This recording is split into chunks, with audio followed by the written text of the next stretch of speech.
There we go. What's up, Lukester? Let me get the comments going here. Happy Friday night, everybody. Hey, Lukester, I was thinking today in my head at work when the appropriate time to pop that bottle would be. Oh, that's me. My bad. Thinking today in my head at work when other tab. My apologies. Right, newbie mistake. But I was thinking in my head when an appropriate time to pop that Eagle Rare would be. I was wanting to see what you thought, and I know you're going to say pop it now, but that's not going to happen. But maybe at like some subscriber level or something. I don't know. What do you think, bro?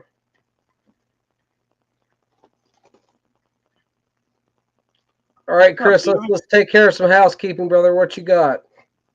I just loaded up my 2022 St. Patrick's Day, and I loaded up with a good old-fashioned long gone. I shouldn't say long gone, but something with Blackthorn Shillelagh. Oh, hey, you know that cannonball you have? Yeah.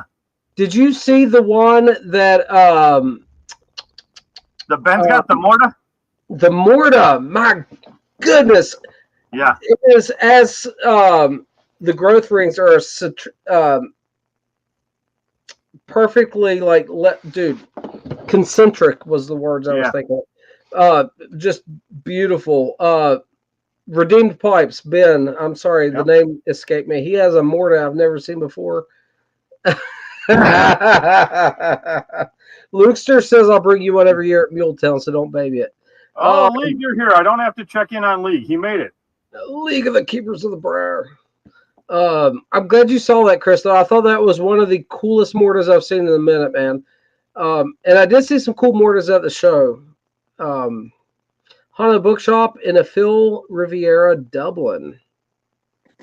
What's up, Walt? Hey. Hey, buddy. Sorry, messing around. What y'all doing? What did y'all do last weekend? Hey, break the Eagle Rare up tonight. Tonight? No, I don't know about tonight. It's not that special, man. It's just it is to me, man. I haven't had a bottle in like 7 or 8 years, and I really like it. At the bare minimum, I'll bust it open at 1,000 subscribers, something like that. What you at now? I'm north of 700. I'm not sure. Dang.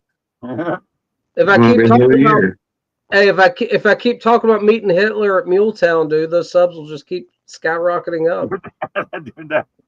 This day and time it was. Did you see that cat, Walt? Huh?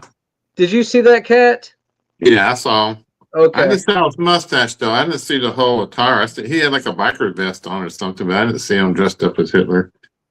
But yeah, his mustache caught me by surprise. But I never saw anything that crazy. Mostly, a lot of kilts. You'll run into guys wearing kilts from at every show. Although he's at least one or two. There guys was two guys in kilts there too. Hey, Caleb Schmidt. What's up, Caleb? Got to meet David. Chris, do you know David? Have you met him? I have not. Okay, listen. David is an animal, not just any animal. He is my spirit animal. I aspire to smoke pipes as much as David G. He has a hell of a collection, and he's a true believer, man. And it was. Well, I ran into him the other day on one of these chats, and we were bowl for bowl. We were chasing each other that day. Oh yeah, no, I was on there. I think it was.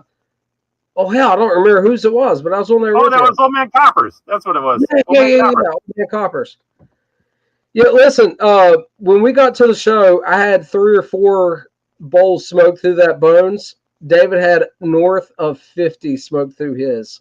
I was like, whoa. I think I had to have over 30 through mine because I was just smoking it nonstop. Well, listen, I would have called BS if I didn't see the rim of it. But you can't fake that cake build up. You know what I'm saying? Oh, I got some for Dakota. Let's see what Dakota's got. I see what you're smoking.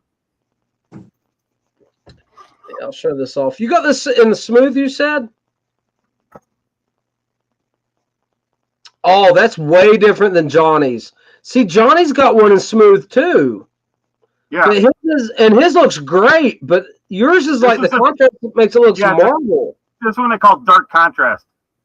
Where'd you find that? Off her site. They're never in stock. So guys, here's the dark sandblast of the same pipe. Merchant Service Lovat.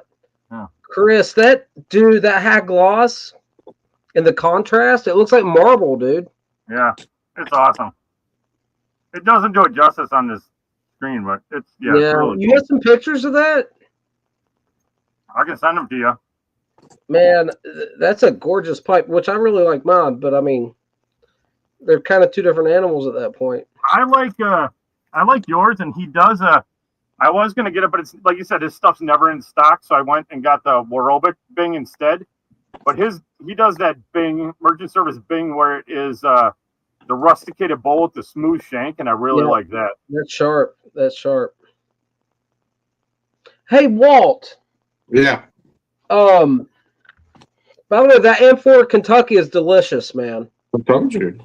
I'm kind of sad about it. Would I steer you wrong? Sawdog, he was sending me pictures of his shop today. They have it there, but it's like $14 a pouch. I'd probably buy a pouch or two just to have. Yeah, it's gone. I mean, it's unobtainable at this point. I'd probably pay. That's twice the retail when it was available. No, listen, Walt, I got it right here, man. I'm trying not to burn it all up. It is delicious. And actually, the Lukester gave me some Virginia or some M4 Virginia. Dude, yeah. Really freaking good, man. It's all good shit. I can't believe how late to the party I was, though. You know what I mean? Well, I think a lot of people was, but they seen them pouches that, it was kind of a hidden secret because people just thought, oh, it's just another, crap drugstore tobacco. But no, it was good Burleys and good Kentucky and good Virginias. And the regular one was a dark fire blend. If you get the regular M4, this Burley and dark fire is a good blend. I didn't know that's what it consisted of. I figured the regular was aromatic, to be honest with you. I didn't know that. I mean, it had some arrow qualities, but you taste dark fire and Burley in it. David, that works for like every pipe show. Just take your pipe to a pipe show. You'll break it in quick. Somebody saw my picture of my my pipes lined up in my bag that I posted for Muletown, and they're like, "Hey, you need some more pipe cleaners, or you need spare pipe cleaners. That's not enough." And I was like, "No, I needed a spare tongue, is what I needed." Holy moly! I just went ahead and bought a pack every day and put them on the table.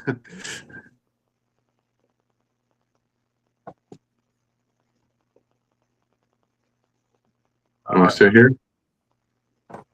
I'm still here, Walt. Okay. Y'all got quiet.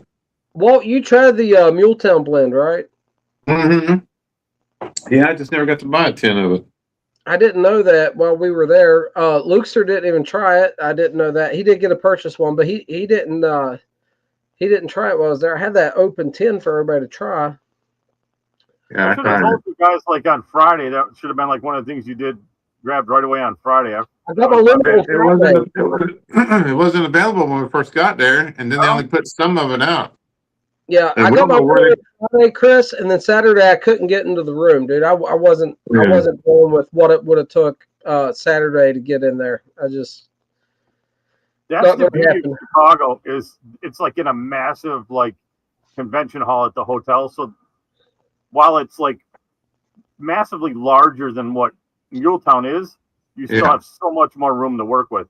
And at Muletown, you have like 2 or 3 guys splitting a 6-foot table, whereas in Chicago, everybody has their own 6-foot table. Well, Milltown, there might be 3 guys, but you can sit down next to them. Either they leave and give you the table, or you meet new friends. I'm seeing on the show floor, like the guys are displaying their pipes are on like splitting a 6-foot table. They don't have, a lot of room in there. Oh yeah. David G says, anyone use Biotine mouthwash for pipe mouth? Works great. Use it nightly. Actually, someone recommended that to me in Hunter, and I don't remember who that was. Luxer said, and he did. Luxer texted me this while Sunday while we were on our way home. He said, "I told Dakota I felt like I was swishing bees in my mouth after Muletown." I'm gonna go back to that Biotine mouthwash. Biotine, they make a spray gel. It comes in it's a little container about this big, and you can spray it, and it's like this gel, and it's awesome for coating your mouth. It is like a pipe show lifesaver because you can go and you just give it a couple of, and you swish that gel around. It kind of rehydrates everything and gets rid of those bumblebee bites that he's talking about. Yeah, it's a good one. I've never heard that before.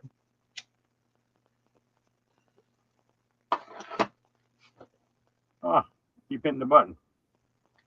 I saw that K Woody in person, guys, and it was gorgeous. Luke's got one. Yep. Lucer had a couple really nice pipes there. Yeah, he did. Walt, what are you smoking out of right now, buddy? I don't know. I think it's the Castle. I put some stuff in bags and forgot to label them. I think it's like 3 Castles that your brother brought. Let me see it. I can tell you. Hold it up a little bit closer to the camera. No, I don't think so. Is that shag cut? That looks like a broken flake or something. It's a shag cut. It might be the 3 Castles. You would know. It's got the funk to it. It's just kind of sour tasting. It's not really. We don't taste like Virginia's. Oh, Blue Cord Custom is in the house. Hey, Greg, how you doing, brother? Greg from Montana Piper's in the house too. Montana Piper. Good evening, sir. I think Blue Cord's on the road right now. Yeah, that's what he said. He's in the wheeler death on the backcountry roads, but he's still listening in. I was looking for that Petey, Kentucky earlier today, and I found some. Did you? Mm-hmm. Where'd you find it? Behind you there someplace on the wall? Right. No, I didn't have it. I never had it before. I just wanted it. There's a few small batch balloons from Fourth Generation I ain't had, and that's one of them. And the Resolution one they did. There's another one, but I found it. And hey, what did you think of your 10 of Symphony? I never going to ask you. It was your 10, and everything was crazy. You know how it was. Listen, I don't like Symphony that much, but because of its age, I tried it and I loved it like that. I've never. Okay, so me and Hunter had the same amount of vintage tobaccos while we were there. We both had 6, right? One of them was that one he had. One of them was the one you had. One of them was the one that Ethan, Parsimonious Piper, had. And there was a couple. Y'all tried that? Nate King had one. There was a guy in the back with some stuff from the 30s. Like, we got to try some stuff. Listen, that Symphony you had the heaviest amount of funk on it. It was the most flavorful out of all the vintage stuff that me and Hunter tried. I think we agreed on that. It was. Man, we had Frog Morton at the campsite, and David opened up some Old Wilderness from Callens. I tried some Wilderness David had. That was what a cool experience. Mm-hmm. Yeah, 3 Castles, David. That was what Hunter had. On the way home, Walt, I got some rolling papers at a gas station and rolled me and Hunter a cigarette out of that 3 Castles, and it was really good like that. That's good. Was it the gas station by the porn shop? Hey, man, that was sketchy as hell, dude. I got some pictures somewhere, dude. I'm not kidding. It was the sketchiest motel I'd ever seen, right? We're at the gas station beside the sketchy motel, and like right above it is a Dragon's, what's it called? Dragon's Den. Or Lion's Den.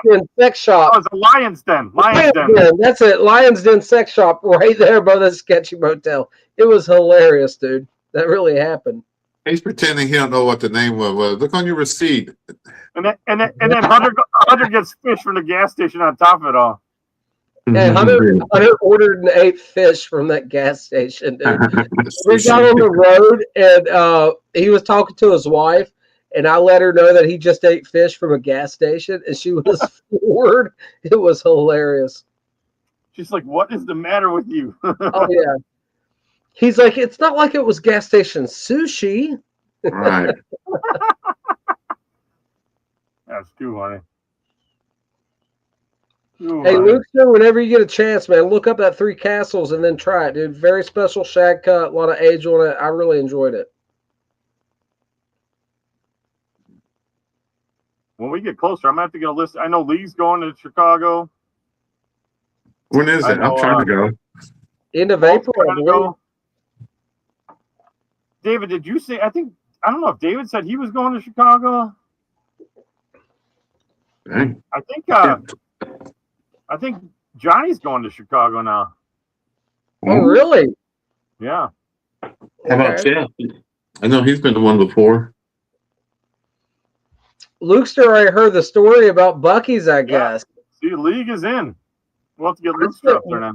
You guys ever went to a Bucky's? Oh, yeah. Yeah, well, listen, I spent way too much money at the Bucky's in Kentucky. Oh, that's funny. He knew about that. He'd been talking to my brother. I probably spent as much of that Bucky's as I did at the pipe show. Yeah, Lee Jess will be there because it's about 2 hours from his house. Oh, really? I don't know if he'll stay down there, but he'll come down, I'm sure. I was going to say, he's been working his ass off, so he may not. I think he'll take off for that. Even if he takes off for like Saturday and comes down for a Saturday. Well, he should. Put it that way. He should. We come all the way up there. He needs to come. He needs to come down. He needs to do a Friday and Saturday then, is what you got to tell him if you're coming. Everybody's coming up. Yeah.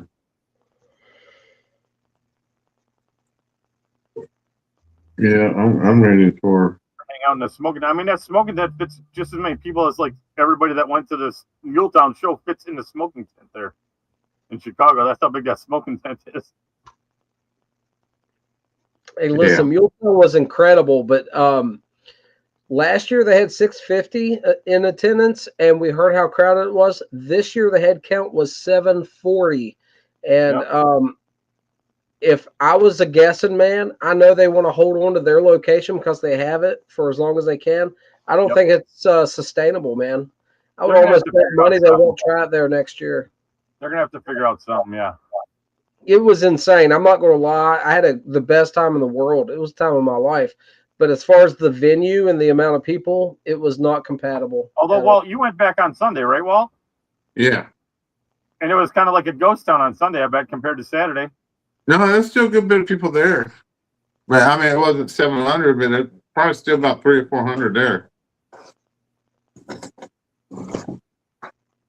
I think Lukester was still there. No, Lukester left Sunday. Parsimonious was still there, and Sawdog was still there, and David was still there. That's Chicago for you. Jarrett was still there. Smoke Stacks. Yeah, I had a great time, and I knew it was going to be crowded, but it was like, especially Saturday, it was overwhelmingly crowded. There was people in wheelchairs and stuff, and I just felt horrible for them, man. It was like I don't know, Walt. What says you, man? I mean, it was kind of ridiculous, right? I used to go to a lot of concerts and stuff, and open parties in the streets and stuff that they have, the city has and stuff. So I'm used to, I got a little short wife, so I'm used to being in front, playing fullback, and just plowing through people. I get it. With her holding my belt loop.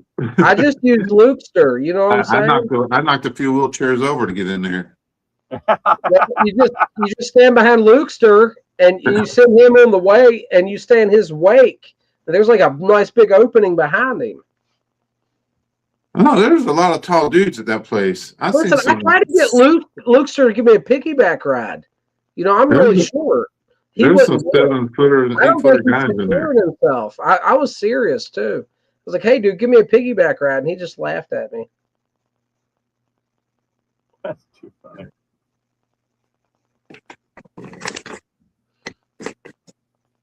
Chris, you ever heard of the Mississippi River rum? I think he's talking about bourbon barrel aged. Yeah. Or rum? Is that the rum barrel aged? Yeah. Okay. I think that's the Seattle Pipe Club stuff he's talking about. It's got to be.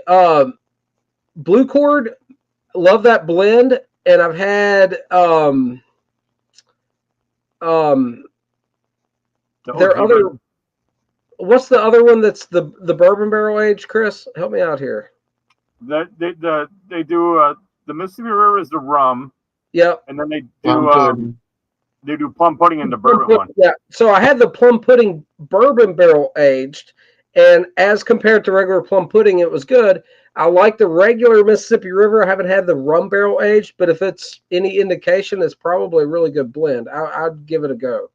I like both of the barrel aged ones better than the originals.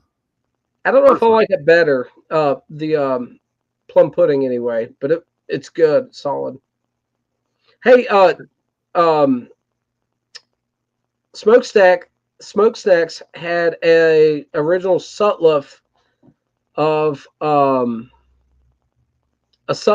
Sutliff tin of, I think it was Mississippi River. Oh, I can't remember now. I didn't get to try it. There's so much tobacco.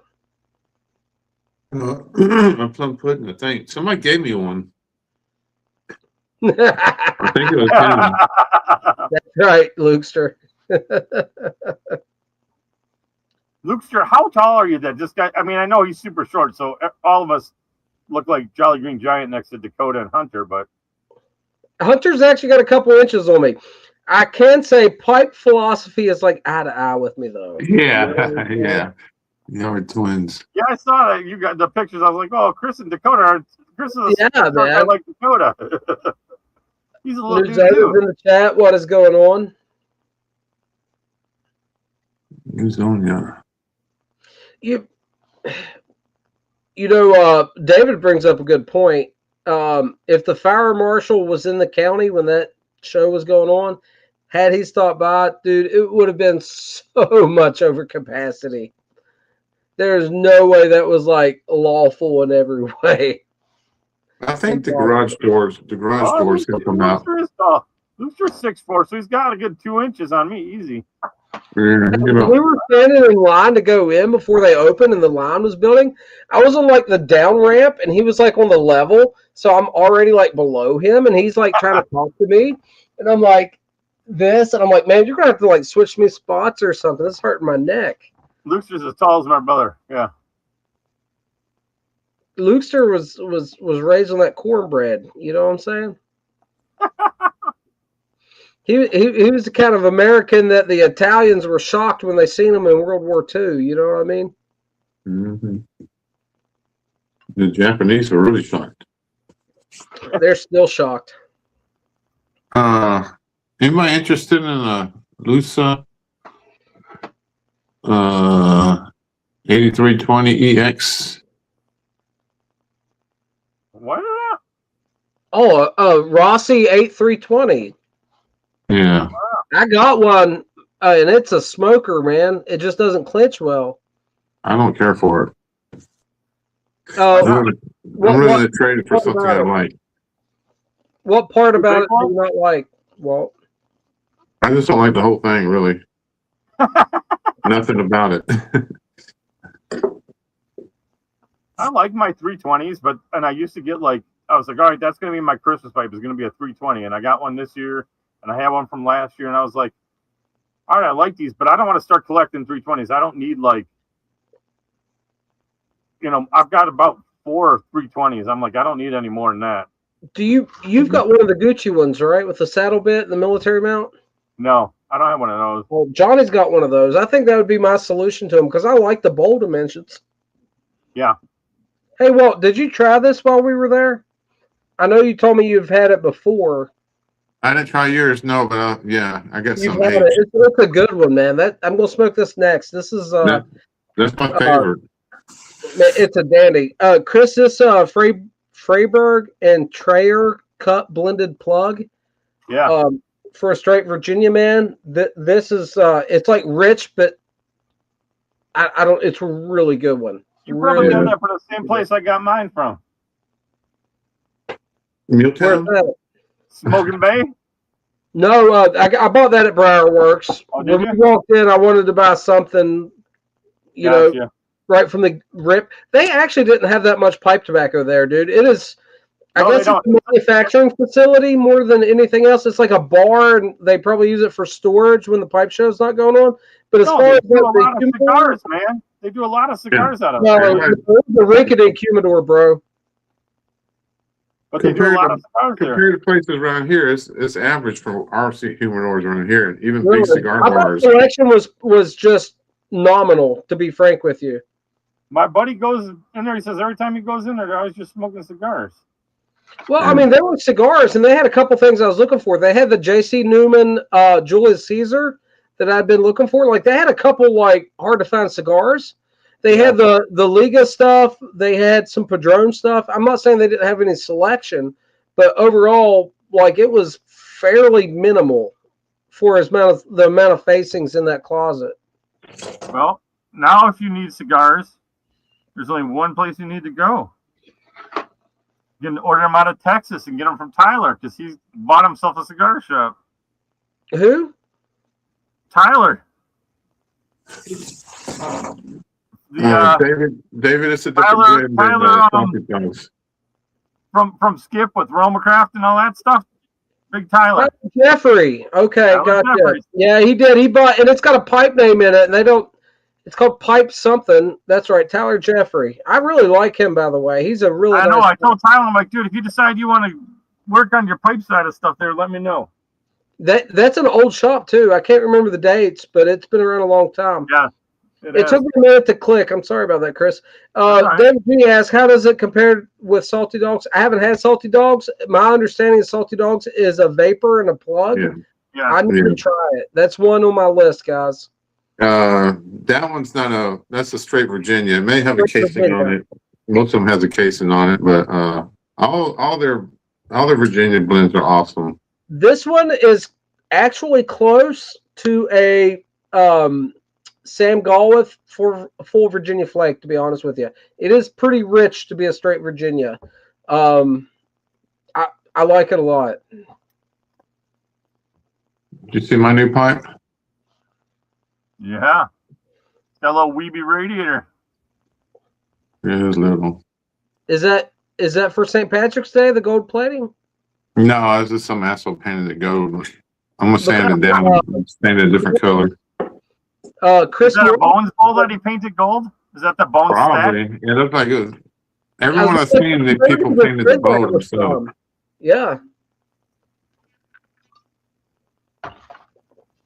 So how's the filter work on these, Chris? You buy a screen to go in there or what? Because I've seen Jess had a filter in his. Oh, well, Jess has that Vulture pipe where he worked with the guy and they put that filter in there for that one.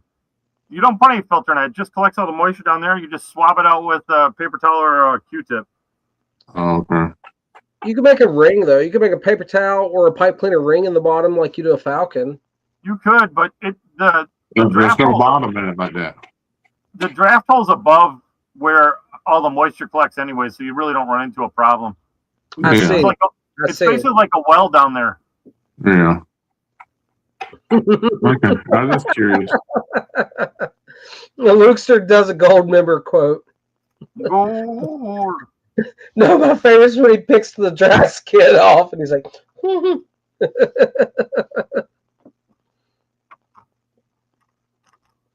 Hey, Justin, which one of the St. Patrick's Day Morgan Bones did you get? Because I think he's got like 3 of them. You got the church one, you said. One. He's got the negative space clover one, and like one more.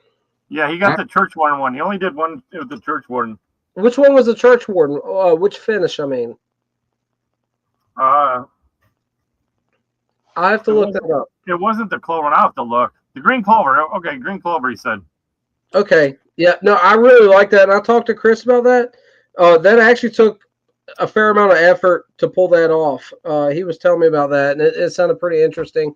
I thought it looked incredible. I just, at the time, wasn't in the market. Just bought the YTPC Bones, and I knew Muletown was coming up. So I pulled out my YTPC pipe at that cigar bar I was going to up there in Charlottesville, and the guy who worked there on Mondays, he loved it and looked at the website. He seen the church wardens and he bought 2 of them.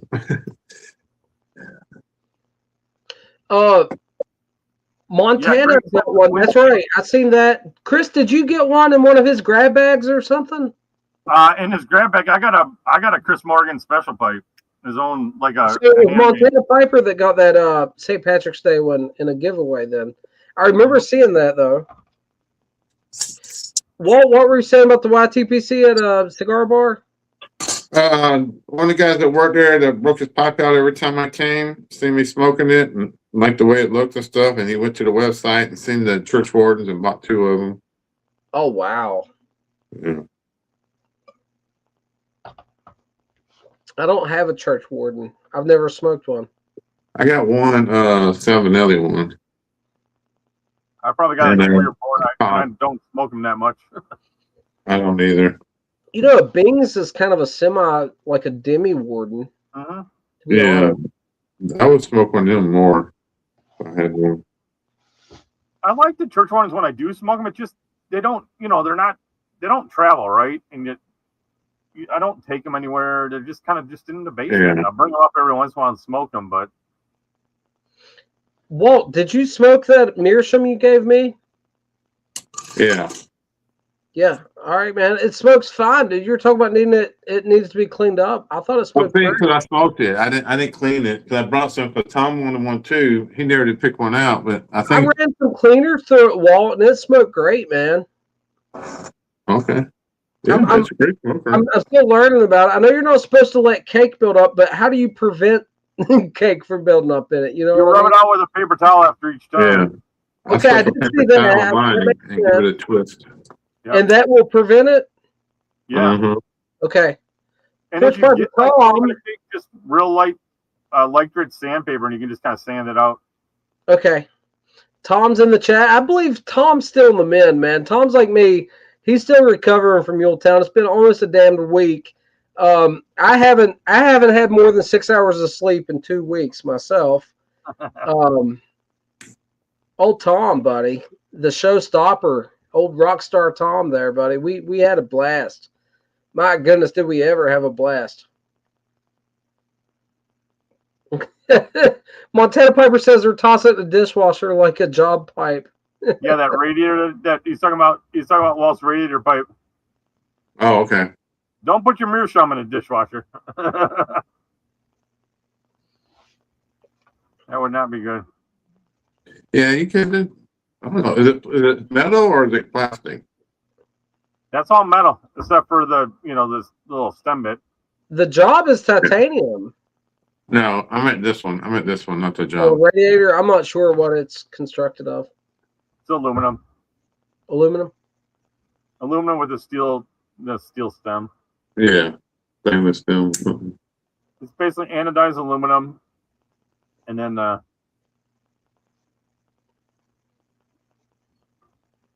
steel. Try that Big John tobacco I rehydrated. It's not very good. I was going to ask. You tried it out? I moistened it up. Justin's got a good question, but I wouldn't submerge it, so ultrasonic probably wouldn't be the best Not bet. the way to go. You got to keep liquid of any sort in a meerschaum pipe is not a good idea. Yeah. Yeah, you can literally, when people are scared to scrape them, you can get away with scraping them. Yeah. But, a brush. I cleaned a lot out with a brush, scrub brush on the inside of them. I'm going to smoke my next, actually, guys. I'm going to smoke the that cup blended plug in it next. I think I had a 311 here to do it in, but I want to. It's Meerschaum March Madness. I think I'm going to smoke it next. I moved on to my 2016 St. Patrick's Day. I like that one better. Little Luck of the Irish from Southern Roots. Nice. How aromatic is that one? It's aromatic, but it's good. That one Walt sent for my wife to try, Gunslinger 3 from Southern Roots. Dude, it is like so nice, and I'm hoping with a little bit of age, it's a little bit more tolerable for me because, man, the aroma it puts off. Yeah, and this Luck of the Irish, I would put in that same kind of camp as far as flavor-wise, aromatic flavor-wise, Oh, man, dude. That Gunslinger 3, oh, man, it smells incredible. Really. All his blends smell good like that, too. All his coffee blends have a nice coffee smell to them, but you just got to dry them up for a while. But they're good blends. I would tell you, Dakota, if you're going to get something from Southern Roots, get some of his like English blends that he does. Yeah. Any crossovers, right? Yeah. Okay. So and I got a couple crossovers that people gifted me at Muletown because they knew I'd be into it. It is with Class Scott gave me one that he has had cellar for a year that he blended up. House of Manners gave me one. The 504C, Solo 504C. He gave me a jar of that actually. He thought I would like. I haven't got to it yet, man. I've been so daggone bored. 504C was one of the first English tobaccos I started when I first got into it because it's just got a little bit of a sweet vanilla note to it. But other than that, it's just like a good mild English with a little vanilla note to it. I'm looking forward to it. I really am. I love that 504C. There's a fourth gen sweet English like that too. It's almost like that Sutliff one. Yeah. The blue with the gold label. I forgot I think it's 19 something. And that 504C is the bulk version of East Farthing, which everybody loved. I'm sure you've heard of those tins. Yep. That's just the bulk version of it. Okay, gotcha. Yeah, I got some in a jar. I'm really looking forward to. I had a couple things gifted to me that was like tailored based on what I've been saying, man. These guys are great. Like Lukester, I talked about the Amphora stuff. Lukester brought me some Amphora Virginia. Walt brought me some Amphora Kentucky. It's so crazy. I'm trying this shit after it's dead and gone, and the community is just that damn good.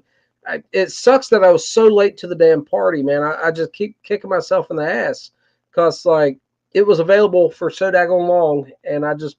Well, and that's the thing. You were smoking pipes back when all that stuff was available. I got in on the tail end when everything was starting to die off, so I didn't get into that stuff because it was gone. I was Latakia blends, man. For some reason, the other stuff didn't click with me. I don't know why. Yeah. I don't have an answer. I was just wrong. I was just wrong. You know, it's funny, Chris. I'm at this moment. If someone has a nice English aromatic based blend, I'll try it right now. I'm not interested though in like picking up new English stuff because I've had so daggone much. You know what I mean? Yeah. It's just kind of on the back burner for me. I'll always love a nice English blend, but like I'm not super motivated at the moment to explore that category because I've had so much of it.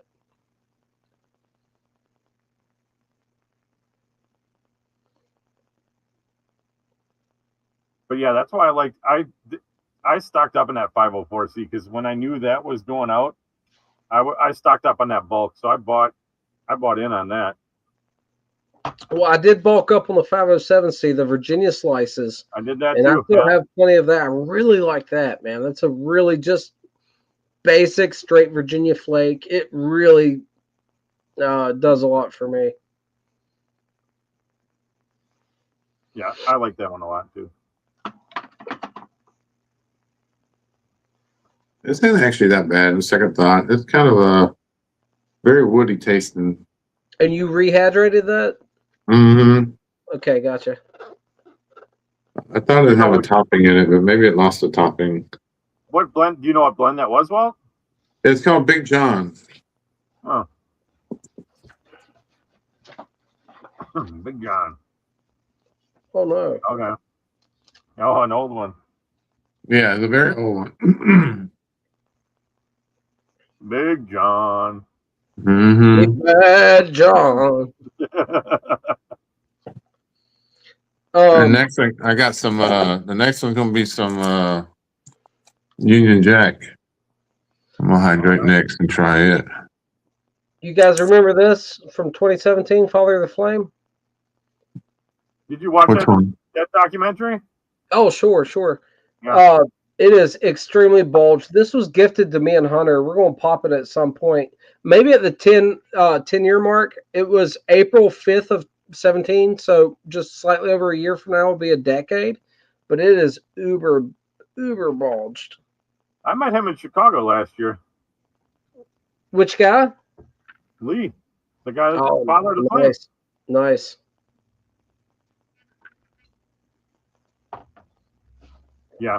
All that stuff's pretty freaking cool. Did Chris, did you get any of the Steamworks? Yep. 2026? You did. Okay. Yep. If anybody needs some, let me know, because I should have a decent amount left after I get some off to the guys at Pipe Club. David G says he's still big on the full English. I'm looking for lap bombs. And yes, I have Casbah and 10 Russians. Casbah and 10 Russians. Well, I love 10 Russians. Everybody knows that. I actually like Night Watch by Captain Earls a little bit more. In addition to that, Dan Armstrong, Reaver Pipes and Tobacco, his Blackmail is a lap bomb crumble cake that is chef's kiss. I really like it. It used to be Commodore Flake by Salem's. Now John Asbury makes it. It's called Commander Flake, but that's a good Latakia. Oh yeah, I haven't had that one, Walt. And Dan Armstrong, he got a tin of the Oriental cake from HU. I saw that. Only one in he America. Got a deal. He got a great deal on it too. Yeah, he paid regular prices. So Dan Da was good at Vinci, finding that stuff. the League of the Keepers of Brown. My understanding is Cordell and Dill Da Vinci is parrot cake in ribbon form. Is that right? What? The Da Vinci blend is parrot cake in ribbon form, is not a crumble cake. I don't know. I never had Da Vinci. I didn't have Cornell Dill. I had Dan Tobacco's Da Vinci, but I ain't had Cornell Dill's Da Vinci.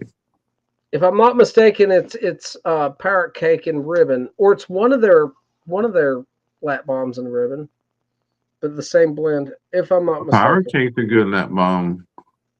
Yeah, I like parrot cake. But I found that the Captain Quiet Earls Nights in a lap bomb. To me, it is. Which one, Walt? Quiet Nights. Yes. Yeah, I'd say so.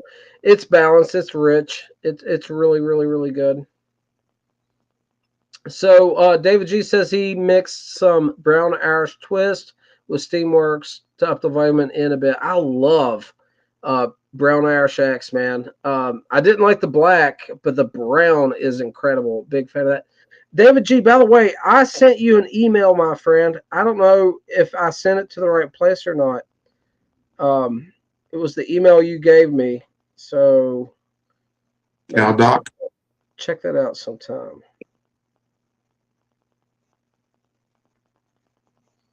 It's not that email. I got so many email accounts.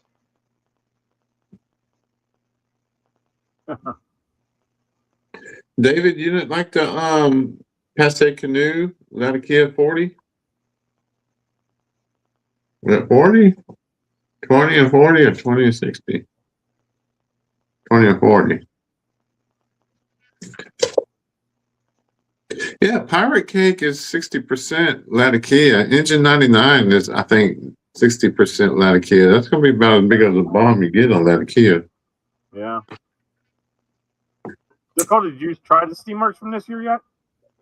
No, I didn't buy it, Chris. I spent money in so many different other places. I just passed up on it. I'll send I mean, it sounds like a good blend. I don't know if it sounds like a blow me away blend for like my taste, but it certainly sounds interesting. I think you'll like this year's because it's and man, it's gonna age.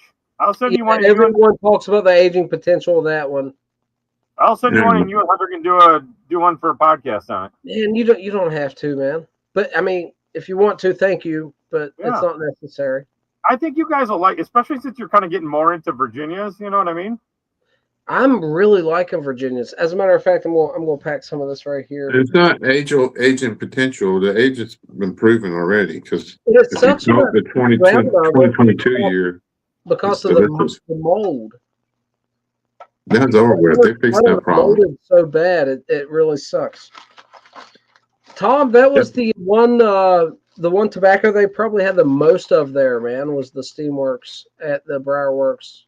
Because it just dropped. Yeah, they had a bunch of it there. It sold quick, though. Maybe by the time Tom got there, it was all gone. I don't know. It's like Steamworks is like the Virginia version of to me, I mean, the easiest way to sum it is kind of like the Virginia version of 8-State Burley. Because it's Virginia and Orientals, whereas 8-State is the Burley and Orientals. Yeah, 8-State's a great blend, man. I want that to come back, but Walt, the rumor mill is that the next small batch release is your stuff. I heard. The Palmetto Balkan. Now that I have plenty of it, they're going to drop it again. Now that you have it, because Garrett gave me another 10. Garrett gave me another 10 of it. Well, he gave me a 10 before. Luxor gave me a 10 of it.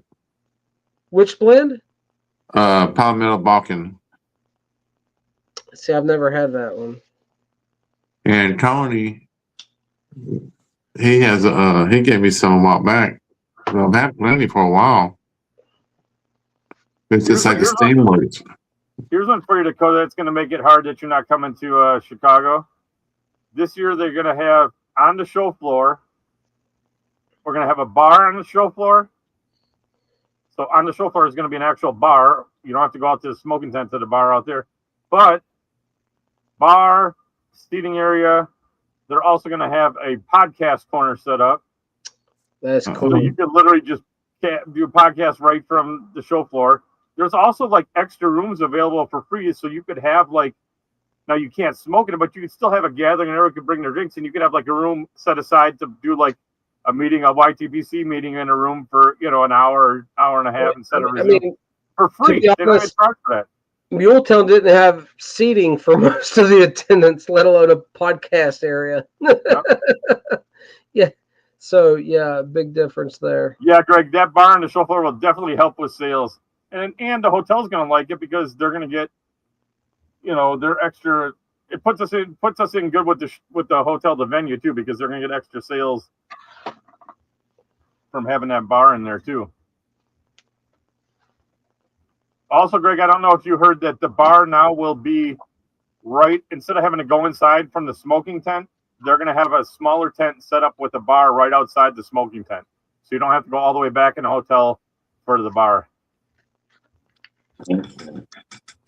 David, I will, man. I will, David. Yeah, Greg, we're in the big room. Greg, we're in the big room. Who are you going with, Chris? Are you just going on your own or are you helping somebody out? Me? Yeah. I'll be there. My one buddy will have a table at Stem and Briar from the Milwaukee Club. But I'll be helping out. I'm sure I'll be helping out Nathan at K Woody. And then I have to help out Steve from Down and Briar because it's his first show. Or first real big show. Yep. Man, his work's getting better and better, dude. That last drop he did, that one Sandblast bent apple he had, holy moly. It was a dark one. I don't know if you remember, but yeah. Well, I think about this. Out of the batch. The ones he's putting up now as available are not the ones he picked. He picked his best ones to save to take to the show. So, and he won't even show them to me, that guy. He's driving me nuts. You don't get one. He's doing so good, man. I love my Eskimo I got from him, and the stuff I'm seeing coming. It's just getting better and better, man. Mm-hmm. David G, really that'll probably be tomorrow morning, man. But I'll send you another email probably tomorrow morning. He's really excited. He's got his new stamp, so he's all set. He's got a POS system, so he's all set. He's website. He's getting going.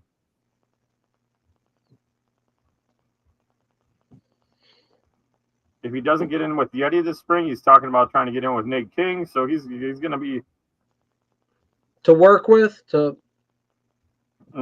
take lessons from and stuff. Yeah, Greg, the fast smoke is at midnight on Saturday. So it is not after the slow smoke. It is actually Saturday night or Sunday morning at midnight. So it's going to be a real interesting fast smoke this year. Interesting.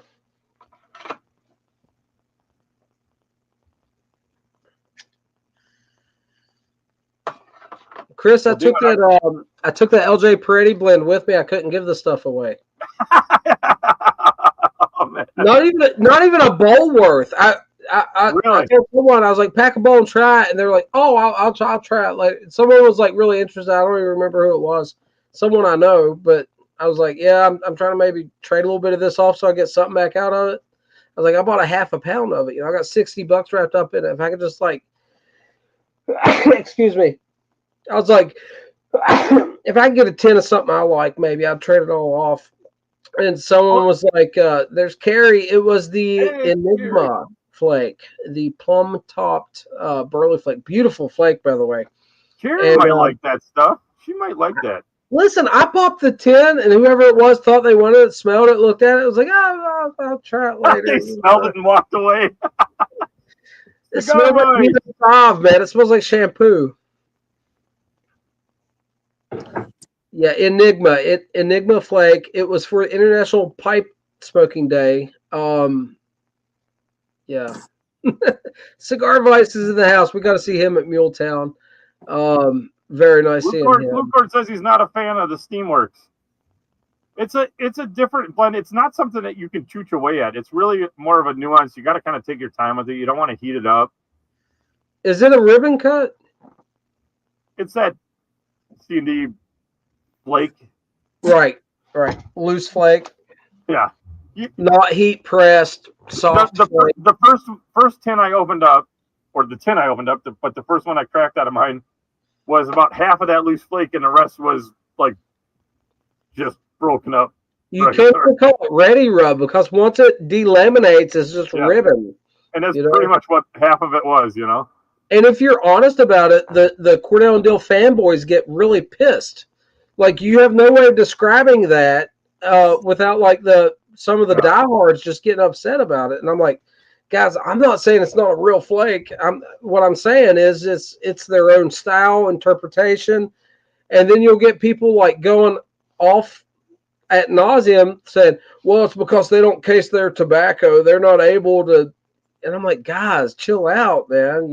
But apparently, anytime you bring up Cornell and Dill flakes different from a European heat pressed flake, it's a problem. that was like Beans going off about the Summit series. Those plugs, these plugs suck. They just fall apart. And I was like, I thought they were decent. They're pretty salty dog plug brick. No, but it was a decent plug.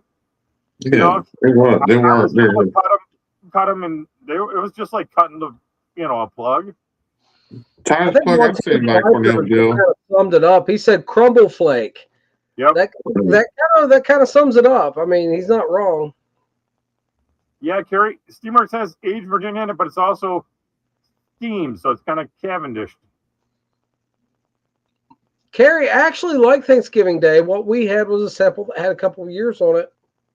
But I will agree with you on something. That sweated you sent us, I did not like. You like sweated? Listen, let me give you when I split it up with Hunter, I shaved, I made a mark halfway down through the little plug that Carrie gave us, right? And I started slicing off my half. I put his whole half in a bag, and when I put my big like flakes off of that plug in my bag, I had like dust left over. And I put that dust in a pipe, and it tasted like newspapers stored in Grandma's attic. It was a little something. I know what you're about to say. Grandma's what? It tasted like her newspaper, not her Depends. Yeah. But Carrie told me when she sent that to me, she wasn't a big fan. So it was a little dry. And what I had might not have been like equal parts of all the layers because, like I said, it was just kind of what was left over. So it might not have been a good representation of it. I still have it in there, and I'm going to give it another go. Give it a fair shake. So don't take my opinion right now as like my final verdict. It's good. That's another one though that. It's kind of like that HU stuff we're talking about. Like you have to take your time with it and pick out the nuances of it. And with that, and with that one, I've noticed with that one, you don't want to overheat it. And I think that's probably what you ran into with all that powder. It was so fine Yeah, I had dust in my bowl, Chris. I really did. Yeah. So that just is instantly like hot scorched tobacco then, because it's just dust, you know. Carrie said she liked it. It tasted better in a meerschaum to her. Well, I'm going to give it a better run and like have a final thought on it. This isn't my final verdict. This is just my experience thus far, which is not a fair shake.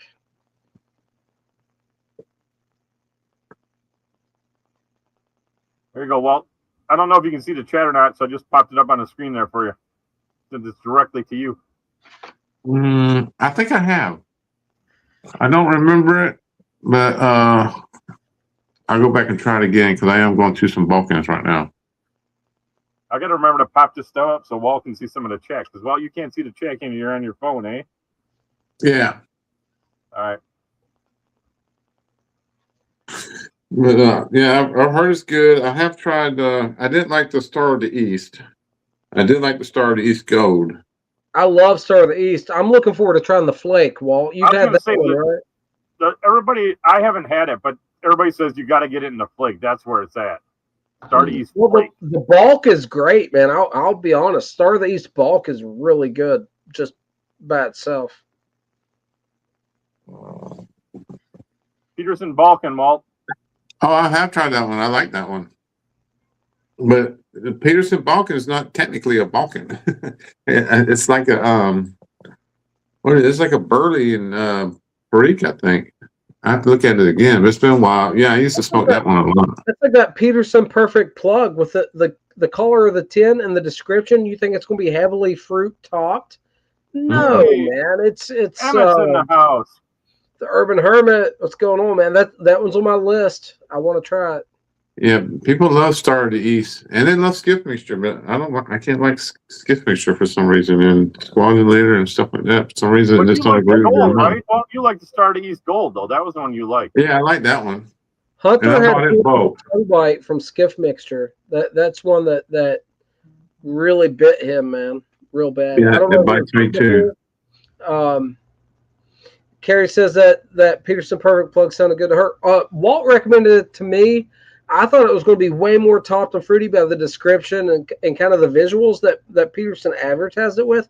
It is a lot more like a Gauloth Hogarth or Samuel Gauloth plug with the air-cured Brazilian and African Virginias that kind of taste more like a Burley.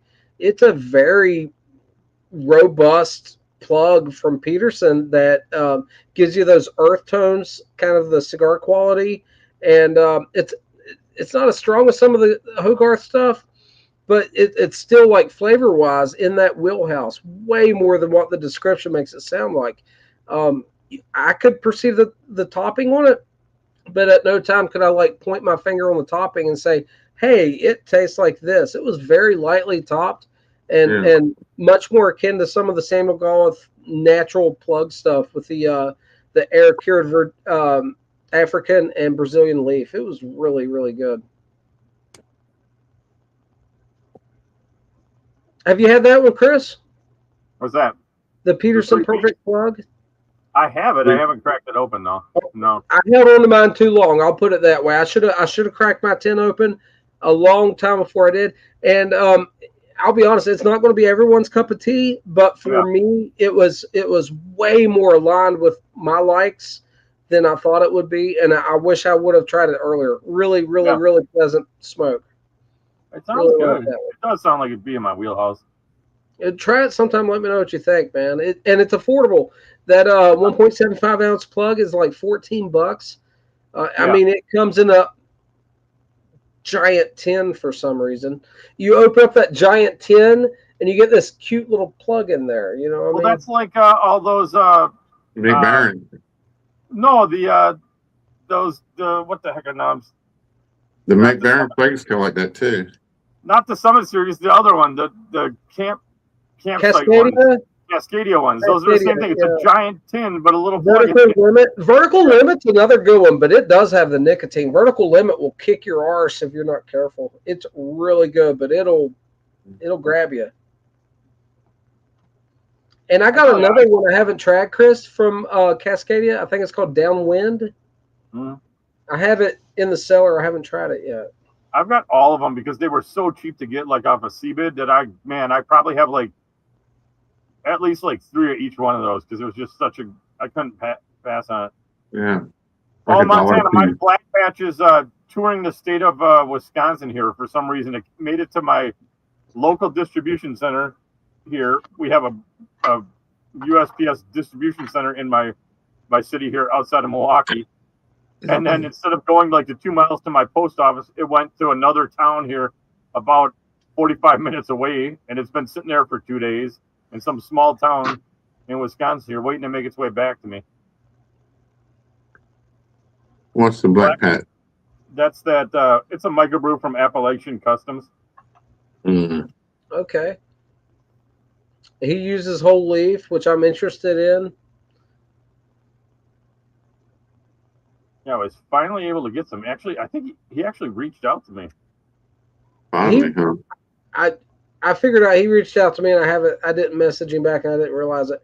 At first, he was like telling me to kind of hunt for his drops and stuff, and I'm like, well, I was like, you let me know when it drops, and I'll order it, but I'm not like stalking it. He had it in bulk and in a tin. He's like, well, what do you want? And I was like, give me one of each, because then I can keep the tin sealed, smoke out the bulk. I can, pass off some of the bulk, but still have that tin sealed up to just sit in the age if I like, that way. Now Lukester gave me and Hunter some of the 860 blend he just come out with, and I think the tins are. Hey Chris, the tins are them tins that they put like beard balm and stuff in. So it's not a good tin to seal up. I'll vacuum seal the tin then. Lukester, I don't even know if I'm going to try it, man. I have the tin with me. I meant to give it to Hunter. Somehow it ended up in my bag, and it's with me. From what you were saying, I don't think it would interest me. That being said, the tin is flipping cool, and I want Hunter to have it as a keepsake on his bookshelves and stuff, and he can try it and tell me what he thinks. I don't even know if I want to give it a go. Kind of got a bad impression with all the stuff going on with it with you, Lukester. But yeah, I have it right now. I don't know how I ended up with it. But Greg, I agree. I wish you could get a label. I'll try it, and I'll let you know what I think about it as compared to what you thought about it.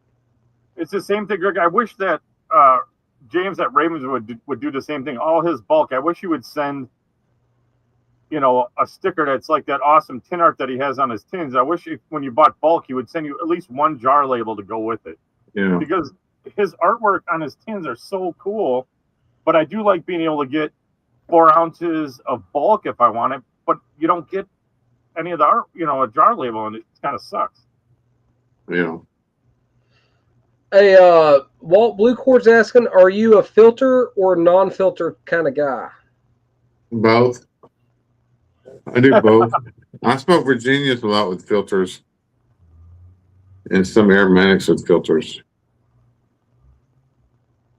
Well, most of my pipes have no filters. Cigar Vice, if you need a good plug knife, just get a Ulu. Matter of fact, Weber makes an awesome kind of like half Ulu that comes with an awesome sheath. It's so nice, and you can get them from like Field Supply. I don't know if you know that website, Field Supply. You usually get them for like $20, and they're Chris, awesome. my recommendation was just get a Mora companion for like $15-20 with a Scandigron. Cuts plug really nice too. Those Ulus, man, those Weber Ulu things that they got. I'm not familiar with that, so I'm not saying you're wrong. I'm saying they're awesome because even that will go through like the Wessex curly block, the big round, the log. You can rock it right through that thing even. You have one handy? I can run down and get one. I don't think I have. Hang on, I might. Oh, you know what else you can get? Well, I got all kinds of knives. You get a good knife off of eBay for $20. One of these nice beauties is just on my. What is that? This is a Kaiser Beaver. I like it. Got the jimping right here, and then extra jimping up here more. Choke up on it, yeah, man. I'm a bushcrafter, so like I pay attention. Nice Kydex sheath. Put a little extra clamp on it. Let me see. I think I have. The other thing you can get, this is awesome because it's a smaller one, so I keep it in my pipe bag. And this guy is on, it's like this Russian dude on, he's on eBay. I know what you're talking. I know what you're about to pull out there. Cleaver style. Yeah, look at that. You're a damn Viking. Hey, hold that thought. I'll be right back, guys. I want to show him something. And this thing you can rock right through a plug real nice. You got jimping here, you got jimping here, you got the thumb, and you can just boom. And this thing, about $30. Damascus steel with the nice leather sheath. It's the way to go, boys. Hey, Pipe Philosophy. Hey, what's up, Chris? Yeah, nice little thing, and it fits. I mean, you can tuck it right in your bag. Fits right in real nice. And it's Damascus, so it looks cool.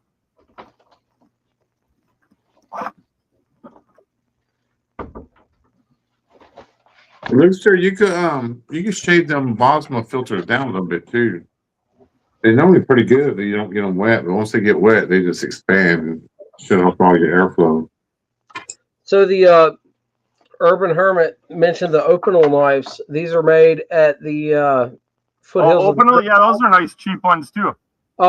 This was gifted to me by the Georgetonian gent of Fistful of Briar at the show. He brought one of these to me and the Pipe Hunter, and he'd been carrying one as an EDC knife, and he was really like surprised how much he had used his, and it was still like holding together. He's been carrying it for years, so he gifted me and Hunter one, and I've been aware of these. I've never bought one, but I'm a knife guy. And I thought this was like the coolest little simple knife, and I'm looking forward to playing with it. Greg, go on. You can go on eBay too, and for like $25, you can get like they call them like meat cutters or frozen meat cutters, and they're awesome. Those are cool. We keep one at club. It's in the goat shed. It's awesome. So anytime somebody's got a plug and need to cut it up, we get something big. We can slice up a whole bunch of it. You can set your depth and everything. What do you got, Walt? My knife. Which one is it? I just know brand. It's this old knife I have I've been cutting plugs with. I love knives, man. I'll show you the one I got for eBay though. So Luxor used the Gransford Brooks axe. So he's got the small carving axe. It would be the smallest one that he uses for plugs. And if you guys are not familiar with that, that is a hand forged axe out of Sweden, right? Sweden, Gransford Brooks. Yeah, the oldest hand forged axe on the planet, I believe. Which is awesome. Their small forest axe or the Scandinavian axe is the one I would like to get, 3/4 length axe. I did have a Husqvarna 3/4 length hand forged axe at one time. So, all right. Luxor is the man. Enough of the sweet stuff. I'm sweeted out. Those 2 St. Patrick's Day blends are enough for me. Carrie uses a steak knife. She butchers that steak. She just saws away at it. I think this is the girl that's afraid to open boxes because she's going to cut herself. And she's sawing away with a steak knife on her box. Oh, that's great. She gets the saws all out. Starts laying into it. I think we'll try a little something different. Yeah, Pipe Philosophy has a Civivi, and those are really nice. I bought my wife one of those. Really, really nice little knife. Yeah. Ball bearings. They're really nice for the price. Those are definitely for sure. 100%. All right. Okay. I got this one off eBay for about $30. Real heavy duty. Cut plug like a dream. But my wife keeps this one now. And then I got this one.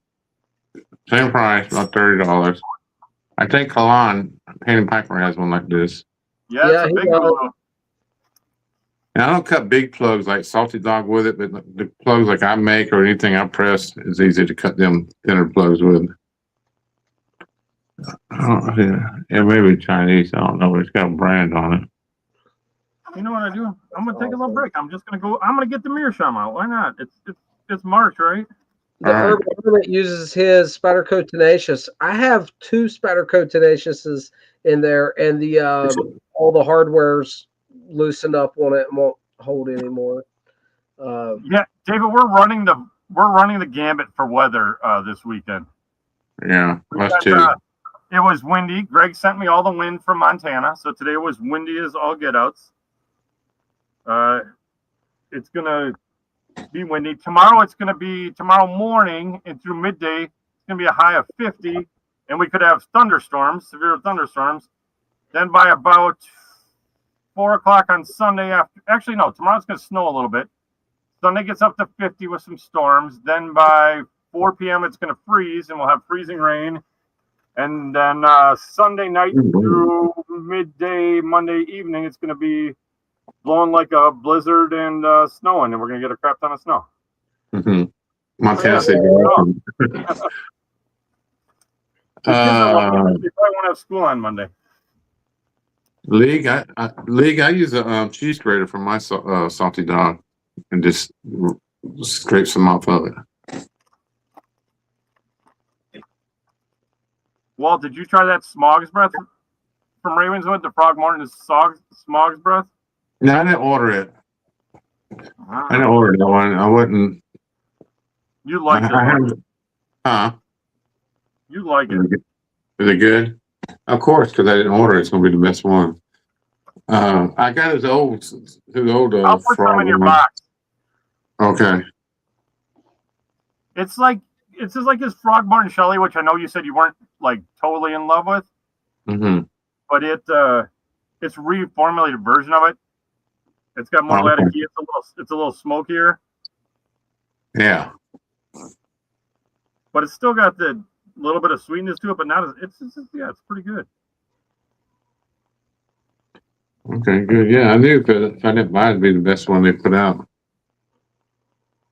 I got the Frontiersman I got. It's good. I wasn't blown away by it. Yeah. But I think it might actually like it has more latakia and a little bit of chocolate. Yeah, it's good. Yeah. It's more like a Frog Morton.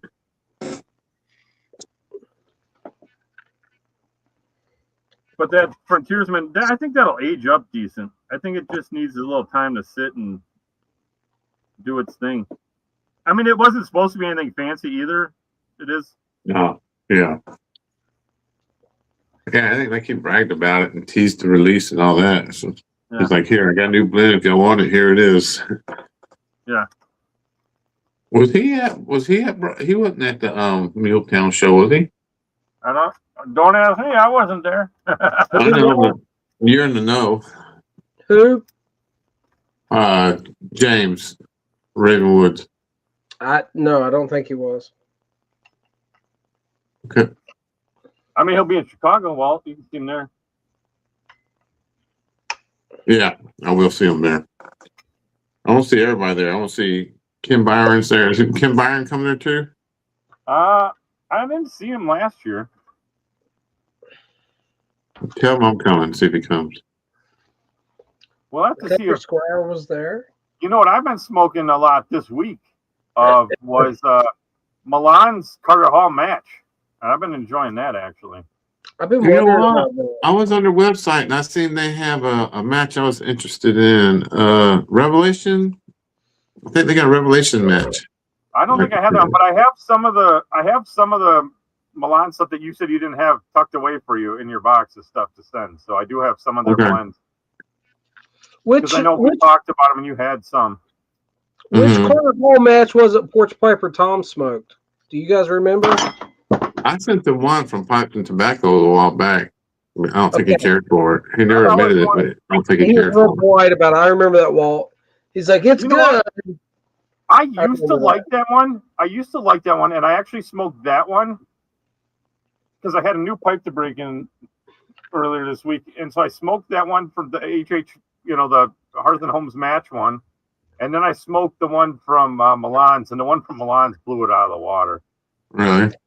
Hey, Kerry, when we got to Briarworks, I bought this one, and Hunter bought some of that Country Lawyer.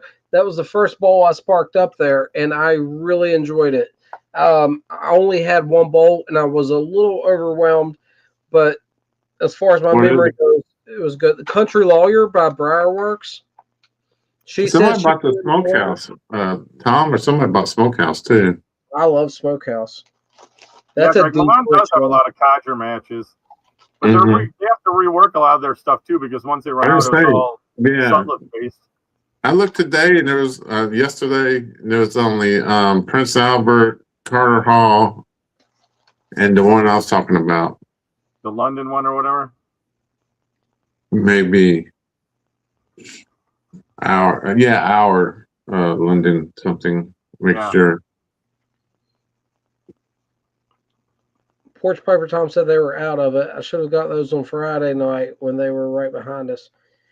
Yeah, I thought they were there all weekend. Some stuff pulled out quick.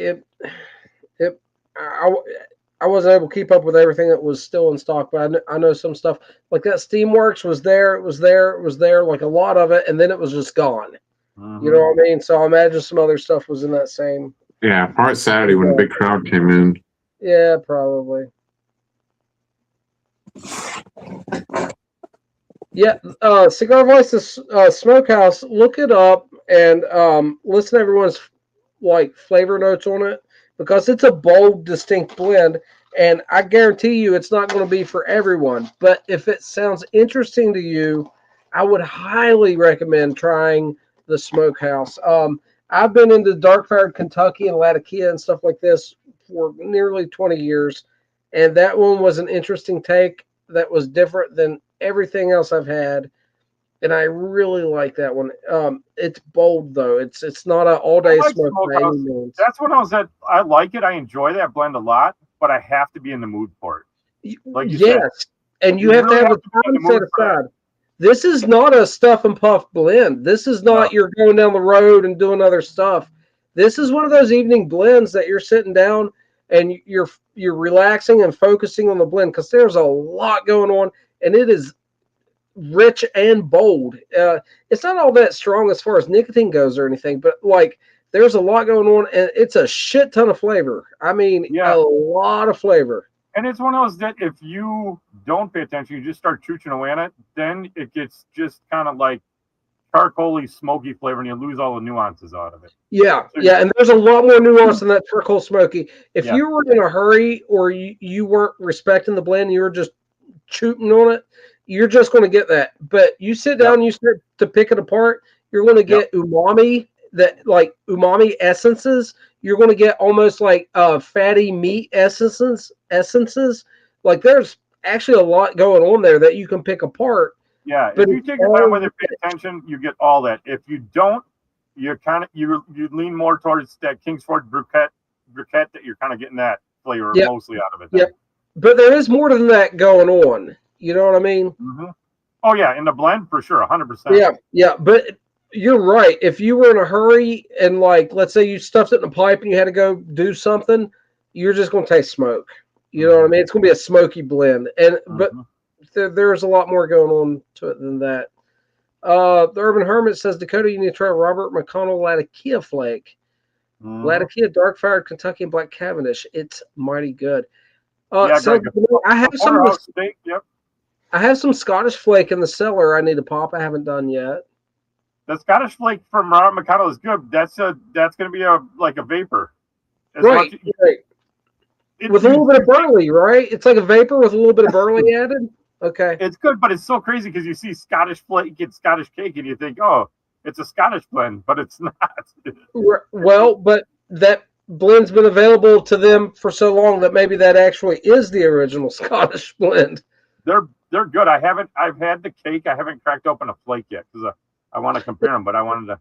I think it's the same ingredients. I like the Robert McConnell Oriental one too. That's a real good one.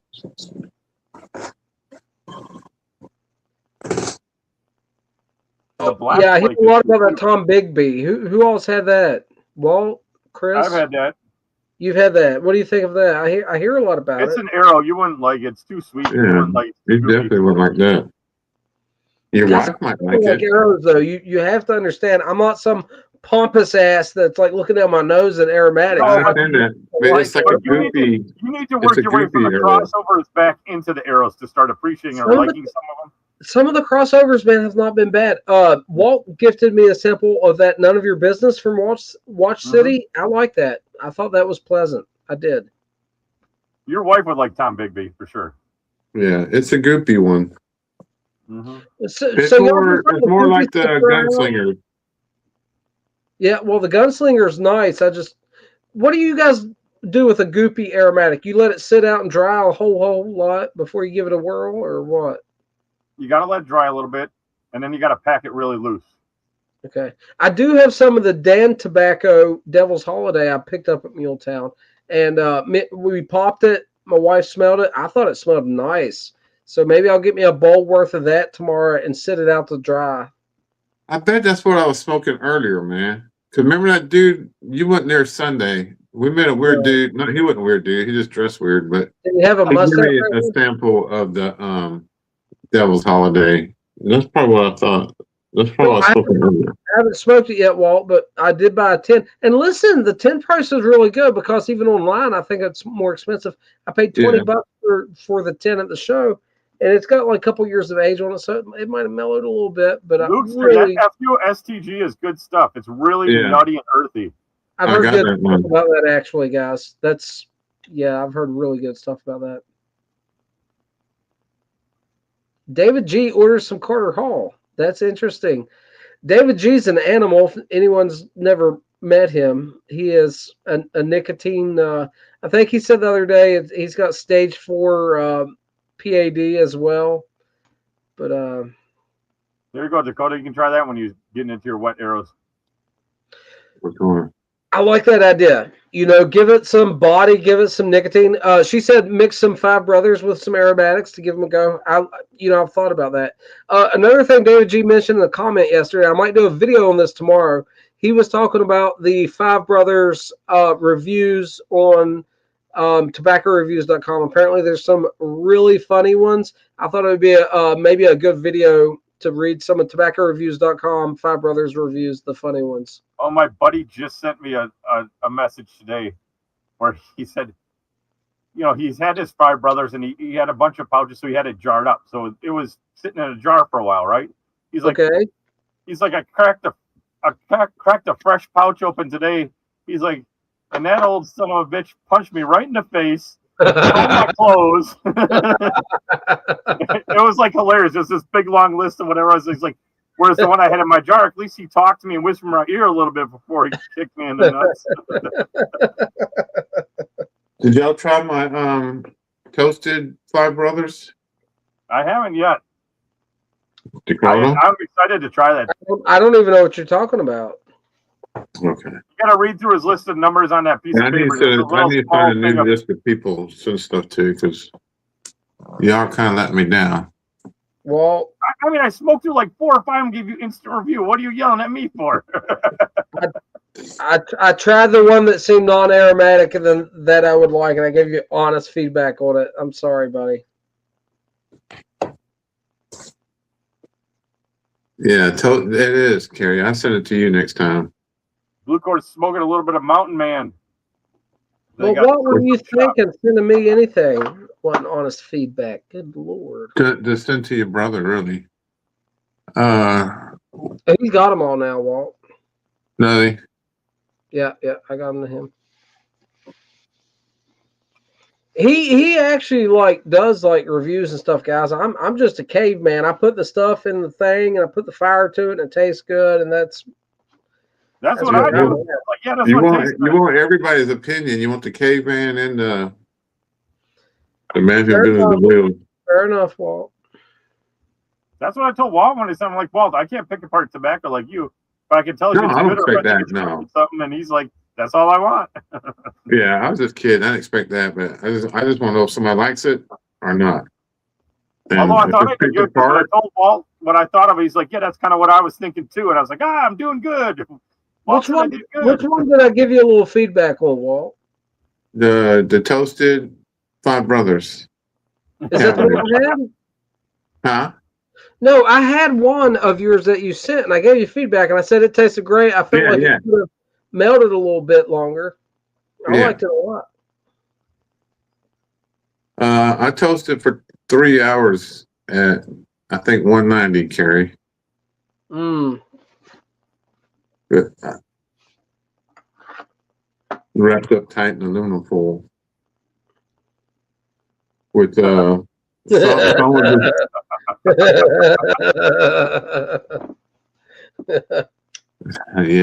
yeah. The what's that one? The fire dance. You have to do that. I haven't had that yet. They make a snuff of that too, though. I'd like to try this. The fire dance snuff is really good. The aromatic snuffs, man. Chris, I like those, man. Those are some of my favorite. I mean, I like a good natural one from, you know what I mean? But those aromatic ones, man, they hit sometimes really nice. This has been open for months, just letting it dry out. It's still quite flexy. What are y'all cooking now? You know, we got room in the lobby here. You know, you can jump in. I'm just saying. He said he's got youngins tonight. He won't be able to do it. Oh, he's got youngins. Who's that? His youngins got youngins visiting. He's got a house party of youngins. Yeah.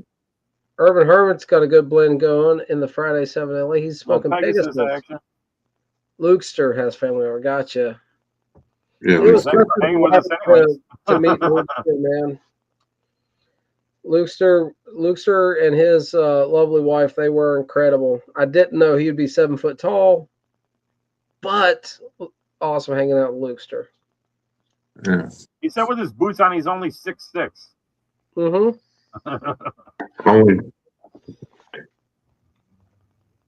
Don't stand too close when you're talking to him because it's bad for the neck. Even for me, and I'm 6 foot. He's a big old boy, ain't he? Yeah. There's a lot of big old boys there. I see guys that powered him walking through there. We got. That's right. Greg's a big guy too. He's a tall guy too. Montana Piper, I can spot him when he comes to Chicago. I'll find him. He's got the nice big beard and a tall guy. Us tall guys can find each other easy. Right. Luke got it right. No wonder Luke hangs out with Hulk Hogan. Guys, we got to that pavilion and the wind was blowing so bad no one could light a pipe. And everyone started standing in that chimney to light a pipe. And I was giving him hell because I wasn't smoking a pipe at the moment. And I'm like picking and laughing at everybody. Well, then David G breaks out that what was it called? Outdoors? What was it called? Wilderness. David G breaks that out and he's telling me the story on it, and I'm like, I gotta have it. So there's a nice pour there available that Lukester provided. So I had a nice pour of Wellers, and I'm like, I got this Wilderness, and I'm like, I'm finally gonna smoke a pipe because I was smoked out, guys. I overdid it, right? So I packed this pipe, and I've been giving everyone shit. And I go to light this pipe, and it's so windy. I can't get a lighter lit to light this pipe. So next thing you know, I'm standing up inside that chimney. I was just giving everyone hell about to get my pipe lit. And it worked. It worked real well.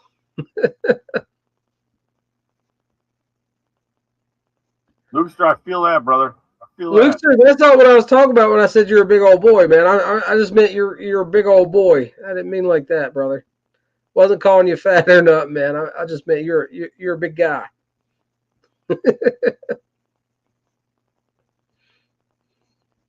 Although I figure you could smash a couple plates at a church picnic. But I can't do.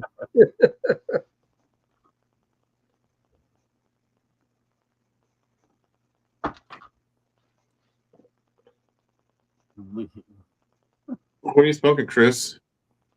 I'm on that Smog's Breath. In the beer. Which beer is that, Chris? This is a Cinar. It's not going to show up because it's white and washed out, but it's a Gimli. You know, the guy from Lord of the Rings guy, Gimli guy. Okay. How does the stem match up with that one?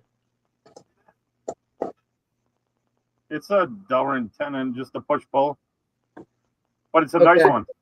It's not like that white insert. It's an actual Delrin tenon. Okay. The one that Walt gave me is like the one that Carrie has. It has like the screw in inserts like that. No, it's not screw in, but it has the. It's a push pull, but they screw in. The plastic parts screw into. There's a plastic part that screws in here, and a plastic part that screws into the stem, and then it's a push pull that way. Well, maybe the part that's stuck to it screw in. I don't know. League, if you need to get a new meerschaum in Chicago, let me know, and I'll take you to a guy. Get you a deal. There wasn't that many mirrors, Chris, at Muletown. That's one thing everyone was a little shocked by. I know Pipe Floss, or maybe it was Sal Dog in his video today mentioned. Yeah, it's not as much. Greg, you nailed it. The MBSD ones with the briar are really good. You're just going to spend the money on them is what they are. But those are the legit. I mean, if you want to spend money and get a good one, those are the ones. Walt, did you see many meerschaums maybe that I missed at Muletown? No, I didn't pay a whole lot of attention to them.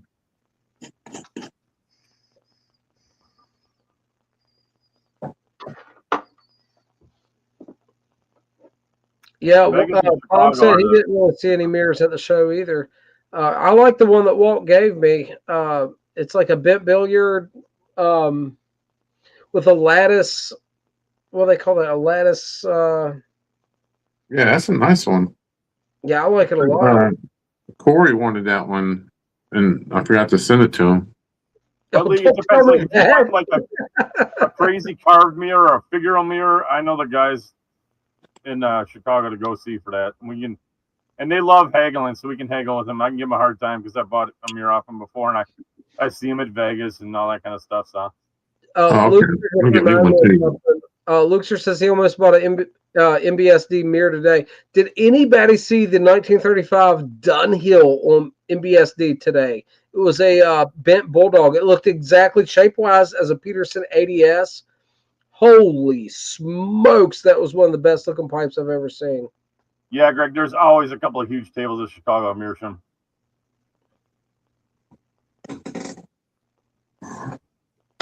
We can go see Ishmael from Celebri Meerschaum, and Ish remembers me. He was trying to sell me another one in Vegas, and I was like, I don't smoke that many mirrors to get a whole bunch of them. Well, David G's asking how you toast it. I'm sorry, Chris. Porch Piper Tom said he forgot the one that Walt brought for him. He was too busy hobnobbing. I'll still get it to you. I'm gonna have some food that Cajun coffee. I got this cob right here with the reed in it from the 50s. I actually smoked it, guys. I made a video. I smoked it once. I'll probably never smoke it again, but I was like, God intended this pipe to be smoked. Porch Piper Tom gave it to me, so I put some Carter Hall in it, made a video, smoked it once. It is like the coolest corn cob I've ever owned, but I'll probably never smoke it again. That's it, Greg. It's impossible to fill them up if you got too many. Luke's, I have not gotten my K Woody yet. Would you order yours, Chris, from K Woody or where? I have not got my K Woody yet. That's all I can disclose. Were they available for order somewhere? Okay. My bad. Sorry.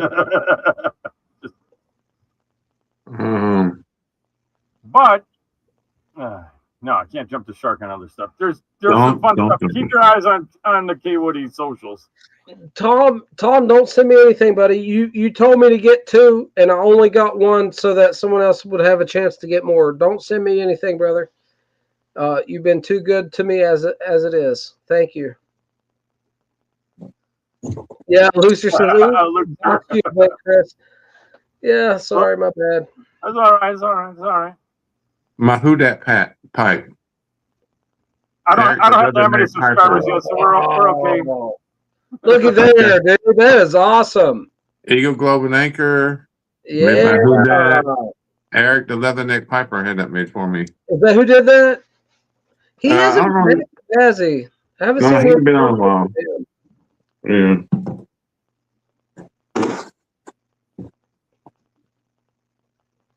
Well, Christian from Old Man Copper was talking about he wanted to try to get some like fireman themed pipe kind of made up or something with the colors and that.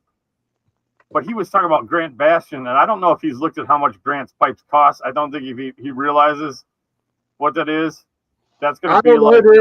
You got to see he's carrying a $400 knife in his pocket for an EDC. He might know.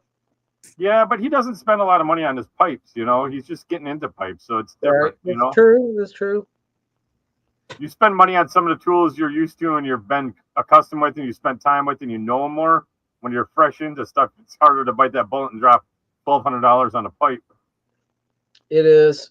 But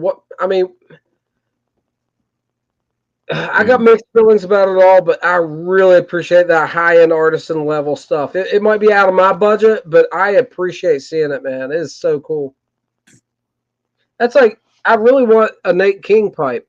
I didn't have the money, but to support him, I got this little tray, man, just to buy something off of him to help support him. And this is like a useful tool for me. You know what I mean? It's not just a novelty thing. I use this. So it's a nice little tray. But here's one for you, Dakota. Because when he mentioned that on that live, I went right to, I thought of Steve at Dallin Breyer because I thought of that stem that is on your Eskimo.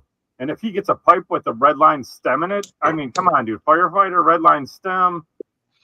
I didn't think about that, Chris. Maybe I should send him a picture and show him what Steve's doing. Because, dude, his prices are incredible, and he's doing really good work. It's not like you're getting, like, someone half-assing it or something. Mm-hmm. I'm sure there's room for improvement, don't get me wrong, but I am quite pleased with my Eskimo. It's a really, really nice smoker. I don't break it out much because it's like my pretty pipe. You know what I mean? My pretty pipe. My pretty pipe. I don't have many pretty pipes.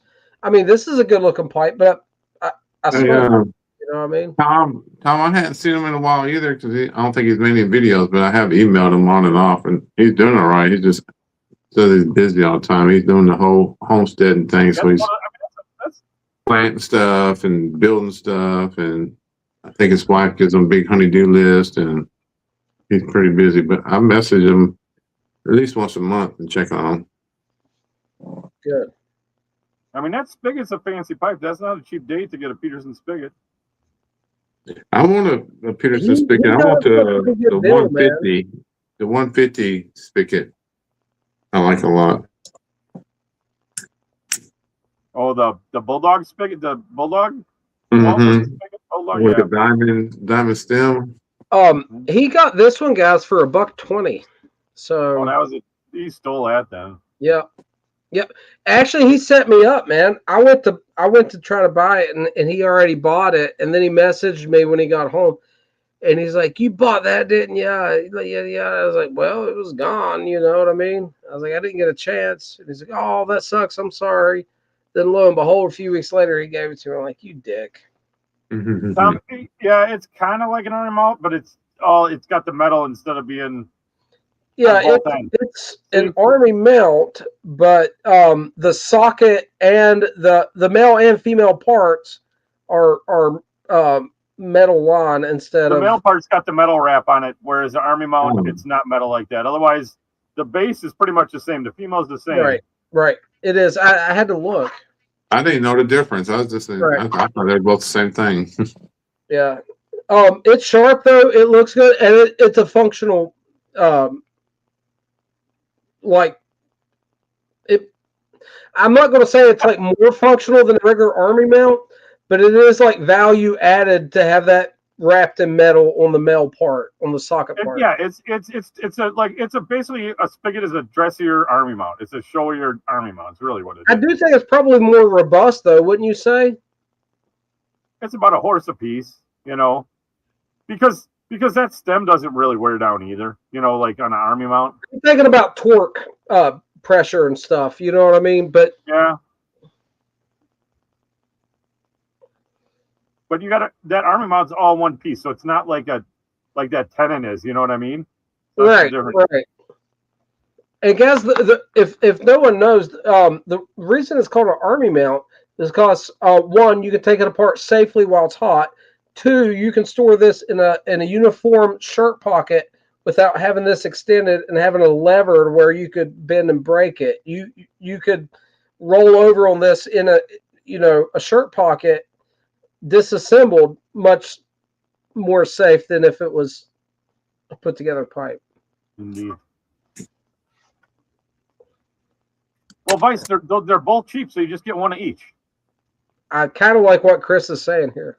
Those Open-Os are so cheap, like. I think I looked this one up, and I believe it was like $22.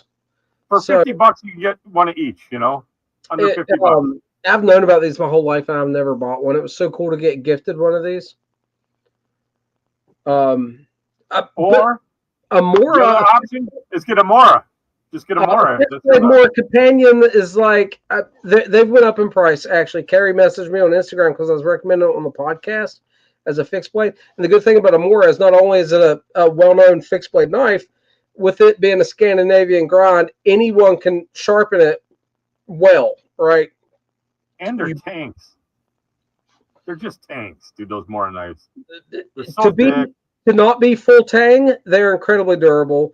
I've processed deer and did a lot with mine. So, like, when I'm talking about it, if you don't have like a handy fixed blade knife around the house, the Mora is kind of like a really, really, really good place to go. And when I'm cut and plug myself, Chris, I've got pocket knives that fold that are razor sharp. But for cut and plug, I like having the stability of a fixed blade. I like that. I hold my hand off to the side and could chunk through. Yep. So the fixed blade, the rigidity, for me, it adds something. It's not just the sharpness, although the Scandinavian grind on the Mora is incredibly sharp and easy to maintain. I've run into that comes into real big too is the blade profile. Something with a little bit of a belly does better for getting through it too. That Scandi grind, man, that Scandinavian grind, that true saber grind, it really. And what I don't rock and I don't saw. I literally push straight down through it, and it does so good on that. And those Moras come sharp as can be. Scary sharp. Scary sharp is the only way to mention it. Yeah, but I can maintain that edge, dude, on a Scandinavian grind. If you got a whetstone, you put the geometry, that wedged angle, that whole plane flat on the thing, and you can't mess it up. There's no secondary bevel. It's really easy to maintain.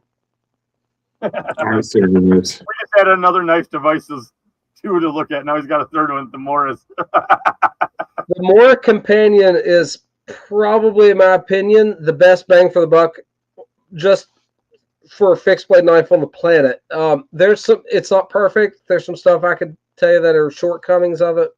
But if you don't have a nice fixed blade knife around the house that you're able to sharpen yourself, and this honestly, is the place to start, man. Get one of those. Get a Mora and Companion, anyways, and put it in the car. It's like I got one in the tackle box. I got one in my glove box. I keep them all over the place, man. They're great. I either have in my cars. There's either a Mora Companion or I have the good old fashioned big old Glock knife. You remember those Glock knives?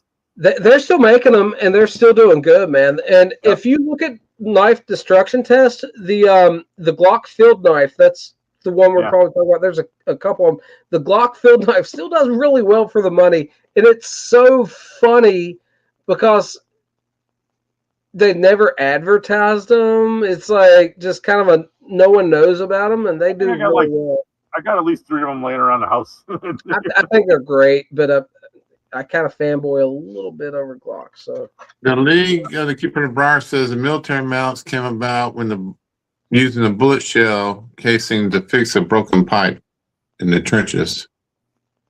That's where the metal shape comes from. Yeah, I've heard about that.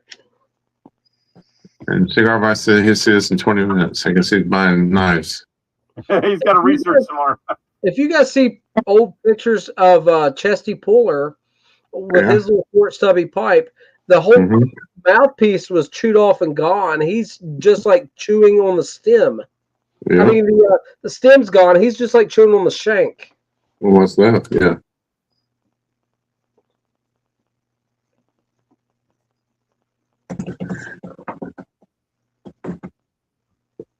That's good, David. Last year at the Chicago, one of the mirror tables offered 3 Falcon mirror bows for $100. That would have been a bargain. Yeah, it's a You good could deal. sold 2 of them and paid for all of them. We'll see you, Greg. Thanks for stopping by. Hopefully you got your 7 fixed. I never heard any updates, but let us know sometime, man. Hopefully you got. Yeah, Greg. Thanks. Chesty He was at the Thunderbird. Oh, good Lord. That's Montana Piper said he did get the 7 fixed. Thanks for the update, man. I'm really glad to hear that. I smoked through mine and got the flavor out of it. Yeah, mine was smoked through mine. That was good. It was horrible. I had a smaller bow, so is that eleganza? Yeah. I know. I wanted to buy the new one of the new Capris they came out with, but I just don't want to deal with that bowl coating. Man, it's kind of a pain in the ass, ain't it? It should be an option not to get the bow coating. We'll see you, Tom. Yeah, have a good one, Tom. Thanks for stopping by, brother. See you in Chicago, Tom.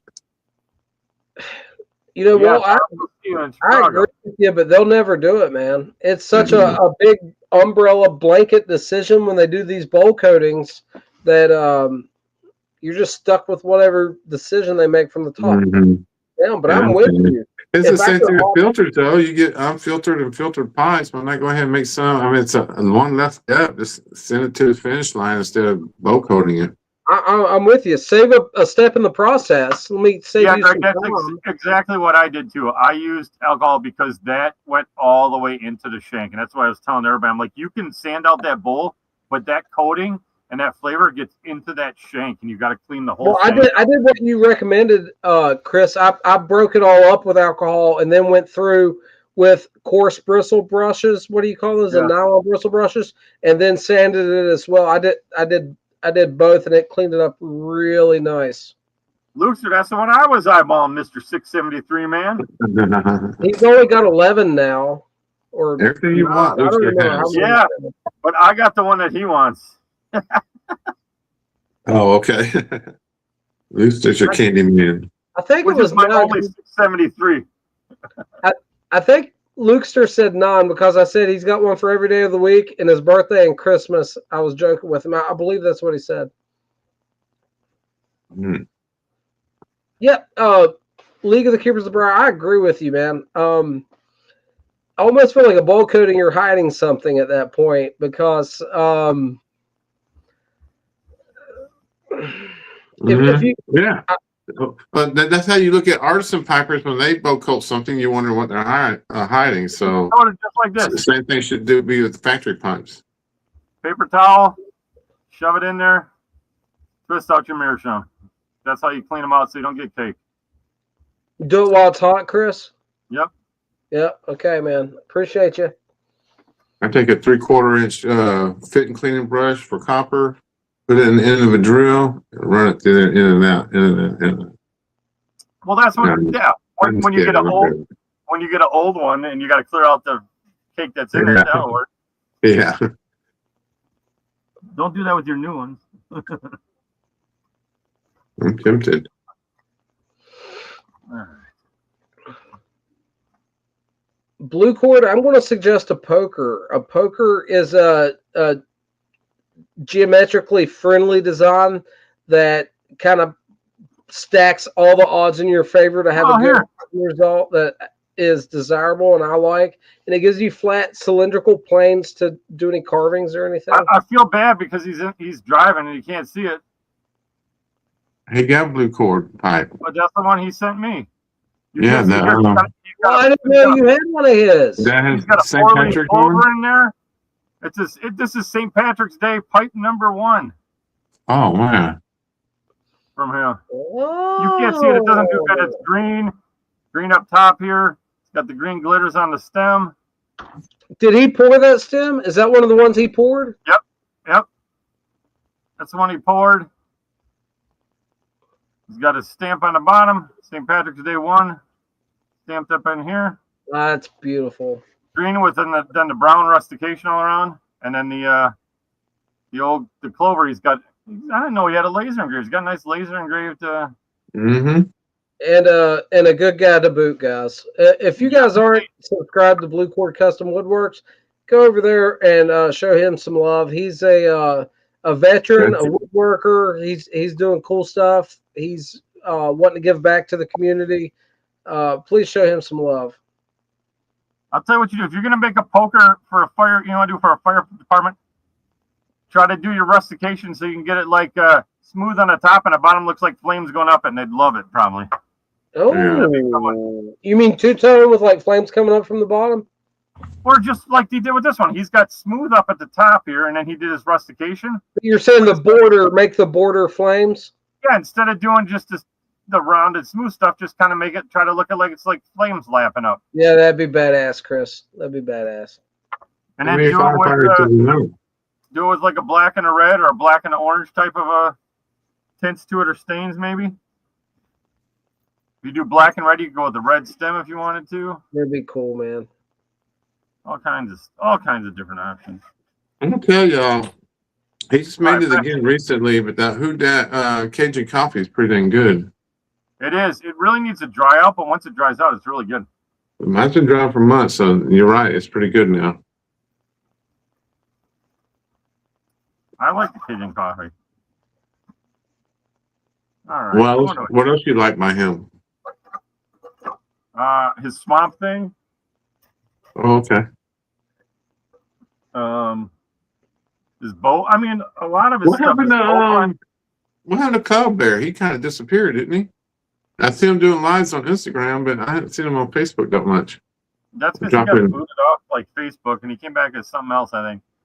And he got his name back, but he don't drop blends no more. I guess he's just pipe making now. He does. I don't know what he's doing. I won't get into it.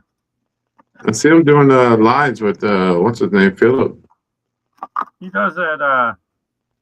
He's at the Briar Bastards or whatever. Yeah.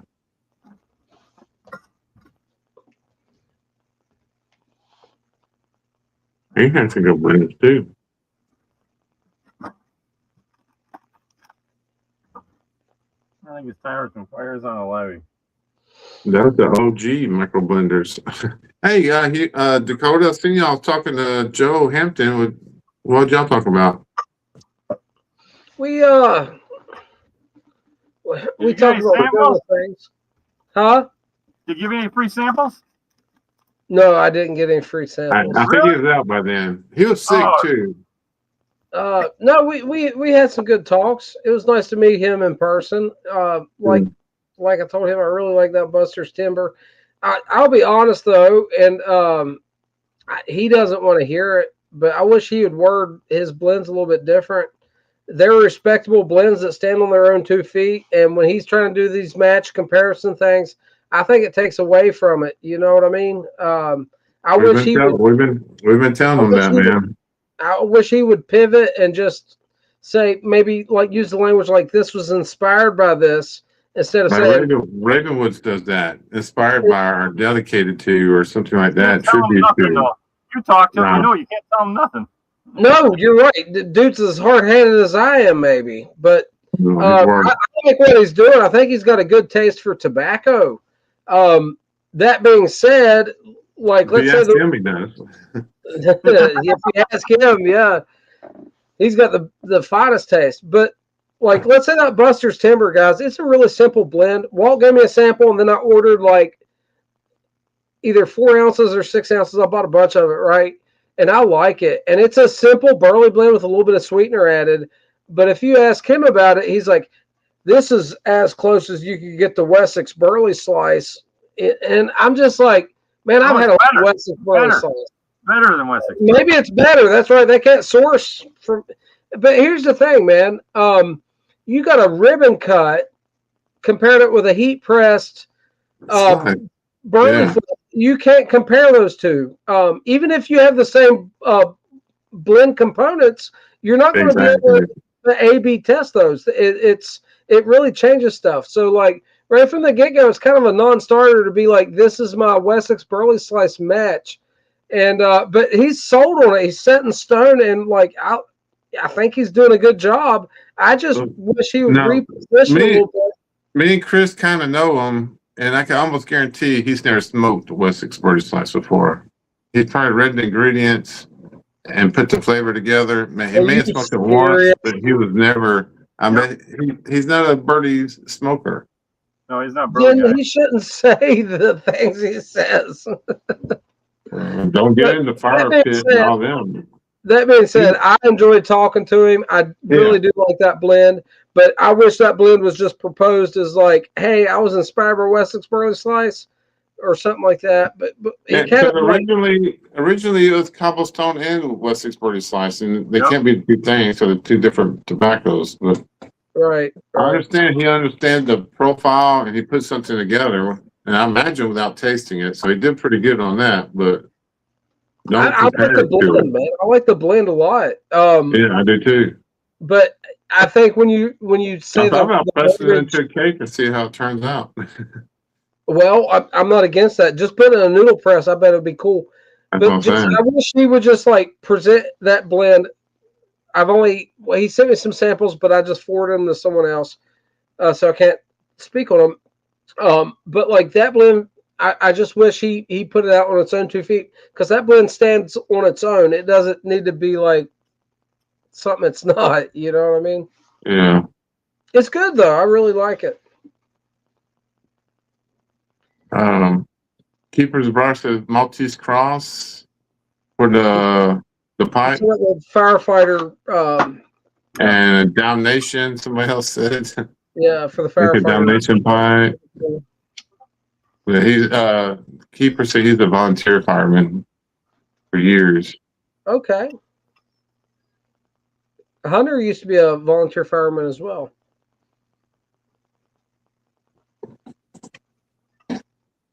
Yeah, he's an interesting character. He's got a lot of knowledge, but you just kind of you got to drag it out of him to get any of it. He's kind of hard-headed, though. He really is. Yeah. He's an honorary old codger, is what he is, but he just kind of. It takes one to know one, so I'm not. He's a little pretentious. Mm-hmm. But pipe knowledge and stuff like that, like old Dunhills and Costellos and stuff like that, he's up on them. Talking about artisan pipes. Don't mention artisan pipes. Who? I talk about artisan pipes. When I used to talk about artisan pipes with him, he will just hit it. You spend all that money spend $500 on a pipe. Meanwhile, he pulls out like some old Dunhill or Costellos that, like, if you wanted to buy it, you'd be spending $500. Right. And he says, "Oh, these are so great." I was like, "Well, those are nice pipes, but you can't compare that to an artisan pipe, dude. You just don't understand." Did Walt? Did you speak to the Terry gentleman while you were there? The older guy with the vest that had his wife with him. That's Terry and Treese Carpenter. Yeah, they were great, man. They were great. Hunter was fanboying out. He's been talking to Terry online on the groups for ever. Terry knows all the shows for the most part. Yeah. Terry showed us pictures of his cellar and all of his pipes. I was like, "Man, you must have been collecting for what, 3 or 4 months now?" And he looked at me. He's like, "It's been 60 years or whatever." You know what I mean? And his placers were great. His poor wife, man. He's dragging her through all that. YouTube channel. He does, man. He does. And he said he won't. It's hard enough for him. Yeah, I talked to David. I talked to Terry. As soon as I seen him, I started talking to him, and he kind of recognized me. But he was every day, him and his wife. And in fact, Sunday when we pulled up next to his wife, and she's like, "Yeah, my eye is gooey, and I'm sitting here tapping my eye." I was like, "All right, we're going inside now." Terry's awesome. I wish he'd do he's got pipe knowledge too, and he's got. Oh yeah. You ever watch his Facebook stuff when he's just got all them pipes on his back wall? You know, he really just smokes one blend, but he tried that symphony, and he really liked that, Walt. He went back to it. He tries a lot of stuff. He won't let on to it, but I think every time I seen him, he was smoking a different blend. Hey, Walt, do you remember the big tall guy? I asked if he could try that symphony. He looked like the painting piper, and 2 people asked me if it was the painting piper. Do you remember that guy? Yeah. Tall black guy with dreads. His name's Jerry, and he hit me up on Instagram, and I didn't know he was going to be there. He might. Go ahead, Walt. I know I've seen him on Instagram before. I didn't know that. We had messaged on Instagram, and dude had the coolest energy. And when I met him in person, man, it just clicked. He's talking about maybe making YouTube videos, and I offered to help him any way I could. But it was really cool running into him. And Walt, I really appreciate you letting him try some vintage tobacco. He said he had never had any aged tobacco in his life, and been really getting into it. So big thanks to you, Walt, for letting him try that, man. He's a really cool guy. You gotta learn as you get more and more in groups and pipe clubs and pipe shows and stuff like that. It's not just me doing it. Everybody does it. And there's people that they bring all the McKellen's anniversary stuff out. They bring the Old Frog Mortons out. Well, it's kind of a community thing. Within the circle, and I was not close enough to anyone else there to speak on behalf of someone else to be like, hey, can I have my friend try your aged tobacco? And I felt comfortable enough with you to, I understand that. But that's just because, people did it for me years ago, Right. And I get that, man. I get that. And that's the thing. That's what you guys all kind of like. So it's funny watching. I watched everybody's videos where they're like my Muletown review and my thoughts on Muletown. And everybody was like, yeah, it was great. The show was okay, but it wasn't really all about the show. And I was like, this is what I've been telling you guys, like, since like I first met all you guys and jumped into this YTPC. I was like, it's great to talk and do these things and hang out with everybody, but it's a whole new world when you get to sit down in person, share a smoke with your friends, meet new people, talk to all the other people that attend the shows. People go to shows and you look for a pipe, but they're not going there to buy pipes. No. They're going there to just hang out with the community and their friends that they see at that show. Hey, I'll see you next year. We were all new to it. Everybody else there, probably half the population is a reunion because most of them were there last year and the year before that, and the year before that. So like you guys, if we do this every year, that's what happens at these pipe shows. People just meet up, and that might be the one time a year that they meet up and see each other, and they'll talk online and converse throughout the year. But they look forward to getting together and hanging out and just doing that. Yeah, you'll find a pipe, you find some tobacco. That's all. You see the new stuff and what the makers are making, but it's all just. And I try to stress if you live somewhere, just put the word out there. You smoke a pipe in your area. Get 2 people together. Get 3 people together.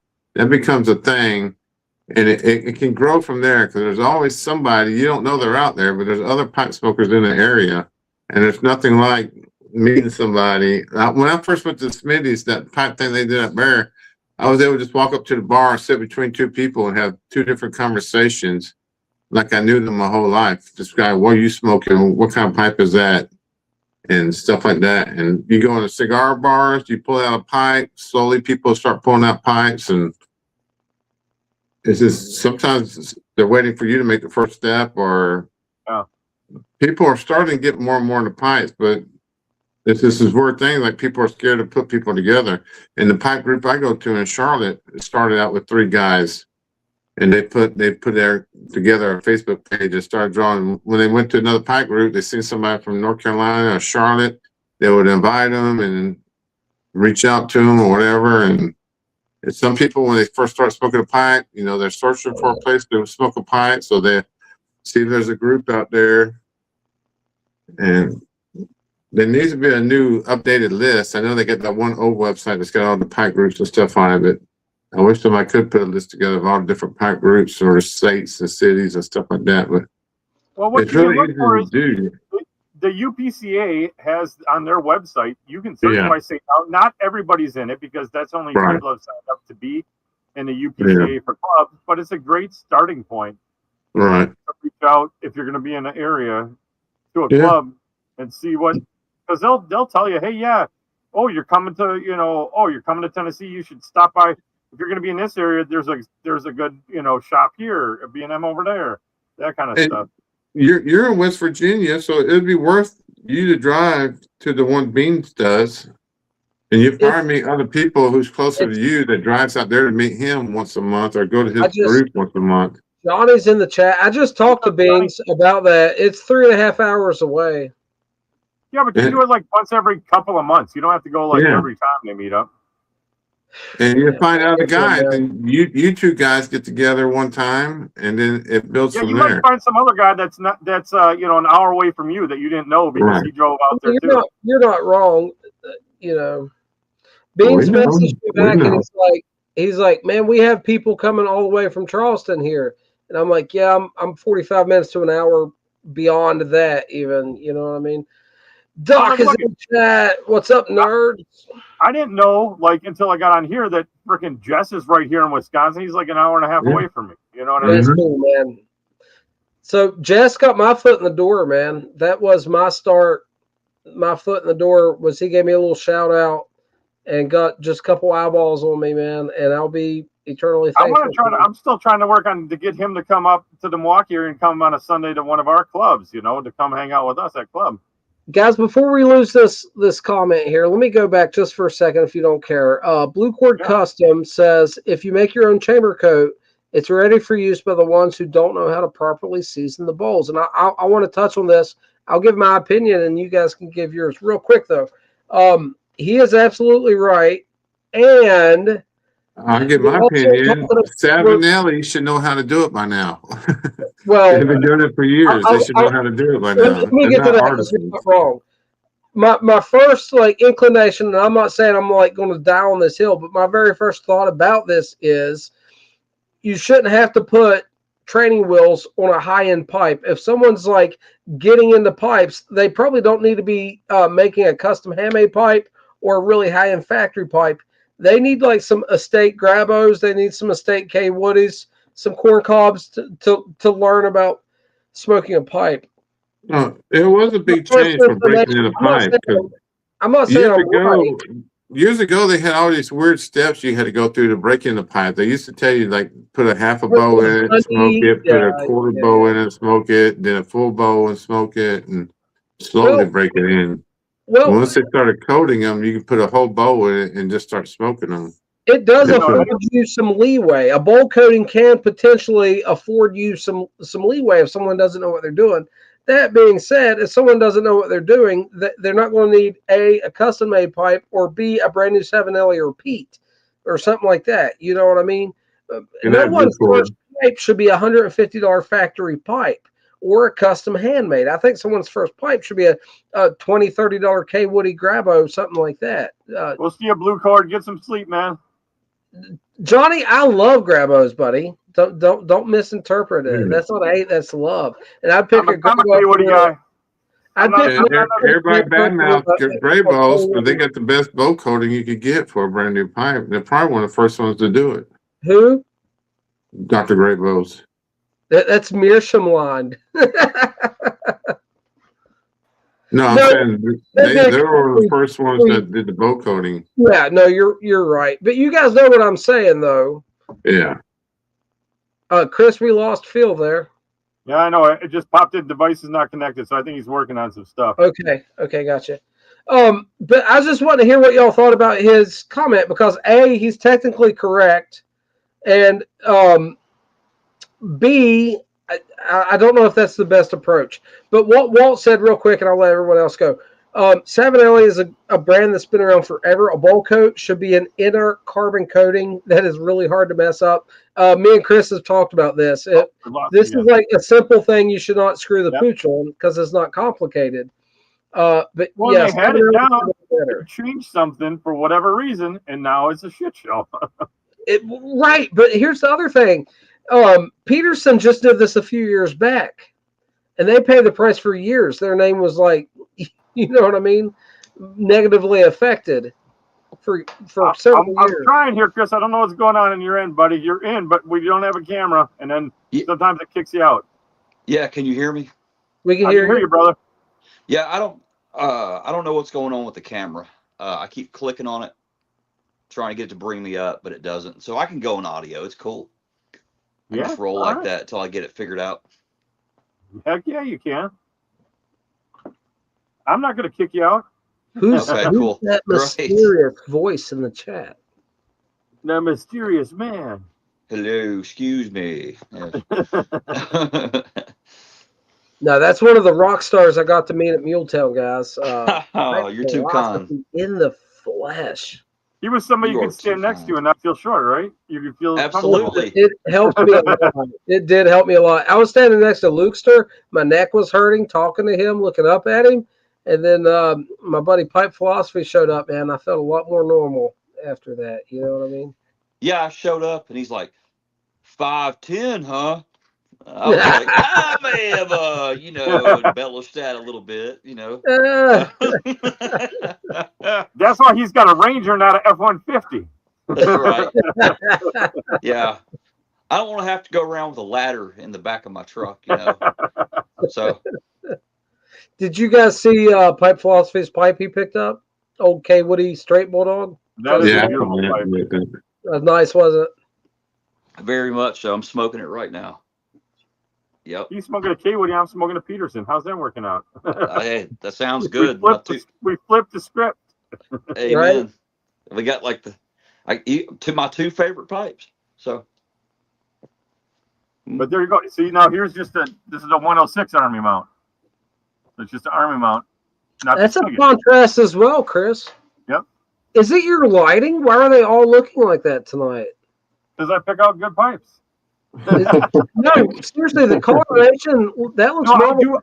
I'm a big service. This one has a real nice contrast on it. And I really like I like a dark contrast. So it's like a black contrast on a darker stain. Model number on that one again, Chris? It's a 106. 106. The big billiard. I really like Porch Piper Tom's 999. Mm-hmm. You know that one? Yeah. I got one of those in the basement. I'm going to buy me one of those at some point. I don't know when. Okay. Very nice pipe. You'll like this though. I want to get more Pete's, man. I really like them. Just get straight ones. I got a giant one in there that's P-lip, but it's like almost too big. 209 said he's got the Irish Harp 80 stem blasted. Oh, we lost Chris. Gonna click him back in. How can it be an Irish Harp and an ADS? Because it's ADS is the shape. 80s. What is it, Chris? ADS is the shape. Irish Harp is the style or design. The color. I didn't realize that. All the Irish Harps I've seen have been kind of like the Dublin shape. Is it? All right, we got him back. Yeah, not bad. I'll leave well enough alone. And then there's this one. Good, you're good. Hey, Johnny's got that ADS Dracula too. That looks incredible. I mean, incredible. And then he's got that banded ADS. He must have 3 or 4 of them. I've got 2 of them. He must have. We got smoking some fires and levy in this 106. Pipe Phil, what are you smoking? I have got some Steamworks 2026 in here. So I was smoking on the live earlier. Mm-hmm. Yeah. And then here you go, man. Here you go, Dakota. Here's the Peterson short. I do like that, man. Yeah, I really like this one. I like that. I mean, there's your size difference. Not a junior. Don't get a junior. I'll show you what a junior looks like. The bowl size is normal on that short, right? Yeah. If you want to get a smaller Pete, get a short. Don't get a junior unless you really want a low one. Yeah. That's like this merchant service. It's 1.5 by 3/4 of an inch. It's not a giant bowl, but it's not a small bowl by any means. You know what I mean? That's a junior. Actually, that doesn't look. Okay, I see. 209 said, "Well, young man, you just learned something because he's got 3 of them." See, I was adding it up in my head. I was like, that makes like 3 or 4. He's got the ADS banded that he smoked coming off of what was it at the end of November? What did he do? And Johnny, not a single one will pass a cleaner. It was Cobvember. At the end of Cobvember, Johnny had a brand new ADS with a band that was gorgeous. He smoked. And then I knew he had the Dragula ADS that's freaking phenomenal. And then the one he just described, the harp, Irish harp. I got a ADS Halloween. That's a army mount with an orange stem, black stummel. Then I've got the same Dracula like Johnny's got. And, and then I've got a 999. And yeah, not a single one of them will pass a cleaner. That 999 you have, is that fishtail or P-lip? Fishtail. Yeah, I might have to get me one of those, man. Porch Piper Tom's got one, and I'm telling you, it is a really good looking pipe. Might have to get me one. It's like a smooth Aaron one. It's nothing fancy. Gotcha. I only have one Peterson with a P-lip, and it's 150 Emerald. I don't remember the number. I have one Peterson as well. It's like an oversized billiard. Yeah. I got 4th generation. Is that your, I was about to say, is that your 4th generation? Yeah, it's my new one. Very Danish inspired. I like it. Well, we're bragging. I got a 4th generation. I do not, Walt. I got a Meerschaum that a nice guy gave me. Mm-hmm. Awesome dude gave it to you. Huh? Awesome dude gave it to you. Yeah, he's really awesome. Guys, Walt broke out the lap. Is that Southern Roots? No, it's Meerschaum, Missouri. Is it? Okay, they stepped up their game. Hey, Walt really did break out the library of tobacco, guys. I'm not joking. And you don't touch half of it. Yeah, he really did. That was some excellent vintage tobaccos you busted out. That was nice. But that's the same thing I was talking about the pipe groups and get-togethers and stuff like that. That's what everybody does. They bring the old stuff out. They want to introduce you to new stuff and show you stuff you may never get a chance to smoke again. And if you find something you do like, you know if you want to go after it or not, or if it's not worth your trouble. Well, that symphony you had was incredible, Walt. I'm telling you, it was simply incredible. Mm-hmm. It was very good. Like I said, I don't even like symphony. I'm going to go get that other knife real quick. I want to see it. Yeah, please do. I love to see it. While he's going to do that, I was going to ask you guys this. There's a new channel on the YTPC. And the other day, the guy was smoking like 100-year-old cigarettes. Did you guys see that? Yeah. That's come and get him. He does high-end pipes. He buys gun heels and stuff like that from Europe and refinishes them. Did you see that box he got today? It was like a couple dozen Dunhills. Oh, I haven't seen that. That's what he does. I sold some pipes to him one time. I had a weird collection I found on the estate auction. He let me pick some stuff off his website. He buys used pipes and cleans them up and stuff. He's a cool guy. He's got like people that look for him. Mm. What's his channel name again? Come and Take It. Pipes. Come and Take It. Yeah, that's he's in Texas. Brutal enough, Chris.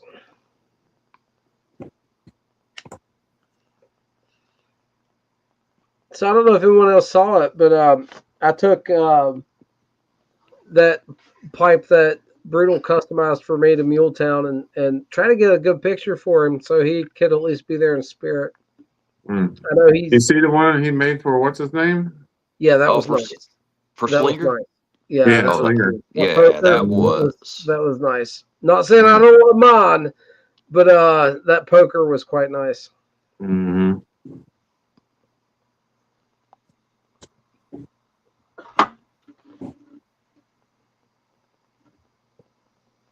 Is he gonna make it? Brutal, you gonna make it to Chicago? I hope he does, man. Who's that? It's so cool. Brutal. Oh yeah. Are you? You too. Well, yeah. I'd like to. I can't make a promise on that one. That's a good stretch. I am. But it would be great. Johnny smoked some Camels from C rations, Walt. That from World War II. That's badass. Yeah, that's before my time. I remember when Tabasco came in C rations, but I don't remember cigarettes coming out. I know they did, and when they came in a tin box. But... All right. Yeah, that used to be almost standard when you joined the service. Yeah. They gave you smokes.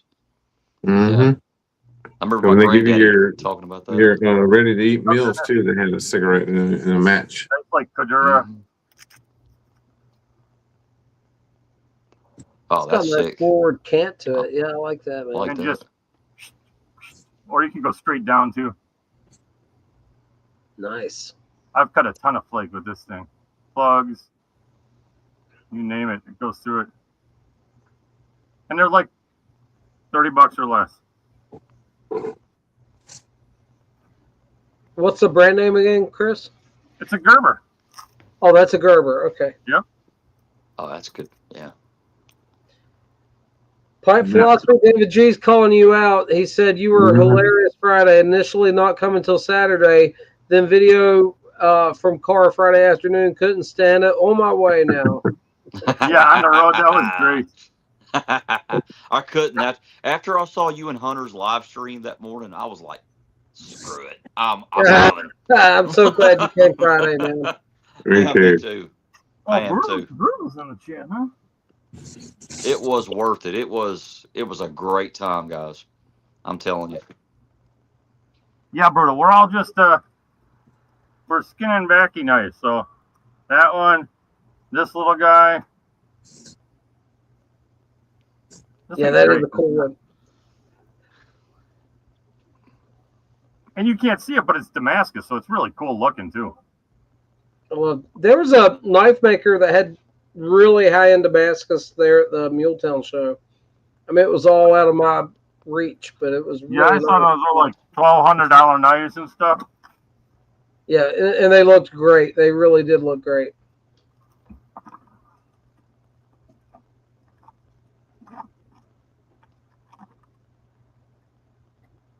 I'll tell you one thing about going to the show.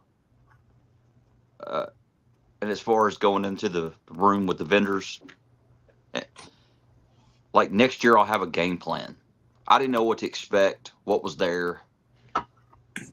So now that I got a feel for it, if there's something I've kind of got my eye on or I had my eye on this time, I'm going to save up for it, have the money ready to go, and be like, get after it. Yeah. So it was like a good learning experience this time. Who's there? What Of course, and check their websites and their Instagram because sometimes they show what they're going to bring and stuff like that too, so you get a heads up. Right. And I know that probably different vendors show up every. Go ahead. I was gonna say, and the thing is like if you go to like the bigger shows like Vegas or Chicago ahead of time, like on Thursday nights and Friday nights before the show. They'll have room hopping, and all those guys will have in their rooms all those pipes just set out. Or even in like the smoking tent, they'll set up at a table and have a bunch of their pipes laid out, the artisans and stuff like that. So you can get and see that stuff, and you can buy it. They'll sell them to you right then, so you don't have to fight through the stuff on the show floor or any of that kind of stuff. There you go. There might be a few people who couldn't afford a table selling stuff up there. There are guys that show up, don't buy a table, and just sell in the tents. Rather, rooms, yeah, 100%. But I always heard Chicago's always got the smoking tents. Always got old tobaccos and stuff. You never got a chance to smoke and stuff, and this would be open on the tables. People just passing it around and stuff like that too.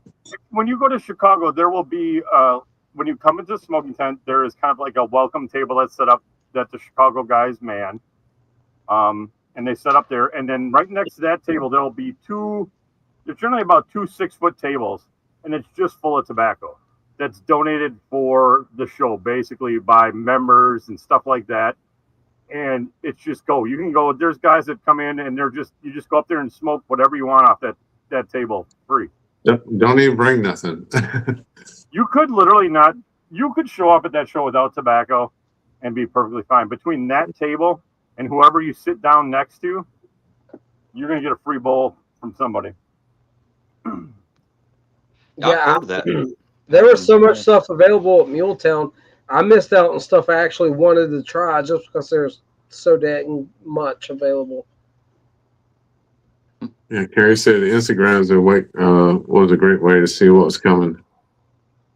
Well, yeah, and exactly Ben from Redeemed will put that out even on like Instagram and Facebook. He'll put every show he goes to, he puts out what he's bringing. You can see, and he'll do it. It'll be like 3 or 4 different posts of what he's got. He's the one that had the Oriental cake that Dan bought, and I don't remember seeing it on no Instagram. I would have rushed straight to this table and got it. Johnny don't do the gram. Johnny, just follow Ben at Redeemed on the Facebook. He puts all the stuff on Facebook to all his tables too. Yeah. I was at that table. I was at a table Saturday and watched a guy like spend $300 right in front of me on a couple tins of McClellan. He's like, "Yeah, I'll take them, yes, sir." And I was looking at him, going, "I bet that junk is good." Yeah. He knows he likes it, and he probably saved up for it. He's going to find some, and he got on 3 tins to get them through till next year. That's it. Our next pipe show. All right, David G's going to do a bump with me, and I'm going to bed. But David G, get the Ruska out. I'll go fetch mine, and we'll do it on Chris's here. Why not? I'm about to head out. I've been up work in the morning. This morning. It's 11:30. So give me a second. We'll do it. And listen, David G. Y'all saw how me and Hunter started out with the Rustica, right? We do a little bit. They were like, oh, faces melting. And David G puts them out in his hand, and Hunter's like trying to warn him, he took it at him like, who are you talking to? Boy, I've been doing this since before you were born. And we count down, and David G's like, and he's like, whoo, that's good stuff. You know what I mean? And Hunter's like looking at him like, really, bro? And he went back to it and did some more. So complete animal. I'll be right back. Johnny, you're coming to Chicago this year and next year. I keep forgetting. I know you said you were going to go to Chicago, but I can't remember if it was this year or next year that the wife's cutting you loose to go. Might as well be this year. I hope it's this year. I mean, I'm fine with next year too, but 2027 next year. Okay. I'll be dead by then. I keep telling my kids I got 2 years left. They better be nice to me. So my 2 years is about up. Johnny, tell your wife you want to go for like the pipe making seminars and be there on fly in Tuesday night and be there Wednesday and Thursday for pipe making seminars. Hang out for making a real go of it. Take the 101 class, and then the next year you can take the 102 class.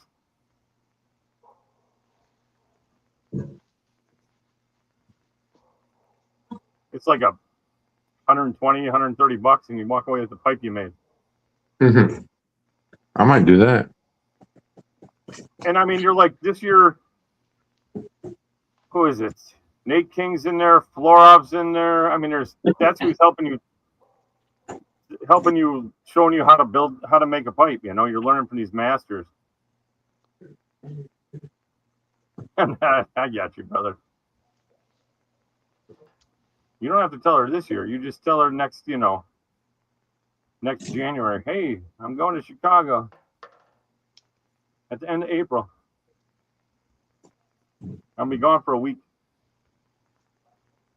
I kind of got a loophole with the Chicago Pipe Show. Okay. I told you my sister-in-law lives in McHenry, right? Mm-hmm. So I need to talk to the missus and be like, hey, let's go to McHenry and see Susan. Yeah. And on the way back down, I'm going to the pipe show, Yeah, exactly. or something like that. See if I can. It's not that long of a drive.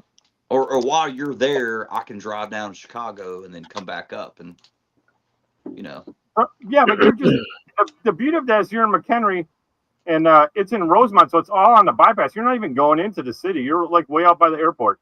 Exactly. I mean, and it's only about an hour or so away. Yeah, McHenry at the most, hour 20. Yeah, exactly. You never have to get on. You never have to go downtown or anything.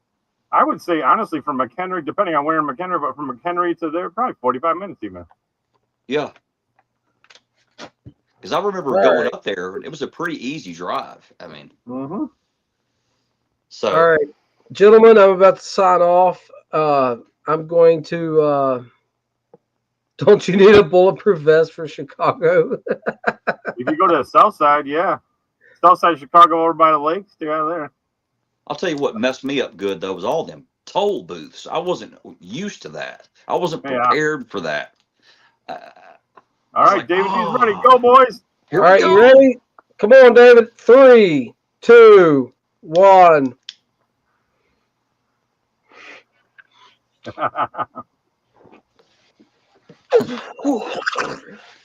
It's Ric Flair time. Woo! All right, boys. Hey, listen, guys, that's it for me. I've been up for way too long. It's been a long work week. I still haven't got more than 5-6 hours of sleep a night for over 2 weeks. I am spent. So, Chris, thanks for having me. Yeah, Pipe Philosophy, Walt, great seeing both of you. Yes, and you as well, Chris. But everybody in the chat, I appreciate y'all, and catch some of you guys again tomorrow night, man. Y'all have a good one. We'll catch you again soon. Take care. Get some sleep. Take care, bro. Later, guys. Yeah, Johnny, that good old Cabrini Green. They tore that down. It's still just as bad.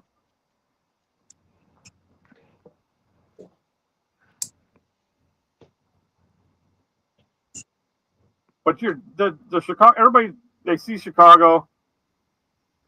That's a big stigma. Everybody's like afraid to go to the Chicago show because they're like, oh, it's in Chicago. And I'm like, yeah, I guess it is. But it's literally at the airport. It's literally outside the city. To get into the city from there, if you get in your car and you drive in, if you don't hit traffic, you're still a good half hour to get into that city from where the show is. It's and if you fly in, literally, there's a free shuttle from the hotel to the airport, from the airport to the hotel and back. You can take that. You don't have to even get a car, nothing. It's just boom, done. What's the room prices like? I mean, I'm there Tuesday night through Sunday night. I think it's costing me like $1,000. But I mean, I'm splitting that with a buddy, and that's. But I'm also anything. But I'm there for a long time, $1,000 a night for a room? No, that's for my whole time with everything. Tuesday night through Saturday, through Sunday. I want to say it's like $160 a night, if I remember. Okay. I mean, it's not a Holiday Inn Express for sure, prices. But there you go. Leagues at $550 Thursday through Sunday, mile down the road.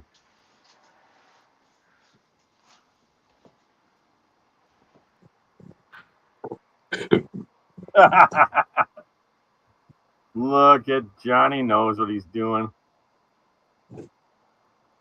You got to dip it. Just dunk the whole dang thing.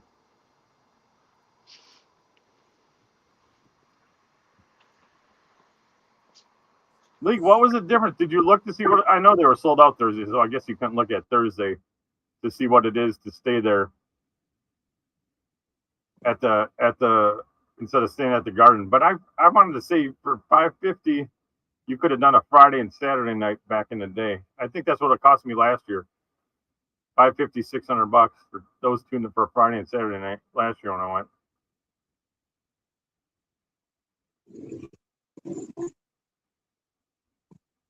I didn't even look because I knew I was going to have to be there for the pipe making class I was taking. I was going down Tuesday to set up stuff anyways. You gonna start making pipes? What's that? You gonna start making pipes? Probably not, but I wanted to learn how to do it. Oh, okay.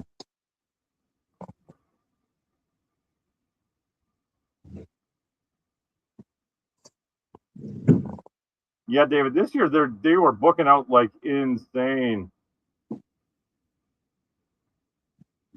All right, Bruto, get some sleep, brother. Thanks for swinging by. Yeah, thanks, man.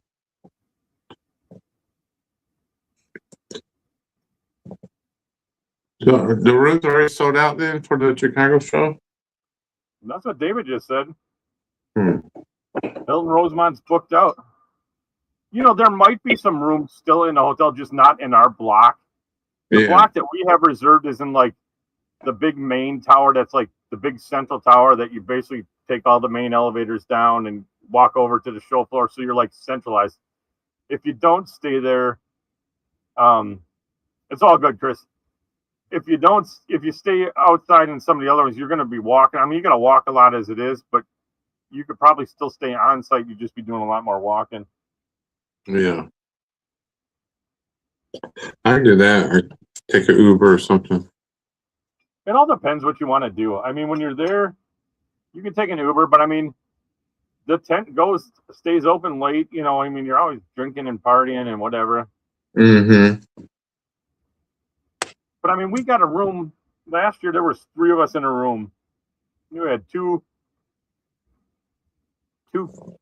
queen size beds, I think, and then the other guy brought a cot and just slept. You know, on that you can fit 4 guys into a room, and the prices go down a lot that way. Oh yeah, I can imagine.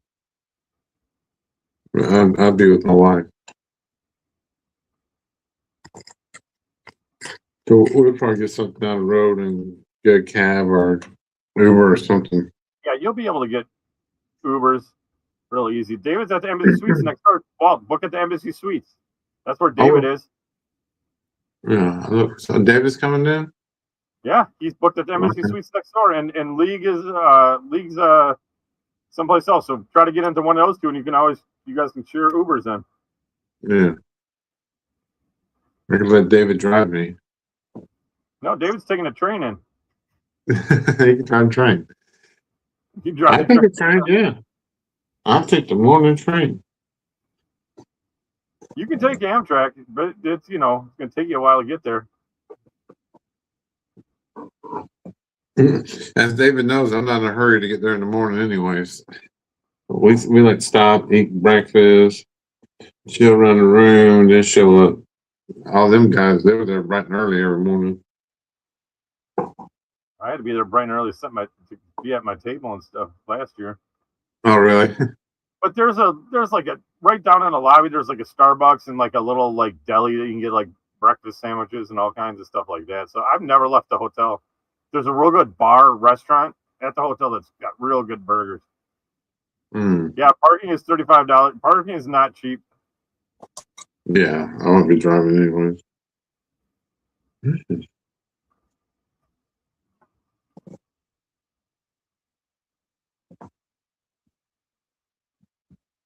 But I can't imagine. I mean, most of those hotels have free shuttles to the airport because all the hotels are right. Those are like the airport hotels, basically. They're all right there.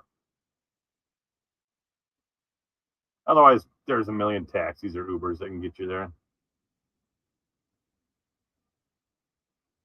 How much was your room, David, at Embassy Suites? Oh, Embassy Suites will give you a free breakfast and happy hour at night, too. Yeah.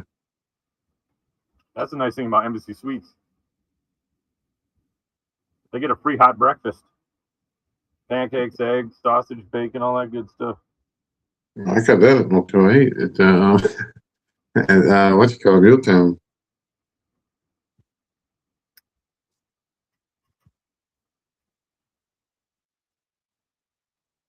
Yeah, and League says he's less than a mile away too. I mean, there's a million hotels there. Oh yeah, I found a hotel. It sounds like it's best to be at the one at the things at then. Just stay at the one. They're all near the airport, right? Yeah, they're all at the by the airport right there. It's just being at the one where the show is so nice because everything's always going on. You can run up to your room to get something. You want to go up there and take a quick hour power nap because you didn't sleep at all. Yeah. It was at $240 with cancellation insurance. Okay.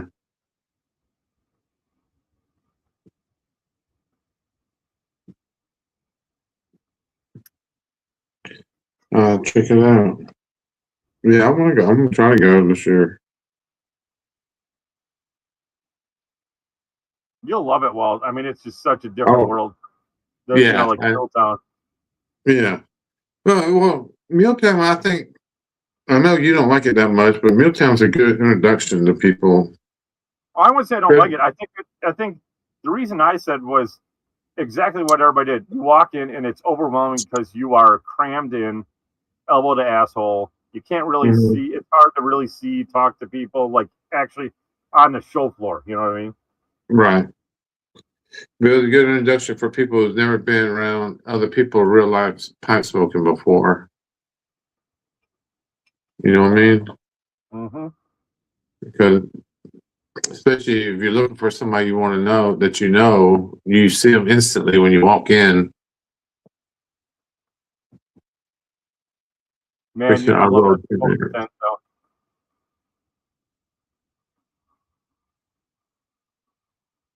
Yeah, we'll go down to Tom's house. Are you talking about Milltown? Is he down by Milltown over there? No, Chicago, probably. He's in Indiana, Illinois. I thought Porch Pie was like southern Indiana, though. I thought. Oh, I don't know. Yeah. I'm always trying to get there early and go to Tom's house first.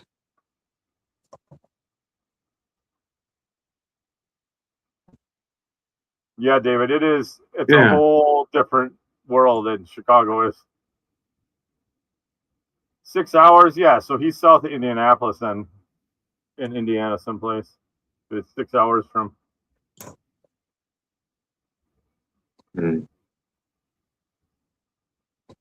Tom should come to that one. Says Milltown had to be further than that. Yeah. Somebody should drive him up there.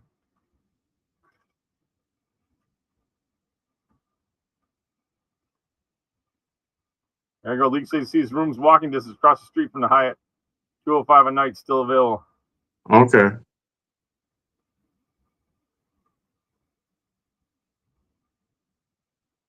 I reckon reserve on one.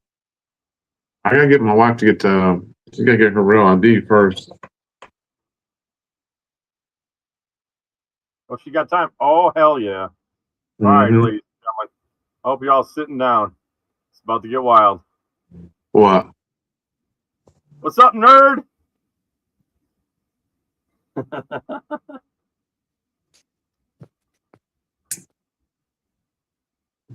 I'm trying to fix my damn audio.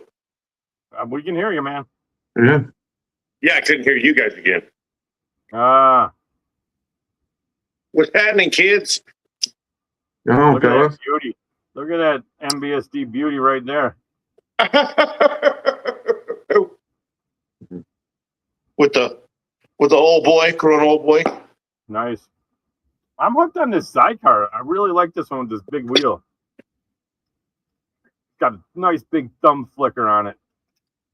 Yeah, Sidecar makes some great lighters. I got a couple of their cigar lighters, and I always love that they have the big giant adjustment wheel at the bottom and everything. You can friggin' not needing to screw this. I hate this one. That's what's nice about this. See that big black one? That's the adjustment wheel on that one. You can just thumb it around. I hate having to take out that stupid screw in the bottom to worry about losing it. That's the worst part with that damn screw. Yeah, I don't take that lighter anywhere. That's my at-home lighter. The butane. The Zippo. That's my baby. I like that they don't hold a lot of butane, and what I hate is you got to hold the dang thumb down on it. That's the only thing I hate about it. Yeah. Otherwise, I love it. Yep, I got my regular Zippo's out of fluid, but I'm changing it to that black gasket. It actually gives you about, to me, I get about 3-4 more days use out of it with that. Yeah, for sure. Damn, she's dying. I got the Allegro.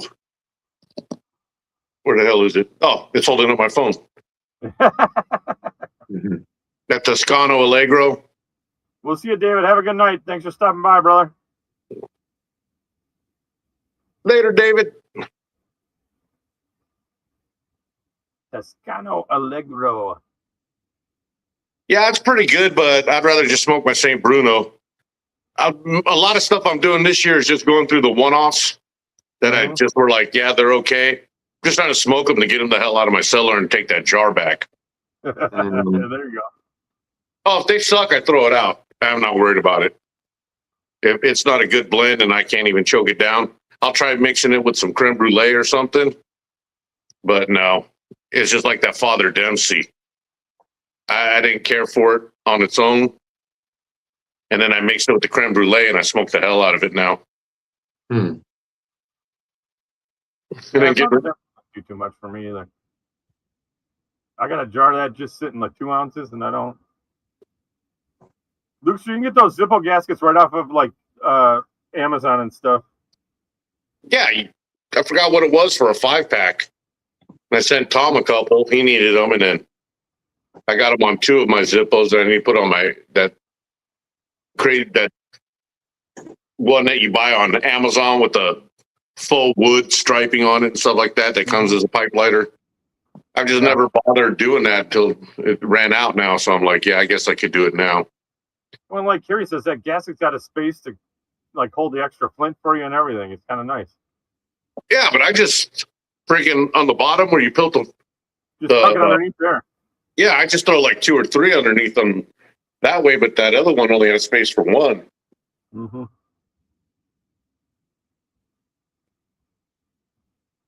I gave up. I got so annoyed having to fill my Zippos. I was just like, ah. And I had so much butane from the cigar days, you know, just running all my Zykars that way. I was like, I'm not even going to go that route anymore. Yeah, I got probably 4 cans of Zycar, that high altitude butane. That's the one to get, man. Will not gum up, especially if you run a torch lighter for cigars. You got to get that. Those things will gum up with the cheap stuff. Oh yeah, and I friggin' 2 burner, 3 burner, 4 burners for those damn 80 rings I smoke. You got to have a 4. Yeah, for those big old beasts. Yeah, for sure. You'll be like, with a single, you'll be like, hey, there you go. How's that for some action? There you go. Tiggs, it's not that kind of video. I've told you that before. Dude, my dog's like that all the time, dude. I'm like, get your freaking brown eye out of my face all the time, man.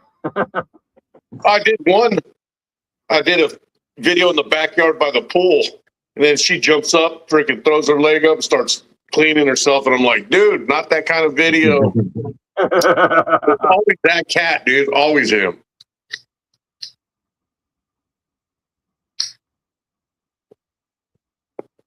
Backyard's looking good. Finally. It's been hell.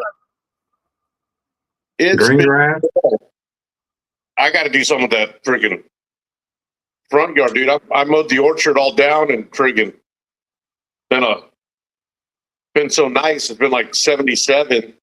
Dude, this shit's already like 8 inches tall again. I'm just like, man, I don't want to deal with it right now. I got to fix my sprayer, and I'm just going to go out to that orchard. Every blade of grass is getting smoked. I'm going to have trees and dirt. I was going to say, and then 2 months out, you'll be telling me about the dust storm you got going back there. Yeah, just looking at one of my hedges, I'm like, I just cut that thing down by like 4 feet. And then my wife goes, yeah, that was like 3 years ago. And I'm like, really? That long ago? And it's already up to the floodlights again. I'm like, dude. Nothing's growing here, man. I invested in a battery-powered chainsaw, one of those Egos. Dude, I love that thing. No more fighting the pool. All those Egos are pretty nice battery-powered stuff that they make. It's not a. And you don't have to service it every year. Yeah, and you can change. You can interchange all the batteries once you get them. Mm-hmm. Then friggin' dude, you can buy them without batteries or something. I got like 4 batteries and 3 chargers. Mm-hmm. I have to start buying them without batteries now. Save a hell of a lot of money. They make big batteries. They hold a lot of power in those batteries too. That's the nice thing about their battery packs too. Mm-hmm. Oh yeah, you throw the big battery on the blower all day long, man. I'm really switching over to the Milwaukee stuff pretty soon because I can get a hookup on some deals on the Milwaukee stuff. Yeah, okay. I'm going to do that. Okay, Wisconsin boy.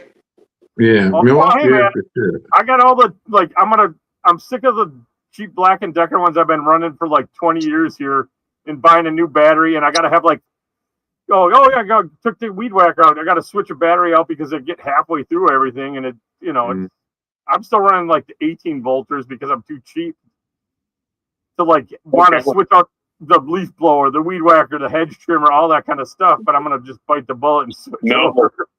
Yeah, there you go. Yeah, dude, I used to buy Ryobi. Yeah, and it was made so damn cheap. It was always breaking. Like on my pole saw, that little tab when you do the adjustment. Dude, I was doing the adjustment and it wasn't even that tiny. I still probably had a good ½ inch of play.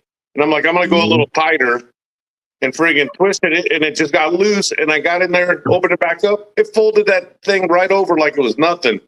Mm-hmm. And I was just like, forget Ryobi, man. Yeah, Ryobi are kind of like handyman specials or, to-do list brand, really. Yeah. But they're made by Black & Decker, just like DeWalt is. My old crappy Black & Deckers from freaking way back, the grass hogs and all, they're still working. That's the worst part about it. They're so cheap, but they don't give me any problems. But other than the batteries suck, you can't get. It's that old technology of batteries charging and wait for them to charge and not holding the charge super long. You know, it works really great. My old Black & Decker friggin' plug-in 115, baby. Oh yeah.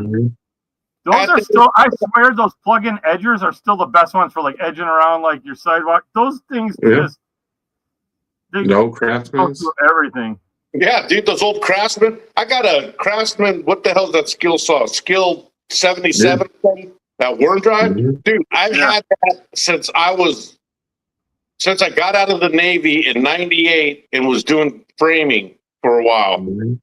And friggin', I bought that skill saw. I use that around here, dude. Like friggin', I'll mow. If it's plugged in and there's a limb I don't like, I was walking, drop it, and that thing works straight still. That's the only problem I have with all those old the plug-in Black Deckers, or most of them. They're all made for guys like Dakota size, man. If you're 6 foot or bigger, your back is so tore up because you're hunched over the whole time working with all those tools. They're made for short people, man.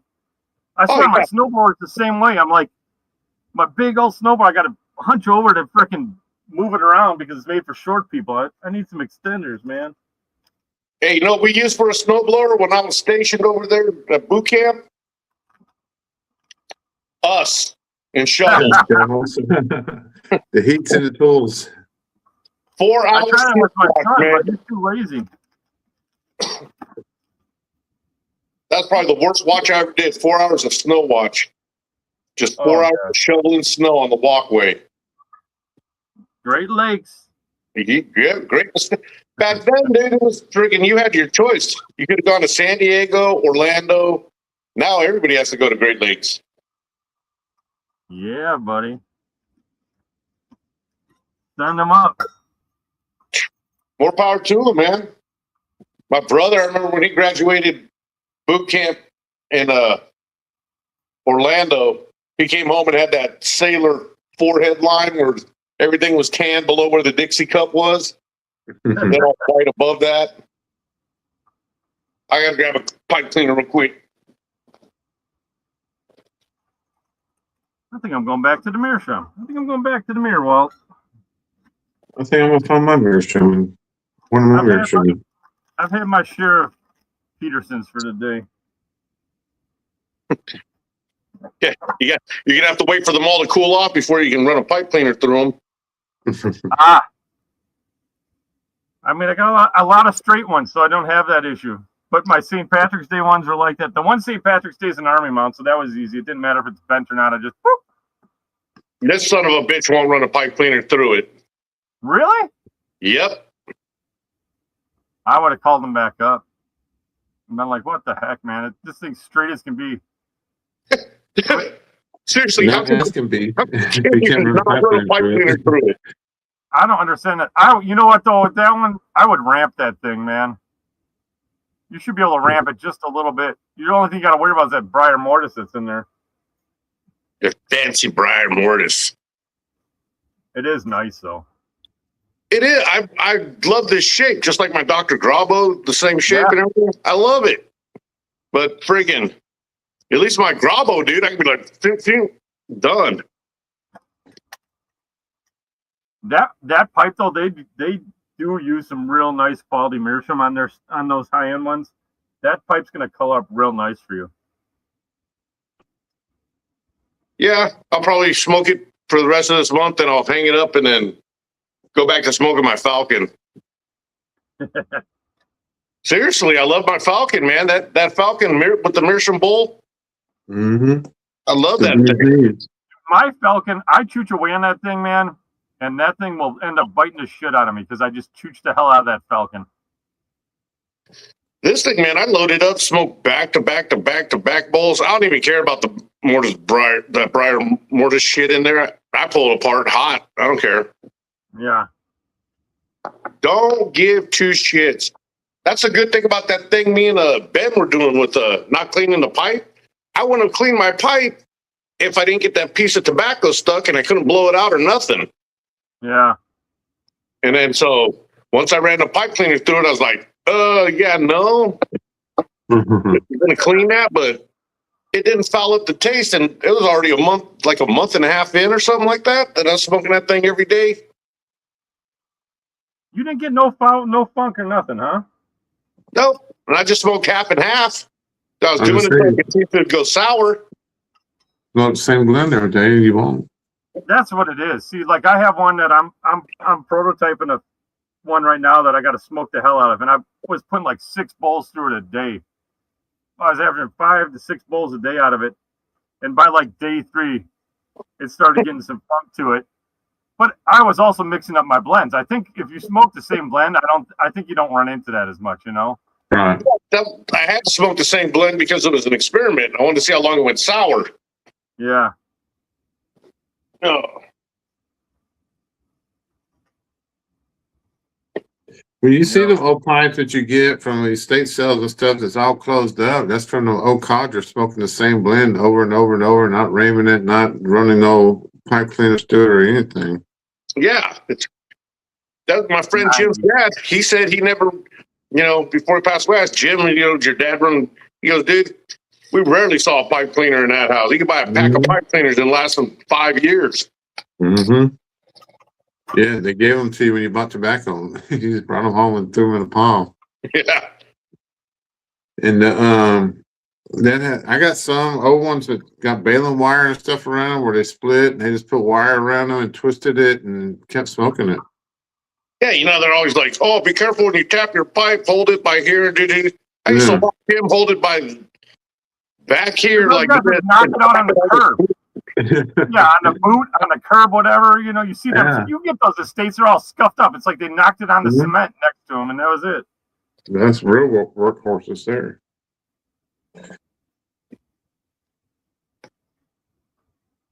You can try this one. I haven't tried it yet.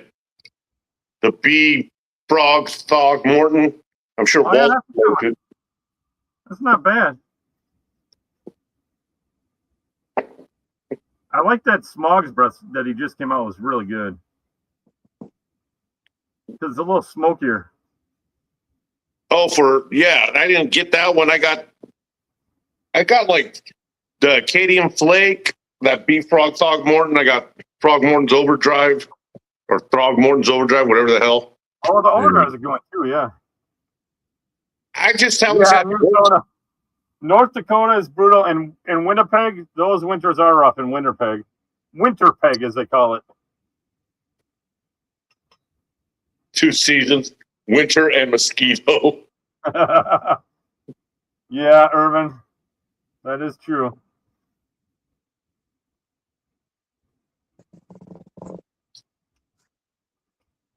You want me to send you some overdrive, Carrie?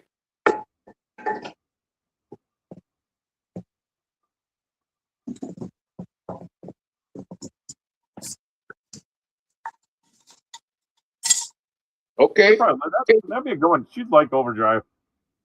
Yeah, she said overdrive sounded good. I guess about 4 ounces of like, I don't know, 4 or 5 blends. Yeah. Give it a try.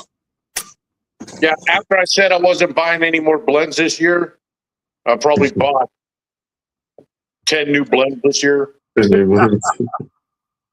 No new pipes this year. I bought this one, that Irish harp, and then I just bought a yellow bowl.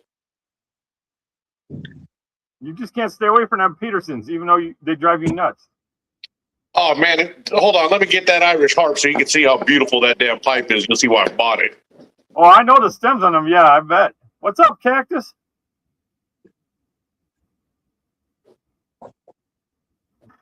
Cactus, we got room if you want to jump in too. This is the Dracula stem. Mm-hmm. This is the Irish harp stem. Oh, you got a real nice Irish harp stem too. You got lucky on that one. That's a good swirl on that one too. Those are the same as like the Draculas. You can win on the stem or you can lose real bad. Oh yeah, I freaking made sure when I was looking. That's exactly what I was looking at. I wasn't paying attention to the rustication and all that crap. Mm-hmm. The stem, and then when I was doing the Irish harp. That is an awesome Irish harp stem. You got a winner on that stem too. Yeah, hell yeah. And it still won't run a damn pipe cleaner through it. Nope. 106 for Cactus next week. That is hot that's really hot this early in the season for you. Oh, that's crazy, James. We're going to be 93. 91 on St. Patrick's Day, 93 the day after, and then I think 92 the day after that.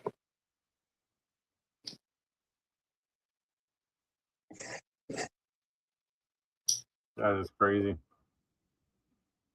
That is super crazy. Walt, what you loading up? Some Bankside. Ah, all right.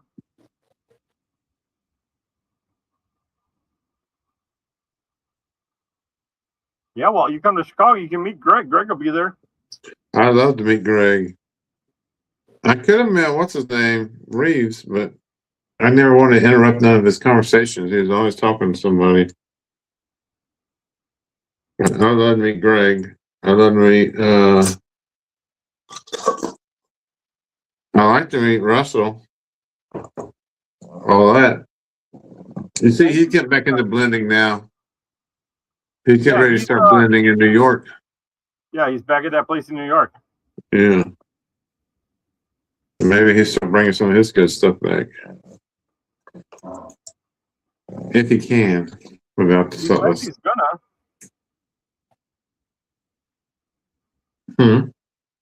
He says he's gonna. He's gonna work on blends. It's gonna take him some while, but he's gonna. Well, he found a shitload of his old stuff in that cigar bar or whatever that he started at. Yep. But yeah, there's some blends I hope he brings back. Did you find that one online? You scrolled through until you found the one with the good stem online? Is that what you did for that Irish harp? Yeah, that's what I did. Mm-hmm.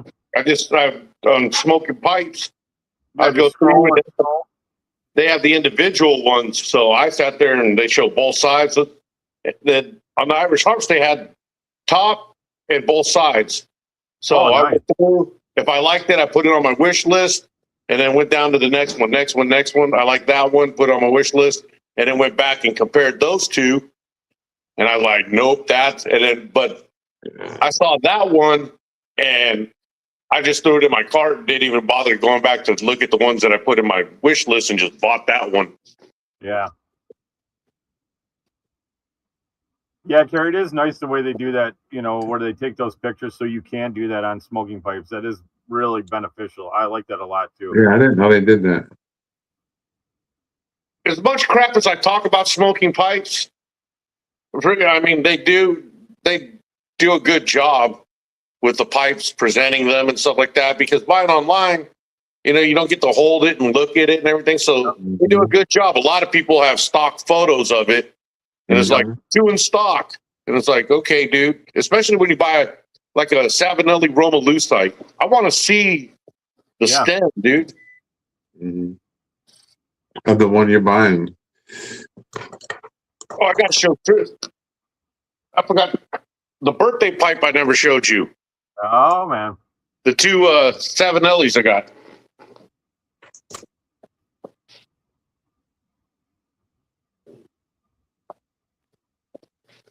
Yeah, I never got around to making a video because I got... Oh, a 614 Roma Lucite. Nice. That was my second Roma Lucite. Can I say it again? Oh, shit. He's got a smooth melee. Yep. This was the present to myself. And look, Walt, no bowl coating. You ordered it that way or what? Or you took it out? No, it doesn't come. The melee doesn't come with a bowl coating. Okay. The Roma Lucite does. I've only had one time that it wasn't, and that was in my beans. It tasted like straight burnt rubber. Yeah. That melee, it's because supposedly that's like honey rubbed or something. Oh, that's right. That's right. Honey cured or something. Some shit like that. All I care about is there's no damn bowl coating, and that's a deal. That's what I like. Yeah, the bowl coating, it's one of those I don't care for it, and it doesn't bother me. If it doesn't, but I run into them. Some impart a flavor, some don't. You know, it's the same thing too. Sometimes I've gotten some from some artisan pipes, from some of the smaller artisans that do stuff, and they put a bowl coating in. But they put it in, and the inside of that bowl is like rough grit sandpaper because they didn't really smooth it all out, and I can't stand that either. So then I sand that out. I don't take it totally off, but I smooth that bowl coating down because I can't stand a gritty bowl coating. That's defeating the purpose to me. You're not building a smooth cake if the inside of that bowl isn't smooth. Yeah, I do the honey one on occasion where I just coat it with honey, pour some charcoal in, and shake it. It's not going to be smooth, but it does impart a little sweetness, but that's for like a Medico. Yeah. You know, damn, cat put hair all over me.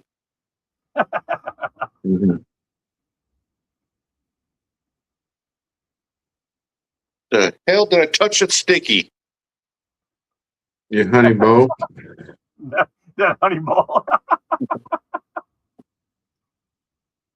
Maybe. What are you smoking, Chris? No. I'm smoking some Sexton, GLP Sexton. That's a good blend.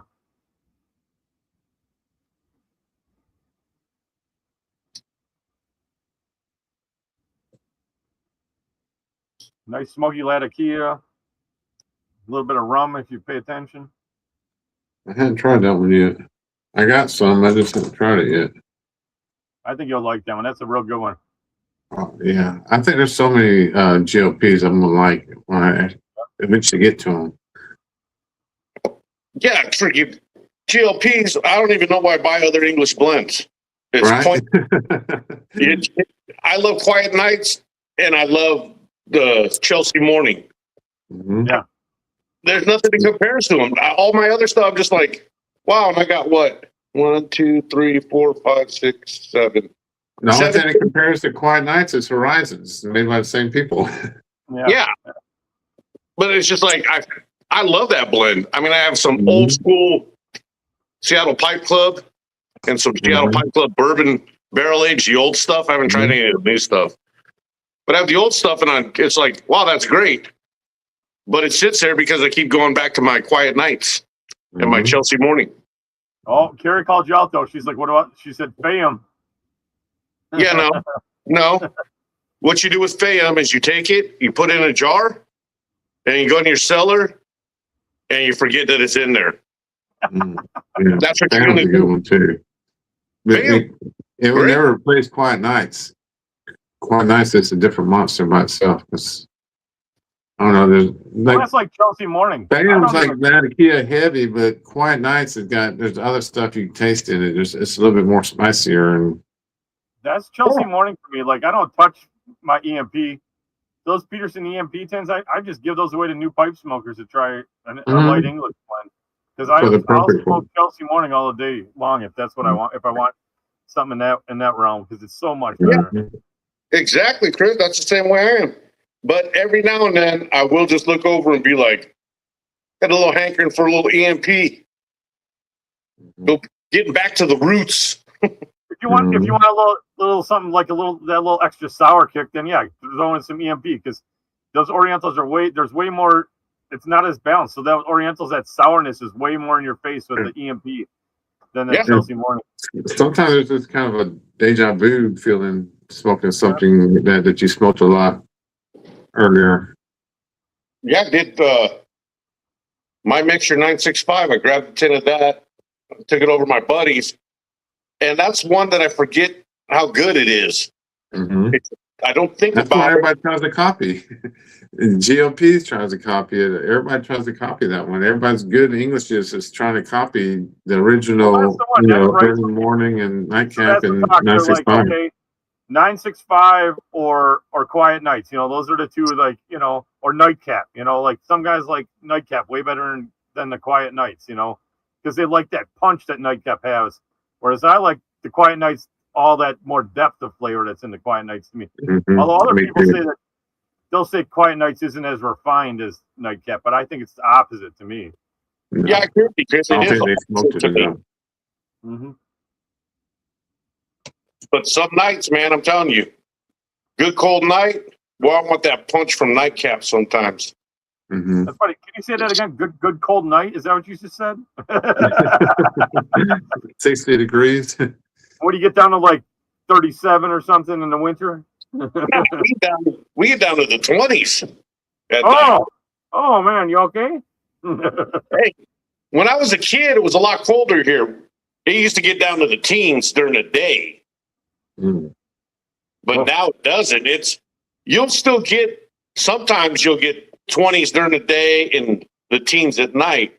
But last year that's what me and James were talking about, Cactus Pirates. It was such a mild winter this year. Mild, and it's like now we never get 90s in March, and now we do, and it's like, damn, there's going to be a brutal summer this year. Mm-hmm. Yeah, it'll be interesting. I mean, it was last week. It was like 72 here. I was like, we were breaking records, like 72 at like the first week of March. Come on, what the heck? Yeah, I'm with you, James. We had a couple nights, maybe a couple weeks, but we were down to like 38, 39. That's the only time we broke 40. And it didn't get below freezing at all this winter. At all. Man, the bugs are going to be bad for you guys. They already are. The cats, man, they don't want to come in at night because they're chasing all the mosquito eaters and everything else that are hatching already.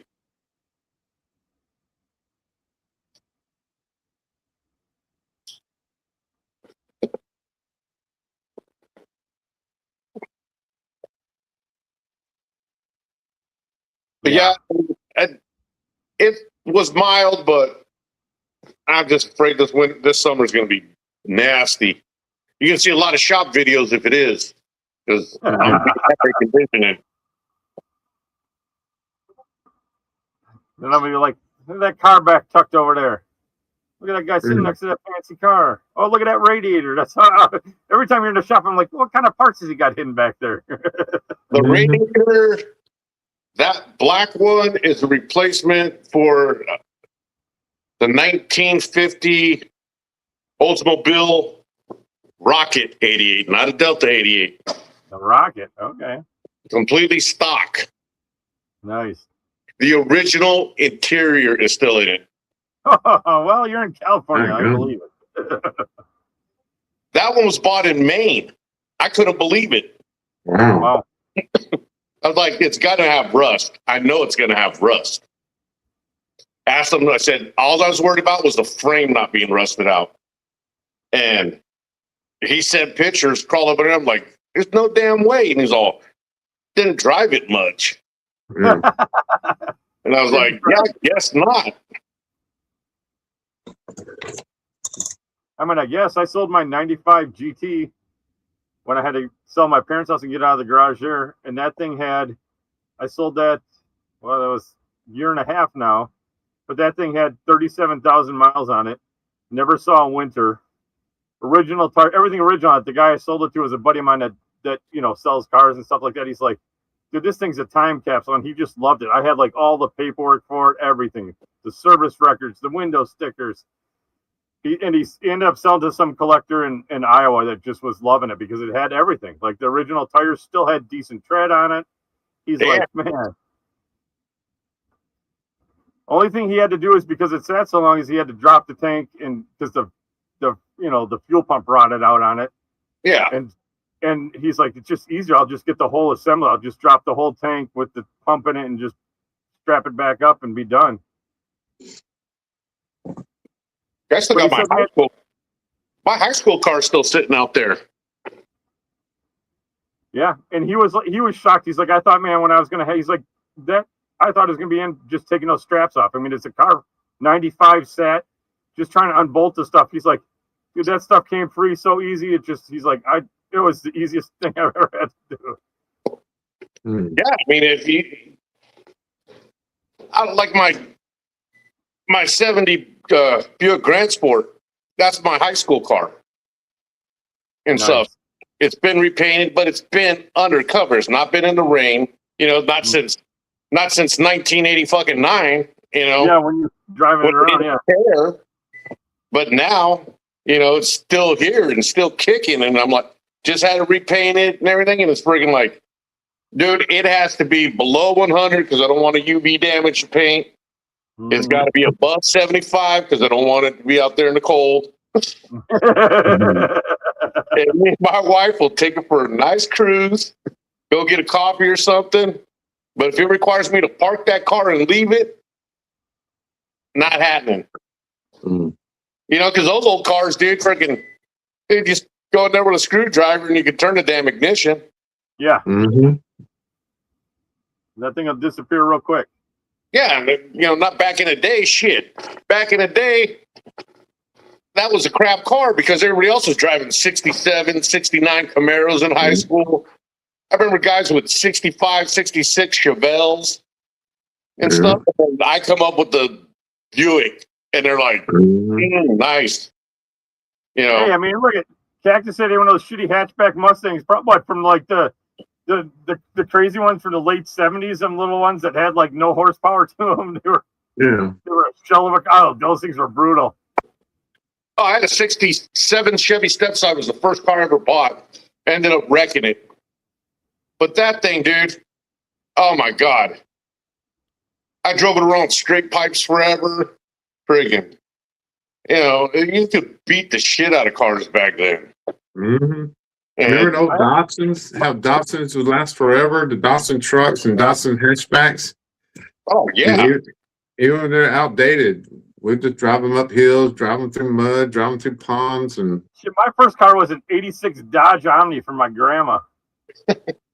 It was like brand new. It was like the first, like she wanted to buy herself like a brand new car before she died. So she bought that thing brand new. I think I got that car from her with like, I don't know. I don't even know if it had like 2,500 miles on it. She like never drove it. Yeah. And for Cactus Piper, it's a 1970 Buick Grand Sport.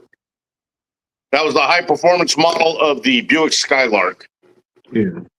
I had a Buick Skylark. Same car. The square body looking one. Oh, yeah. The 1970s. It was ugly, but the small little car that had a 305 in it and so much hauled ass. It's just ugly.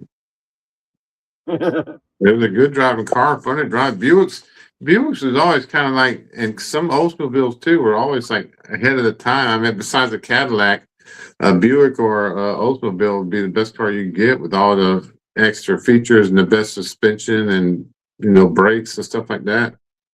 Well, that's what everybody had like in high school. Is like back in the day when I was in school, if you wanted a cool car, it's like, yeah, you got like an old Cutlass, you know, or something. Yeah. The old like The late 70s, early 80s Cutlass, the big ones, you know, and everybody had big old Cutlasses and stuff like that, doing their one-wheel burnouts in the parking lots. Mm-hmm. we had the man's hot rods back then. Everybody's driving the Cutlass Supreme and stuff like that. The 76, 77. Yeah. Lukester. Nissan. Nice. Hey, man, that's probably good it didn't have AC, because when I had that Dodge Omni, I needed an extra kick in the summertime. I had to turn off the AC to get a little extra horsepower boost out of it. Yeah. You could literally feel it when you push that button to turn the AC off. You could tell the difference in that car. Yeah. You lost horsepower instantly. Your four cylinders shut down. Oh yeah, we used to friggin' turn the AC off, do whatever we do. Got to get it stretch out a couple more miles of fuel, man. Friggin'. Yeah. You'd watch that RPM gauge when you just shut it off, go drop about 200 RPMs. Yeah. You can watch it, literally see it to change when it did it. Yeah, it's funny. Yeah, the car you see behind me when I do those videos in the shop, that's a 65 Buick Riviera. Oh. All right. I know.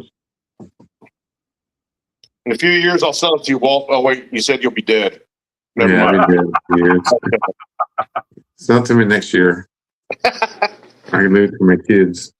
Now, the kids always wanted to drive those cars. I'm like, those are not kid cars.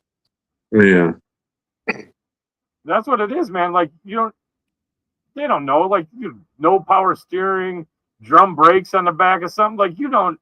Come on, man. Drum brakes in the front, some of them. Yeah. What car were you driving that had drum brakes going in the back?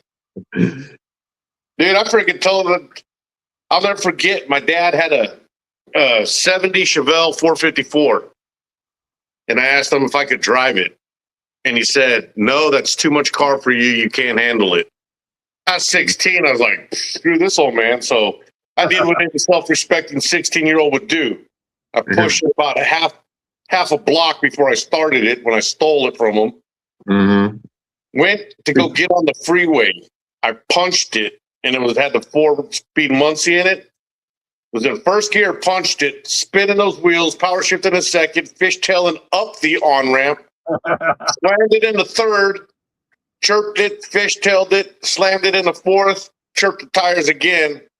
And in that short time of the on-ramp, I was already up to 120, and that car was floating. Yeah. And I took my foot off the gas, took the next exit ramp, drove that car home. I was 16 when I did that. I never drove it again in my life. Yeah. Even when he offered, you want to drive that car? I was like, nope, I'm good. You're just straight. Hey, now I understood what it means when someone says, no, that's too much car for you. Yep. Because most of them weren't designed to stop as well as they was built to go. Oh yeah, no, they were heavier than hell. They couldn't. They were meant to go straight, and that was about it. Oh yeah, you were drag strip cars, and that's about it. You get rear-ended by a train and friggin' drive away with those things. And then swapping the motor. Your buddy, a 12-pack on a Friday night. Pull the motor, boom, you're driving it Saturday. And you could crawl in with the motor underneath the hood of those things. Because there was room everywhere. Tires too. You go to the junkyard and find a wreck one, get tires off of it, and you had a new set of tires for about $25. I had those steel rims. Oh, they're changing tires as a kid. I'm just like, you guys don't know how good you got it right now with these friggin' cast alloy shit. We had friggin' steel rims. Crackers. Lukester's driving a Raptor. What's that, Chris? Lukester said his Raptor was too much truck for him. He did 130 in the cow field. I was like, you got a Raptor, man. In a cow field. I miss my 93 Lightning. That was my favorite car. That pickup truck, I loved having that truck. One of the baffles went in the muffler, so I just cut off the mufflers like right behind the cats. put turn down on the thing. So it was literally like right underneath my ass, almost on the cab where those turn downs were. And that 351 Windsor with the GT40 heads on that truck. Man, I would look for those guys, those Impala SSs, because those were the hot cars, man. Everybody thought those were the shit. I got my Corvette motor and this Impala SS with my big wide tires. I would eat them for lunch in a pickup truck. It was great. And I could outcorner them with that thing. Those tires were mapped out. I love that freaking truck, man. I still hate getting rid of that thing. Yeah, I sold the 69 step side a few years back. Friggin'. I just wasn't doing anything with it, killing me to see it. But that thing, dude, each rear tire was 13 inches wide worth of rubber touching the ground. Yeah. You know, back then when we do that crap, the super skinny front tire, wide tires. Fat back tire, jacked up in the back. That thing had those massive tires on all four corners. That thing could corner like a beast. The problem was that it was so tight with the sway bars and everything on it. That thing would shake your kidneys, man. It would you didn't have to worry about kidney stones. That thing will work them right out for you. It was the roughest ride I've ever had, man, but it was so much fun. Oh, that 69 step side when I bought that off the guy, and that was friggin' 89 when I bought it. 69 Chevy or Ford? Yeah, 69 Chevy. He lowered the whole thing by heating up the coil springs. Dude, you hit a pedal here. For about a quarter mile, you're still bouncing around. That thing, no manual steering, trying to turn that thing in a parking lot. That's why those steering wheels are so big on those old cars. You needed that leverage, man. Yeah. Oh, yeah. That's why everybody's fit. You got to work out just driving. My first car was a 69 Ford F100. 3 on the column. Oh, yeah. 390 engine. Ugly, but it hauled ass. And it's the same thing I said. Tires. If we had a pin that would fall out when you're shifting gears, the clutch pin would fall out, and my cousin would jump out of the car, run underneath it real quick, and put the pin back in and jump back in the car at the red light. It's funny, because back then, I don't know about where y'all live, but there wasn't no inspections and nothing like that. So anything you patch together in your yard, or you could drive it on the road. There's some sketchy stuff out there. Like you said, about the lowering it with the torch and stuff, and they'd put 4x4s and stuff in it to jack up the backs of them, or some sketchy air shock or something to just make it look jacked up. And yeah, that's what I said. Like when I cut my exhaust off, my mufflers off, and I was going to put glass packs on it, I bought the wrong size, and I just never put them on. I just ran straight pipe for years on that thing. Until noise ordinances came out. Then all of a sudden it was against the law. I had a Chrysler, what was it? It wasn't the Roadrunner, but it was the Plymouth version of the Roadrunner. Plymouth Satellite. And I got a ticket one day for my mufflers being too loud. It's the first time I ever heard of that. Yeah, they changed the ordinance probably 89 here. They change it when we cruise down Main Street. Yeah, and about 89. We'd sit there and just friggin' too loud, come here. You're like, crap, dude. My dad used to tell me when they were kids, they put the glass packs on the car, and they go run it down the road, then turn it off, fire it back up, so it'd backfire and blow all the glass out of the back. So it's basically a straight pipe. So because you had to have an inspection, you had to have a muffler, and they're like, well, we got a muffler. Dude, look underneath there, it's still a muffler. But it blew everything right out of the glass pack, so there was nothing in it. It was basically straight pipe. That or cherry bombs. Yeah, cherry bombs. Cherry bomb mufflers, yeah.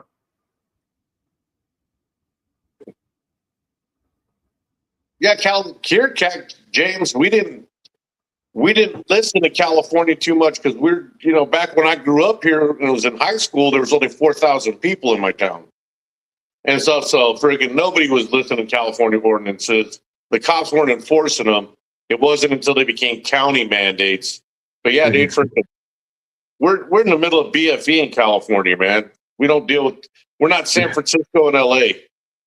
That was a thing back in the day too. When you seen a canister outside the engine like that, what's that? Oh, that's some of that California bullshit.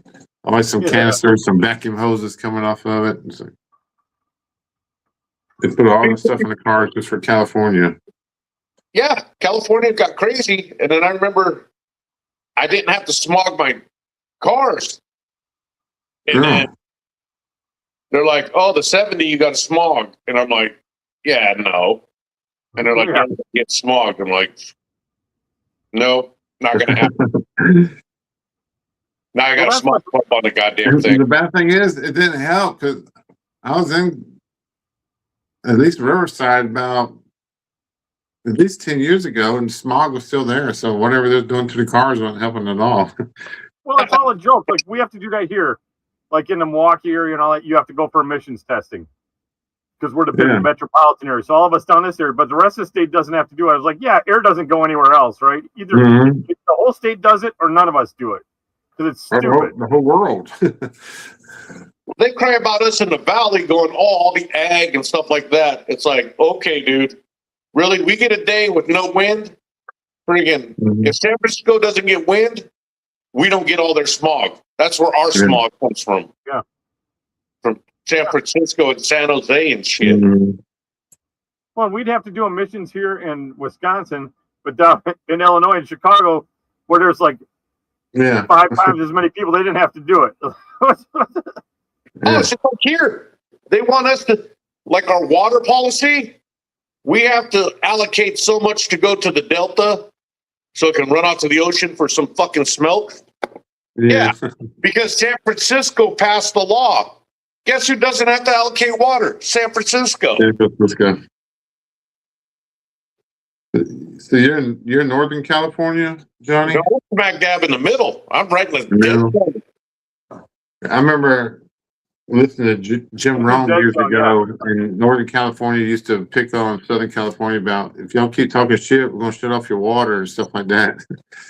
Yeah, back in the 90s. San Francisco gets their water from the mountains just by us.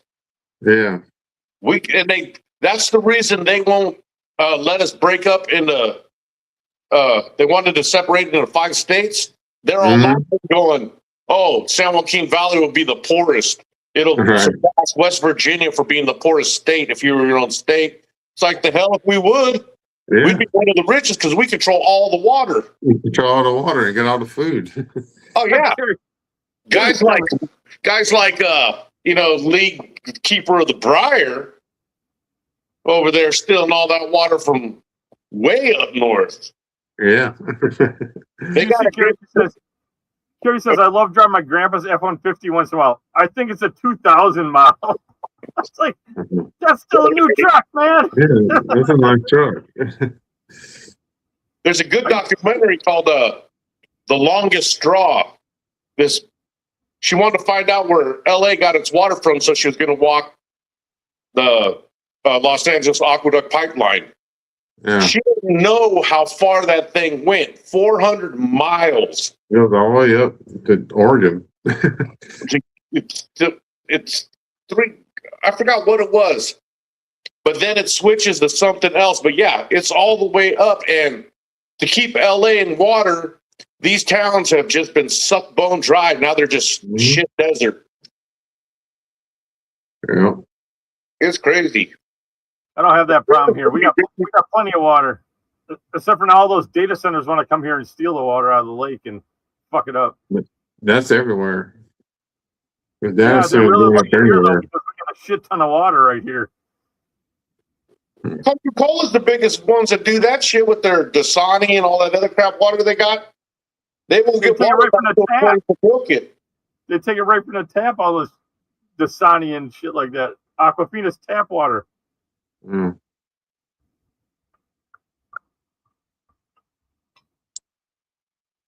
Yeah, that's true. Same with the Hoover Dam that give with all the SoCal. Yeah, because you get all your stuff in the Colorado River. And we got all ours friggin' right here. Most of our water in this town comes from Yosemite. Yeah. Because the said river comes right through us, and that starts up in Yosemite National Park.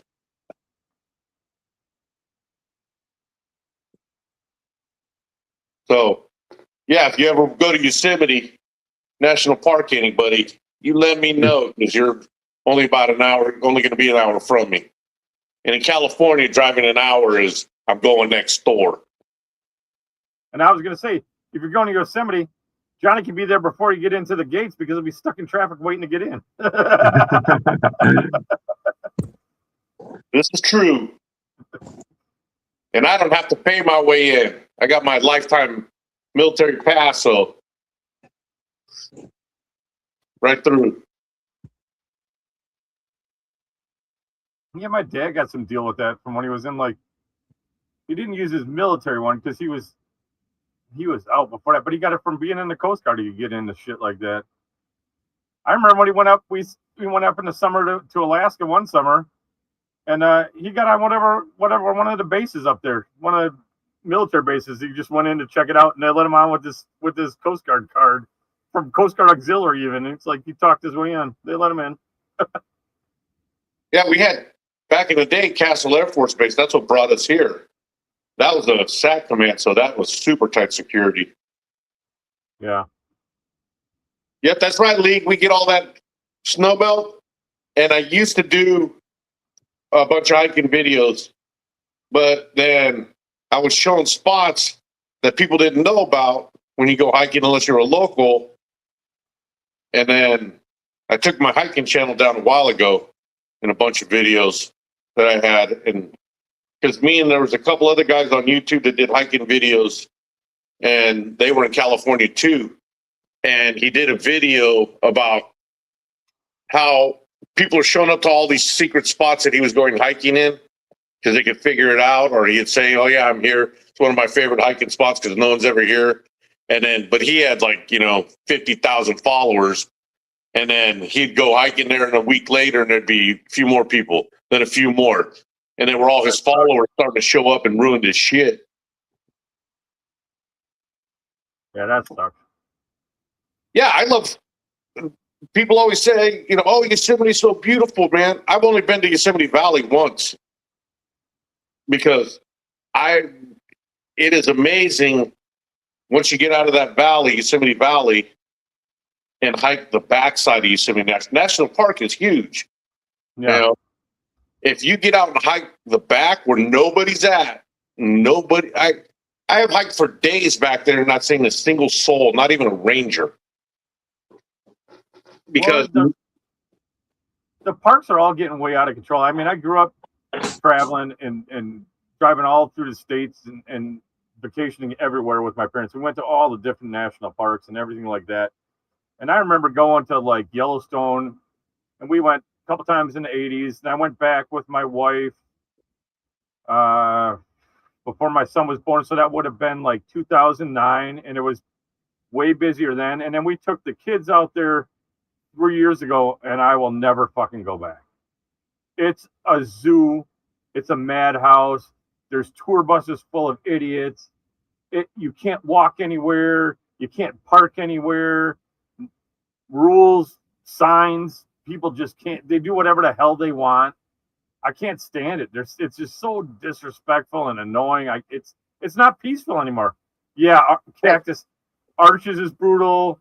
Even Zion now, all of that. I can't stand it. Like I want to go to the park to enjoy nature, and it's not. It's a freaking amusement park now. Not like with rides, but just with people. Like it's insane. I was hiking up to Upper Vernal Falls, and I always take my backpack and friggin' I have a little day pack trip. I have waters in there, a little first aid kit and all stuff. I got halfway up to it, and my backpack was full of garbage that people just leave on the trail. And I'm like, I'm not leaving it here. And then I'm like, I'm not going to go any further because I got about 15 pounds of garbage in my backpack now. It's ridiculous. Yeah, it's brutal.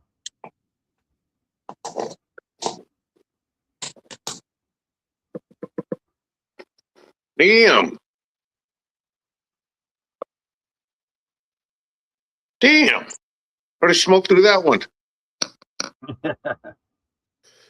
That's what happens when you're having good conversation in a pipe. You end up smoking it and not even paying attention. Yeah, Lee, I bet you that was awesome then. Be able to get into a park like that when there's nobody there. Well, I'm all for the reservation system that Yosemite and some of the other ones started doing because it was out of control. You couldn't even cross the damn street in Yosemite.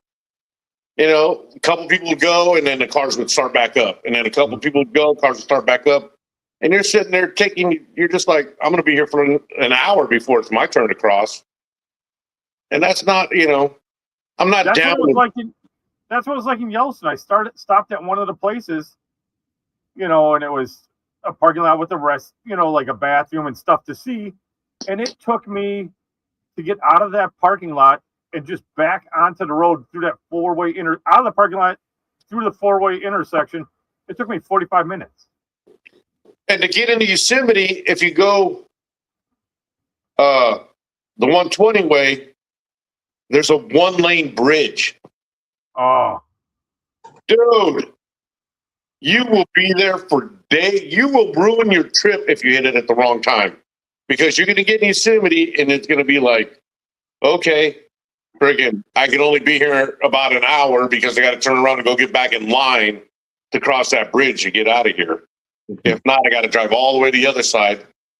And half the time, dude, you'd be more beneficial driving the 395, taking it all the way down to Bakersfield, turning, coming up, and making it an 8-hour drive. Yeah, when we went to Yellowstone, we stayed at like a little mountain lodge, like outside the entrance.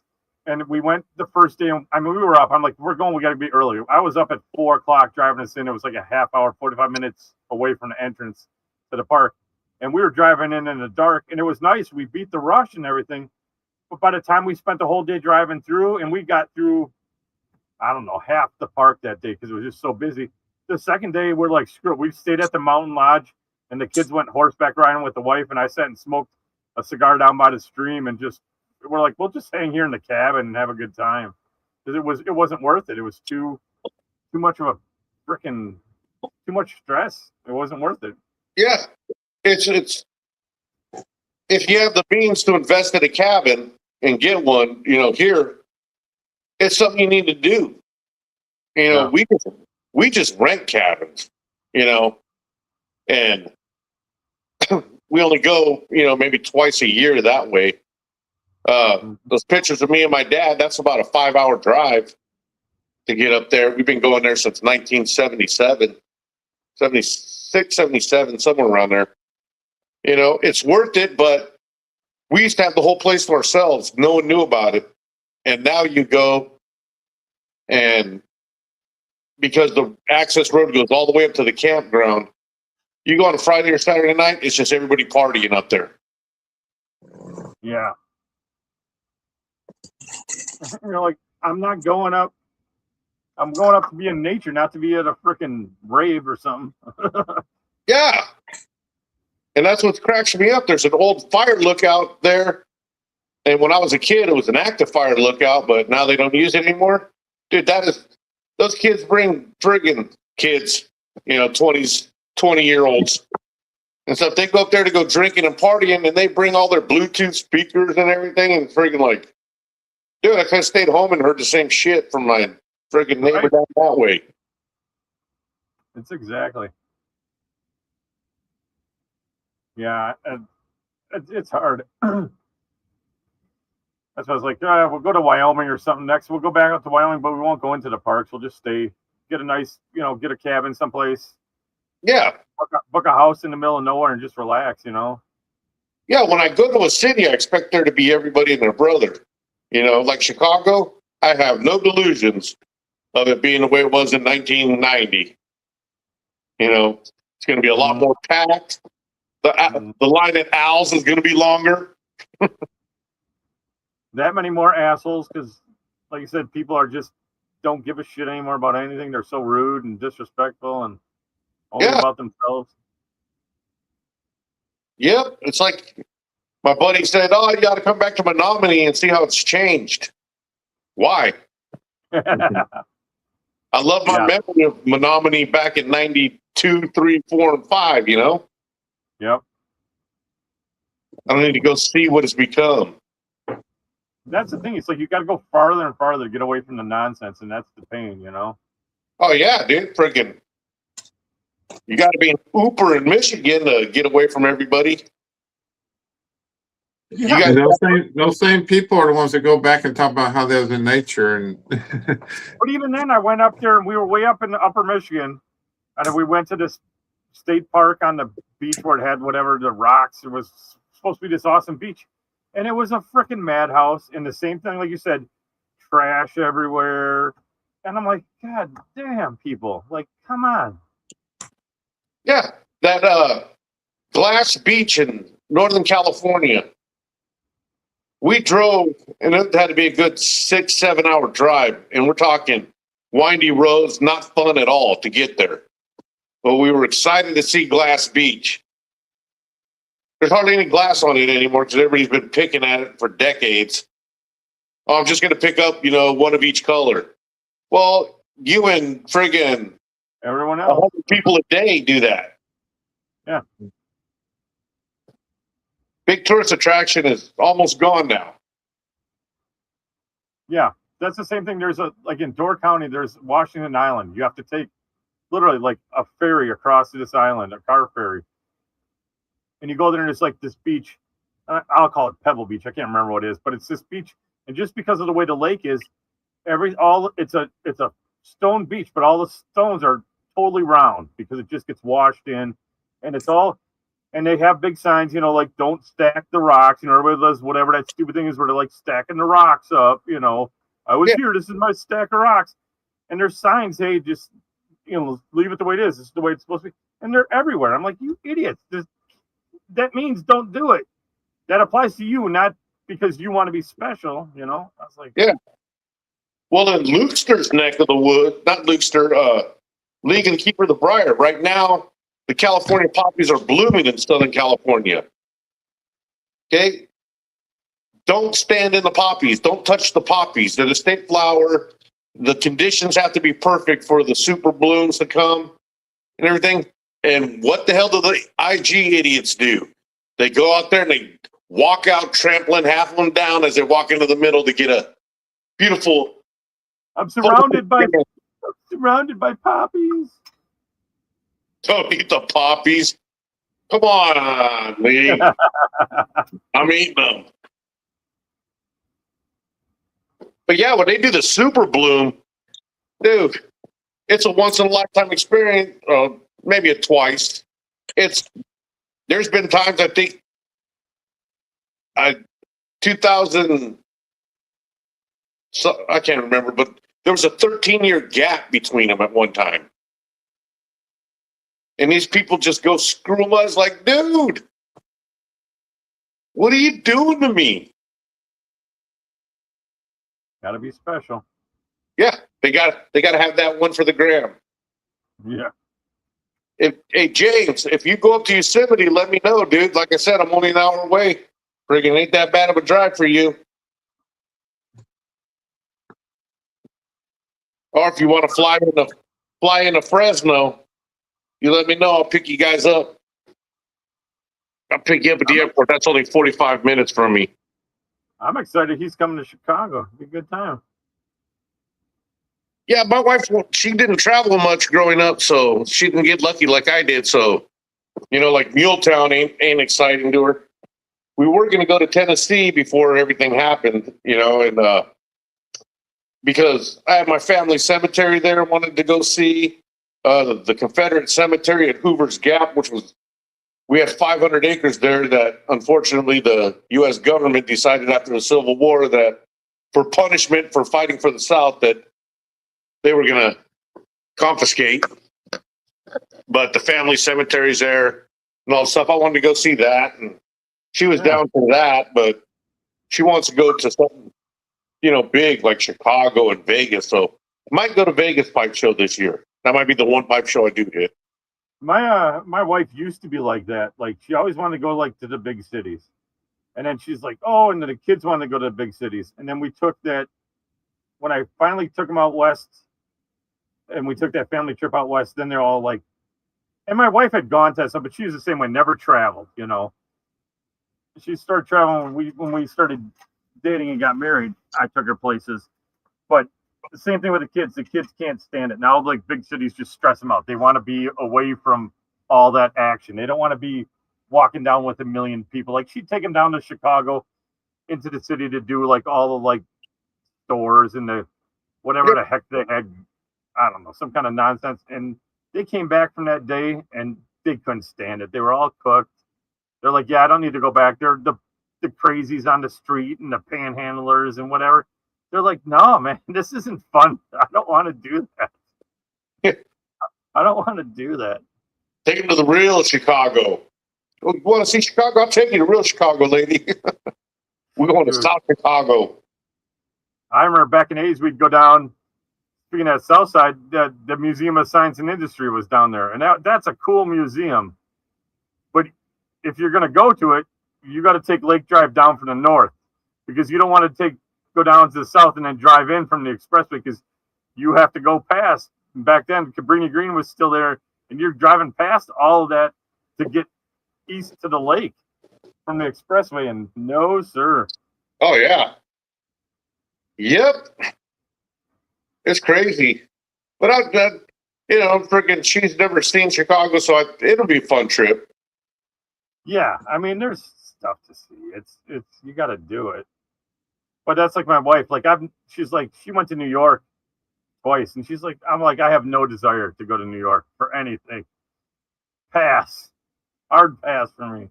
Yeah, our daughter went to New York, and she said, yeah, it was okay for a day. There's too many people. You can't really do anything, you know. Yeah. And her famous words, and it smelled.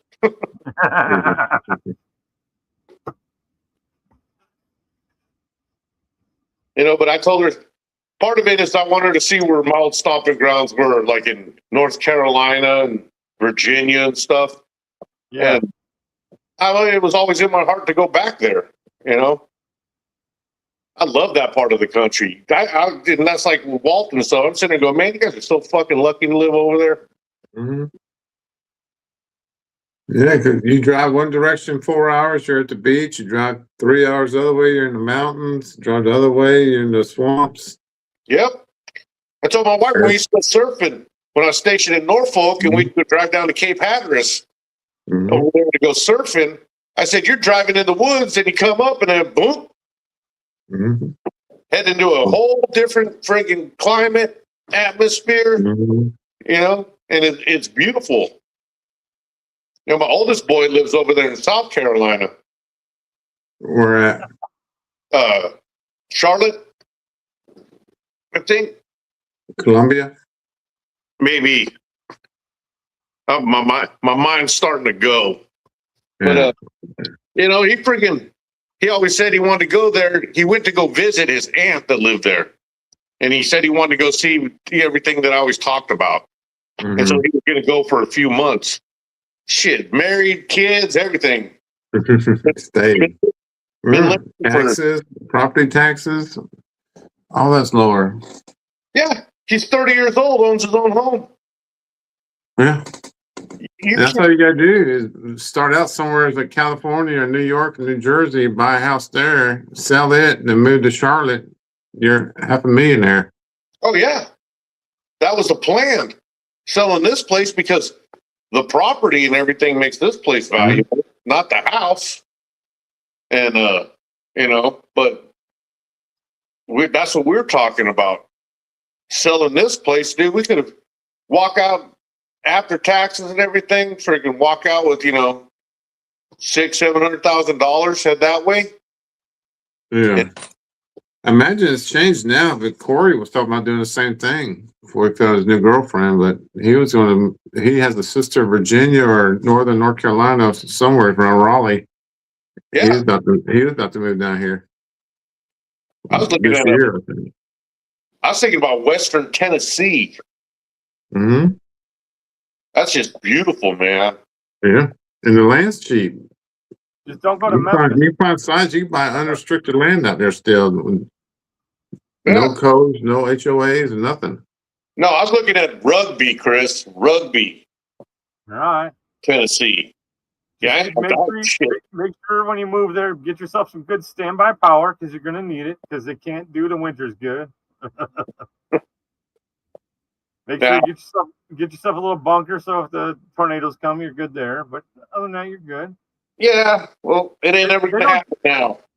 They don't weather that great down there. If a tornado gets you, it's your time to go because that's kind of just out of the blue, no warning. It's not your fault. It's not like here where a hurricane gets you, it's kind of your own fault because you stayed, you didn't leave when they told you to leave. But if a tornado touches it down and gets you, it's like God just called for you to come home because there's nothing you can do. Luke got himself an MBSD mirror. Look at you, Lukester. What did Luke get? I grabbed a MBSD poker. Poker. Yeah. What's what you're poker for, man? Bourbon made him do it. Lukester, did you get the one with the carbon fiber stem on it? They make a little poker with a carbon fiber stem on it. Almost like a meerschaum compass. Northern compass, but a meerschaum one. Those aren't bad. They're like 100, 120 bucks. They're not bad. The poker, though. I mean, it's not a 311, Johnny. It's not a 311. Yeah. It's more like a Northern compass. It's like a Northern compass style. Yeah, I finally found something I can smoke beautifully in that 311. It makes it worth having. All right, what's that? Granger, Prince Albert, Carter Hall. You know, that shit you can jam in there and freaking pack as super tight as possible and freaking still burns great. Yeah. As long as I can put that shit in there, it's a good pipe. Well, that's it. Mine likes just burley. I mean, that's my burley pipe. My 311 is my burley pipe. That's it. I don't smoke much of anything else in it. I know everybody else smokes like everything else, but that's it. The burley. That 311 is my shop pipe now. That's how little I think of that pipe. But it clenches great for doing that kind of stuff. It's a good shop pipe. Like well, I can set it down, and if I knock it over and it falls and shit, I don't care. I touch it with greasy hands, I don't care. Morning, Trucker Bob. Trucker Bob. Trucker Piper Bob. Yeah, I have more respect for my corn cobs than I do the 311. Oh, man. No love. It's a great shop pipe, though. Like I said, if I got to bend down and do it, I could just set it right down. If I'm working on a car on the radiator, on my tractor, I can put it down on the floorboard. Yeah. Yeah. Doesn't roll around. It's good. Good to go. Yeah, they're awesome. Awesome for that. And then Beans pipe that I bought, that's out in the shop too, come to think of it. It's a good pipe. Super thick. That's what I like about his pipes. But he's been making all those Bing ones, which I'm not interested in those ones. I want kind of just the stubby, thick-walled tank of one. I don't want the Beans Bing that he's on a Kiko right now. Yeah, the problem with that, the one that I got is like it's shaped like that on the bottom, right here. It's not a sitter, it's rounded, yeah. Yeah, and then it's cocked to the side, so you put it down and you're trying to get to sit, and it's all just leans one way. I was looking at pictures of his pipes, and he just, because he doesn't make the stems, he just uses forever stems on there, I think. And I wish he would just blend his shanks in a little bit more. They're always blend them into the stem a little bit, they're always I made the stummel and I just shoved the stem in it, basically, kind of a thing. Yeah. I was like, a little bit of fit and finish on it from that standpoint. That's what I'm like. I look and I want one, but it draws my eye to it. And I'm like, yeah, if I'm going to spend like $135, then I just go get my Donald Breyer because I'm like, that it's all there. It's the same price. And I'm like, all that flows for me more, It's so some of his stumbles are pre-made. He's got like buckets and buckets of stumbles that he's bought from out of business pipe makers and stuff like that. Get that RNA treasures guy and then just just makes them up that way. Lots of guys do that. You'd be surprised how many guys buy those RNA treasures, pre-made stumbles, or drill out the. I mean, they'll drill them out. They're not. Some are drilled, some aren't. So they'll drill them and then throw a stem on them and be done. Yeah, what's it? League was saying he got a 311 as a truck pipe, hiking pipe. That's what I'm using my beams for, because it's such a great shape to just throw in my backpack. Yeah. And it's so thick wall that if I drop it and it chips the piece of wood, it's not going to affect the pipe at all because it's so thick. Everything about it's thick. That stem, friggin' it's acrylic, but yeah, like you said, I can just buy another stem and shove it in there. Cactus, I don't know. I've got a couple Boswells, and I don't know the draw. I mean, people love Boswell's pipes. They don't do as much for me, man. I'm not a big Boswell guy. They smoke okay, but they are huge pipes. That's his thing, man. He just makes big old chunky pipes. Chuck and Piper Bob says everyone seems to love the 311. No, Bob, not everybody. Everybody but Johnny. How you feel about corn cobs is how I feel about 311s, Bob.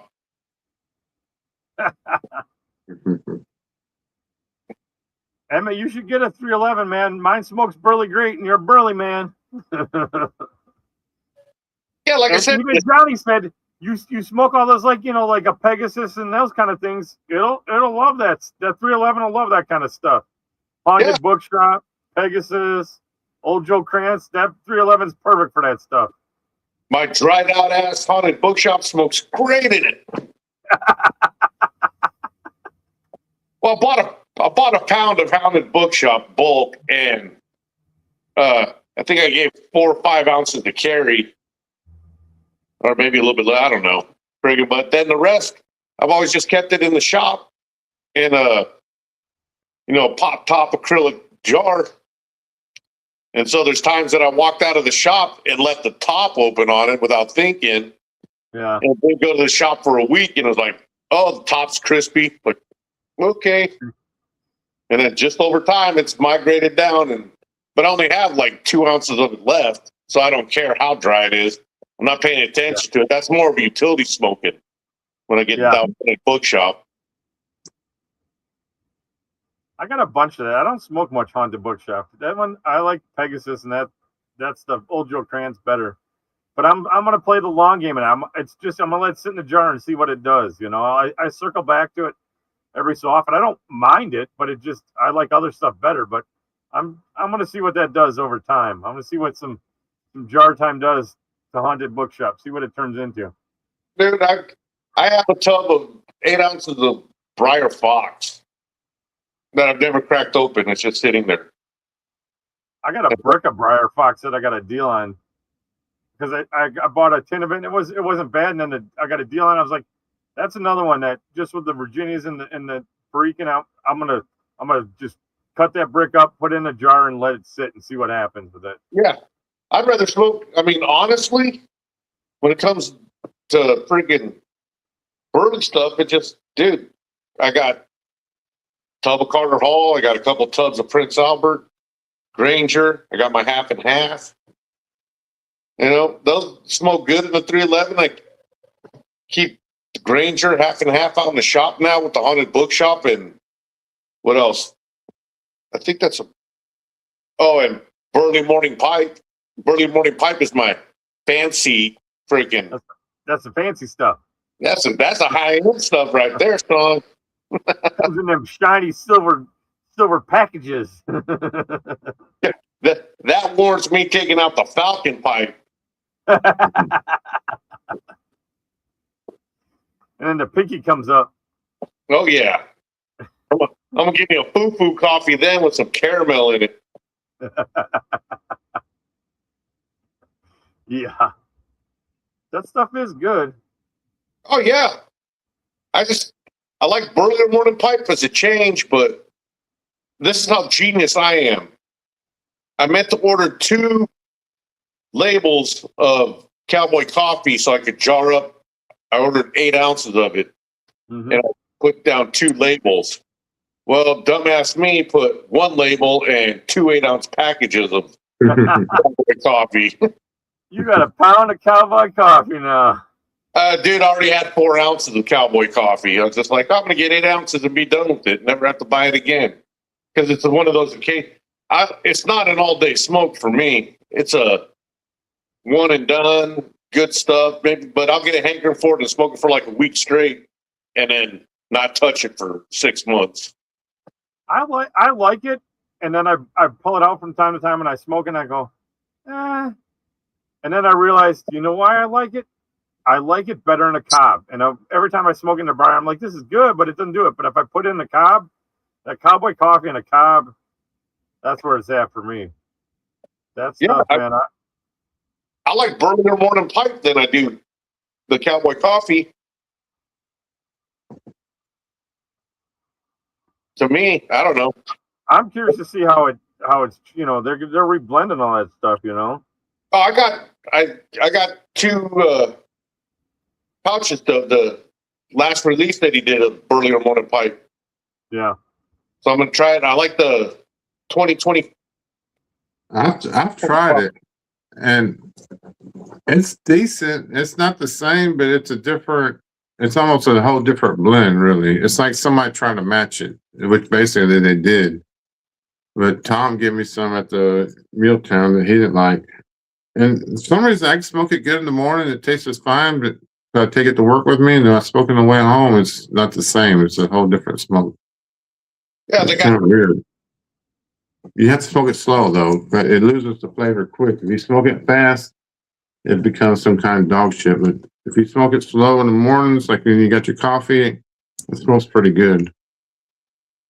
The old stuff, it held on to that flavor all the way through, Yeah. Mm-hmm. Yeah, the old stuff. That's why I traded Gary, Papa Bear. I traded him a bunch of Wessex Burley Slice because he called me and said, man, I hate they only allow you to get 2 tins because shipping Papa Bear has a system where he likes only certain years of it. He knows every little change they made in it over the last 5 years. So he has a certain year he likes, and the rest of if it had more Virginia in it, he didn't care for it no more. Yeah, he would only trade two pouches of the 2024. Yeah. So got it all figured out. Oh yeah, he did, dude. And then he did. I don't know if it's 2024. I was wondering. He always talked about how he loved this stuff, but I always see him giving it away, and then he finally told me like, no, I only like this year to this year. Yeah. And then as they got away from Sutliff more and more, he hated it. As they try to sweeten it up with more Red Virginias and stuff, he didn't like it no more. That's why I traded him for the 2024 because that stuff is delicious. But he said, Bob, I'll do 2. Sugar Piper Bob's got some 8-state Burley for us. He doesn't like it. Oh, the 2024 was okay. The 2021, dude, I enjoyed that. But the 2024, I didn't enjoy as much. 8-state? I like the 8-state. All of it's good.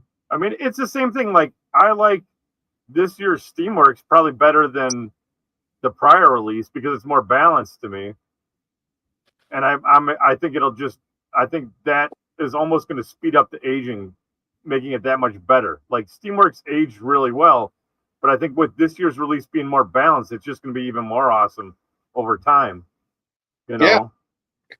I didn't buy any this year. Well, I'll have to send you one. I should have enough. I got to see what the guys at Club are buying because I got my hands on a bunch. No need. It's good. It's good stuff. I'm gonna be freaking loving on some of that GLP 25th anniversary from last year. I wish I would have got more of that stuff, man. That's so good. I think I got 10. I wish I would have went back and grabbed some more. The Jubilee? Yeah, that's Silver Jubilee. And that's going to be it's just going to keep getting better and better and better. It's going to. Yeah, that's why I haven't touched it. It's just like my, the Haunting. Yeah. Last year's release, I grabbed 10. I like the cigar leaf. I do, dude. I like friggin', like we talked about that one time. I love my cigar leaf blends. Yeah. And stuff. And yeah, so I'm going to do that. And no loop. I have not tried the 1792. But the Haunting, I'm going to let sit there for a while. And same with my Carolina Red Flake. I still got 10s from previous editions of it that I haven't even smoked yet. Yeah, I busted open that Haunting. I always do that. I'll get one and I'll crack it open right away to try it. And then I know, like, all right, this is really good. And I want to smoke it, or hey, I can tell right away, like, hey, this is good, but it needs to just sit for a little bit. It needs to do its thing before it really gets to peak. And that Haunting was okay, but I think that's one where it needs to, like, that cake just needs to sit there for a little bit longer, and it's going to be so much better in like a couple years because it's just going to kind of meld up a little bit better. Yeah, I'm not touching that. I won't touch that for a few years. That's the same thing. Like that Jubilee. Like I'm still on my first 10 because I'm like, all right, I don't want to blow through this because I really want it to, and then I want to be able to go. All right, I'm going to try this one. This one's got 2 years, and then let it go and see what it does. Yeah, I haven't even cracked open a 10 of Fires on the Levee. Oh man, you got to do that. That one's really good, fresh out, man. And the next one, Palmetto Balkan. At least get 110 of it at least, because even if you don't like it, it's going to have resale value later. If they wait as long as they did last time to release it, it's an awesome blend. I'll have to try that one. I don't mind buying buying 10s or something, and if I don't like it, freaking, I got no problem getting rid of it. So I don't care if it's a limited release or not. Well, that's the thing. Like all those small batches, right? If it's in your wheelhouse and it sounds like something you like, then get your 10s because you'll always be able to sell them or trade them off for something else that you like. Because everybody's always after a small batch, Except for Firebird, Blake. Yeah. This year's Firebird isn't bad. This year's was better than the prior. Dude, that shit sat in. I got on there a week later, it was still there. 2 weeks later, it was still there. It's because it's last year's version was still on there. Yeah, I mean, it is not the best one. It's not horrible. It's a decent. It should have been a small batch, but it's a decent dark fire blend. I didn't go heavy on that. I only picked up like 5 of those Firebirds. I didn't pick up any this year. I still got 2 10s from last year. Yeah, me too. I just look at it, and on 10 bids you can't sell that shit. No one's buying that from last year. Yeah, that's gonna be one of them giveaways. Oh, Tejano Piper likes it. Maybe for his birthday he's gonna get another 10 of it from me. Bunch of it. There you go.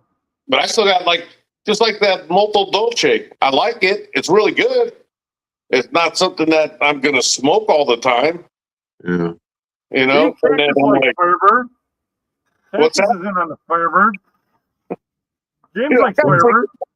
I like it too every once in a while, but I don't need to stock up on it because I bought 2 10s last year when it first came out, and I smoked enough of it where them 2 10s. Actually, 1 10 I hadn't even opened yet, so I like it as a treat every once in a while. It's something I like to dip into every once in a while. It's not like I'm still on the 10 I cracked, and I'm not going through it, but yeah, it's like I bought that pound of walnut maple because it was the last Sutless walnut maple. Dude, I'll probably be dead before I smoke it all. Because it's just one of those things. Dude, Lee just said that. That's the other one I was going to talk about, Sansa Pulcro. That's the one that people either love or hate. Yeah. I like it. I like Sansa Pulcro. I like that better than Firebird. I got the Firebird because I like Sansa Pulcro, and those are the same kind of ingredients and blends. Somewhat, The Firebird's got more of the Orientals in it, but yeah, it's the same kind of thing. Some people love it, some people hate it. The Firebird's probably like the least liked of all the small batches. I'll agree. Well, I'm glad Luther didn't like that Rat Race limited edition too. Because he said, your strawberries and cream. I love it, dude. Yeah. I was always the maple guy when it came to aromatics. I mean, I did, my Captain Black and stuff like that. I still got all my Captain Blacks, black, the gold, the white, all stuff. Right. I like them every now and then. The red. That shit, I don't know. It's been sitting in there forever, dude. That's all that. Actually, I like the Captain Black cherry better than I like the Paladin cherry. Really? They both suck. Yeah, I mean, they both suck equally. Yeah, they both suck. If you gave me a choice, like I had to smoke one or the other, I'm taking the Captain Black. But yeah, I like vanillas every now and then and stuff. Very rarely. But what the hell was that? Cobblestone, that walnut maple pie. Yeah, I heard of that one. I got 1 tin of that left, dude. I don't want to open it. Another good one. Because you got it. That gives you you get a lot on the retro. You get a lot of walnut on that one. Oh, that's nice, huh? That's why I liked it so much. But I'm slowly working my way back to some of the arrows, but I still don't like any of like the real big arrows. I mean, more of the stuff like the Southern Roots, like I get some of those like micro blenders type of stuff where they do more of a lighter version of it because I got to work my way back into it. Because even that, like tonight I started with that Sutlips, that Shillelagh, whatever it was, their Irish one that they did. Yeah. And then I did smoke the bowl of that, and then I smoked a bowl of the Irish one from Southern Roots, and I was like, all right, man, my mouth is way too like sweet and blah blah blah. I gotta get back to some regular tobacco. I like throwing them in like every once in a while, but I couldn't just smoke like arrows all day, man. It would those ones are lighter, That's hey, Johnny, if you want to try it, Wilkes makes a good maple walnut. That's a good blend, and they got one called I think it's Spice Plum Rum or something like that. Spice Plum or something like that.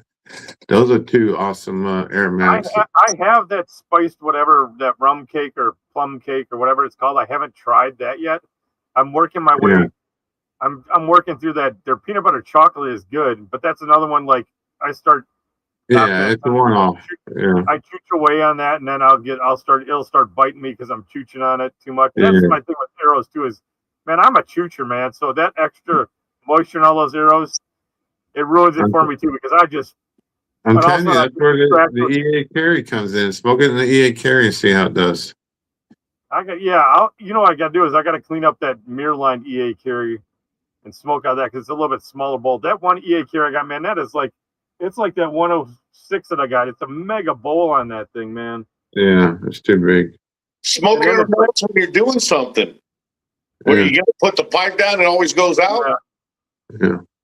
Yeah, that's what I got to do, and it'll help dry it out more too. A lot of times, aromatics do good if they're barely lit. A lot of times, sometimes it's good that they're so wet because when they're barely lit and packed loosely, a lot of times that's when they taste the best.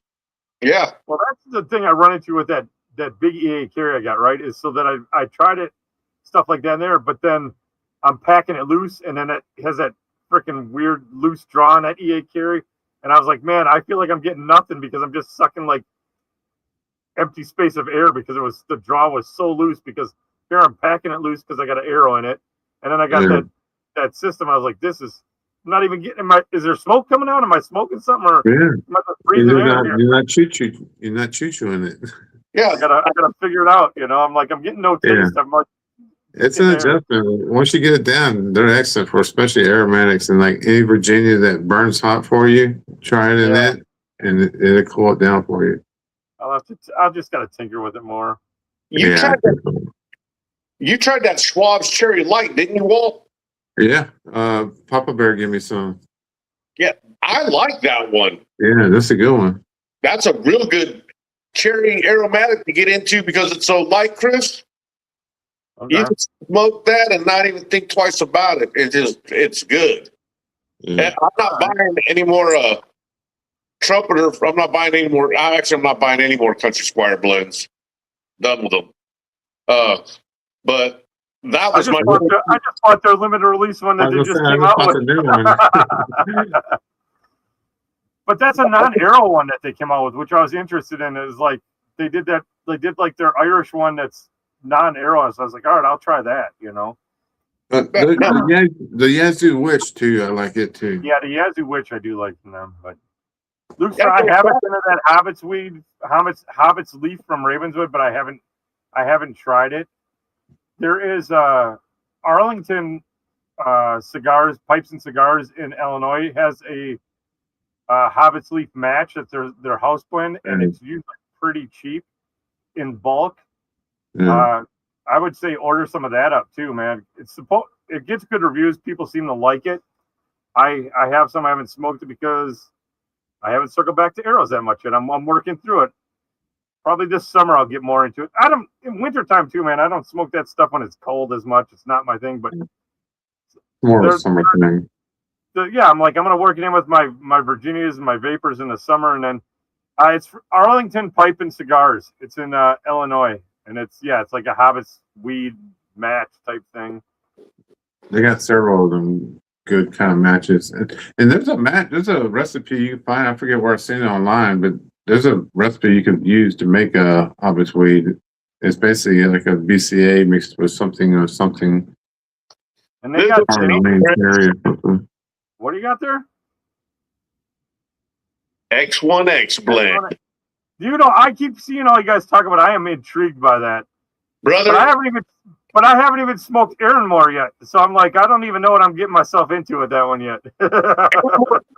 Jonathan made this because he did not like Aaronmore mixture. And Aaronmore mixture on its own, I agree with Jesse completely.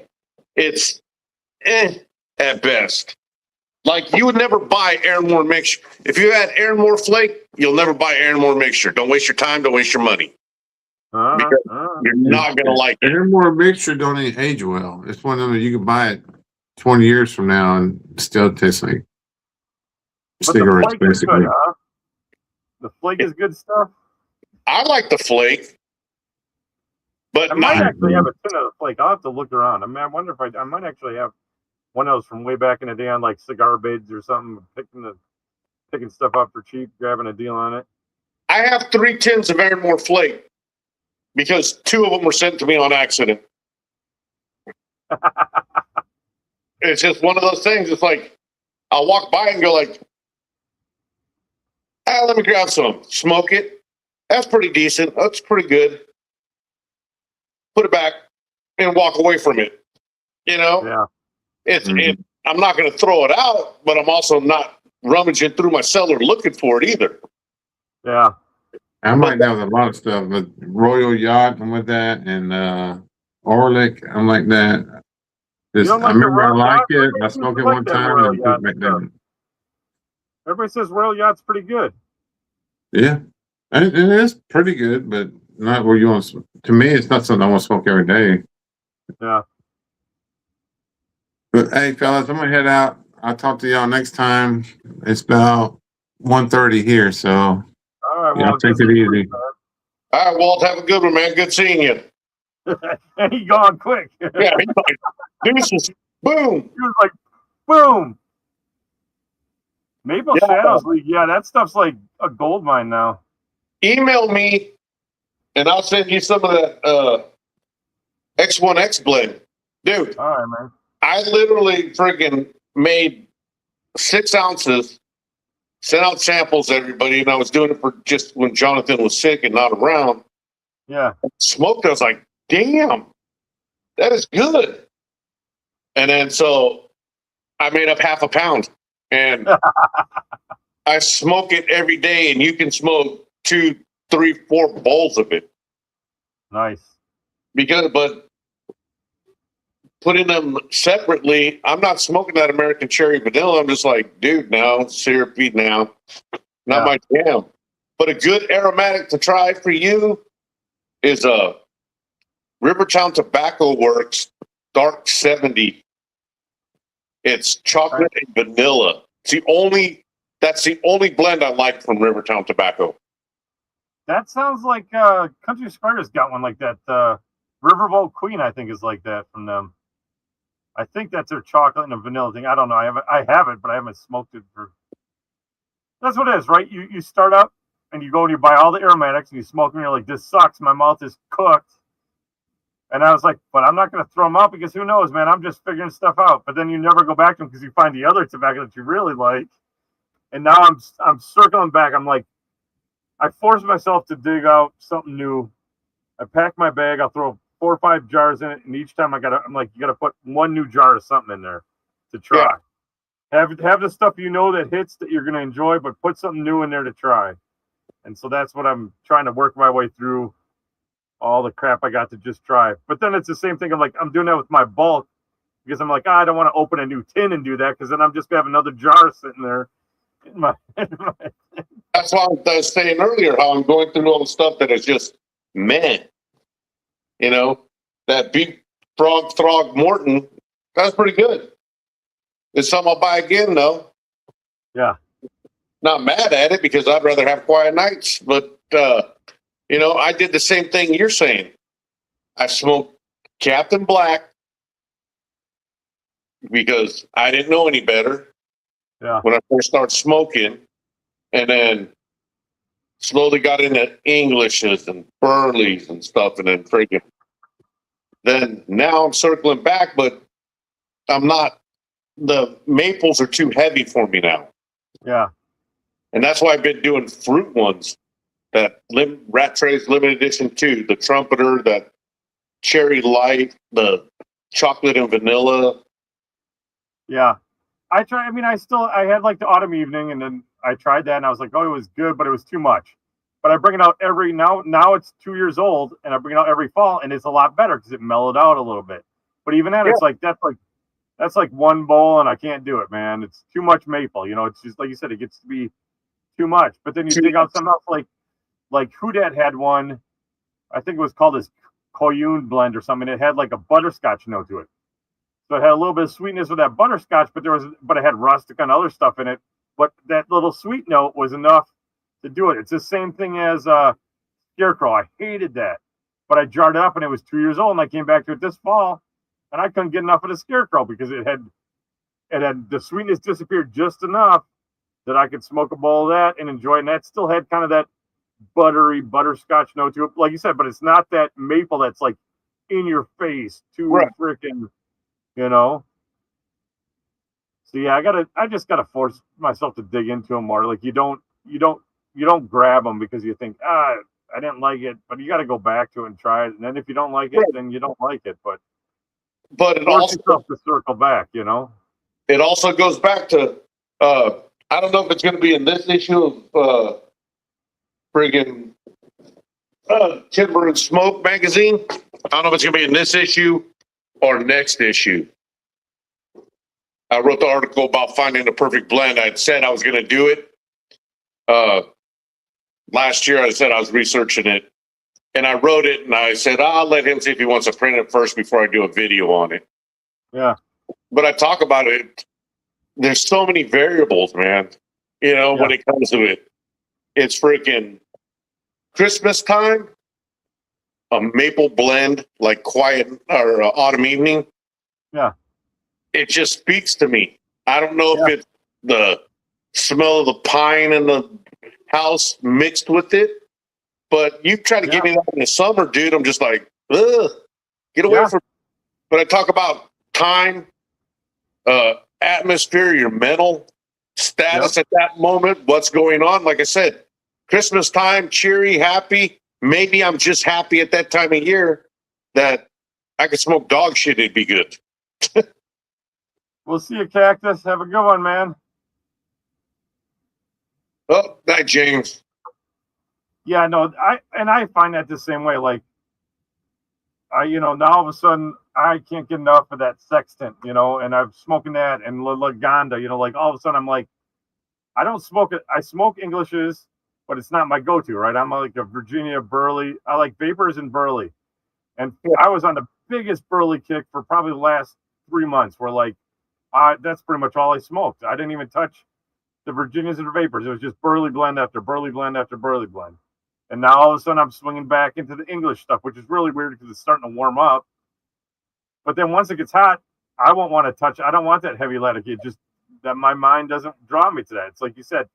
And then you get into like the fall, and then the maples and those butterscotch type notes start coming out a little bit more, and it totally does change like that. But that's why I started thinking this spring when it starts warming up, I'm going to circle back to some of those like fruitier type aromatics, and go that route.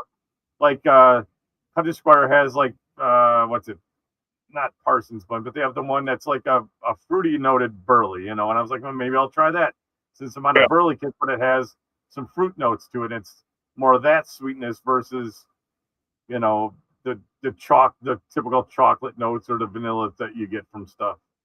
Yeah. You get a little fried out. The same thing with the Virginias. You get, or the vanilla note stuff. Everybody likes to put vanilla in stuff, even with some of the crossover Englishes. It's like vanilla, vanilla, vanilla. I'm like, I'm getting burnt out on that little bit of back note of vanilla all the time. Freaking Lukester. I'd rather smoke possum fur than Latakia right now.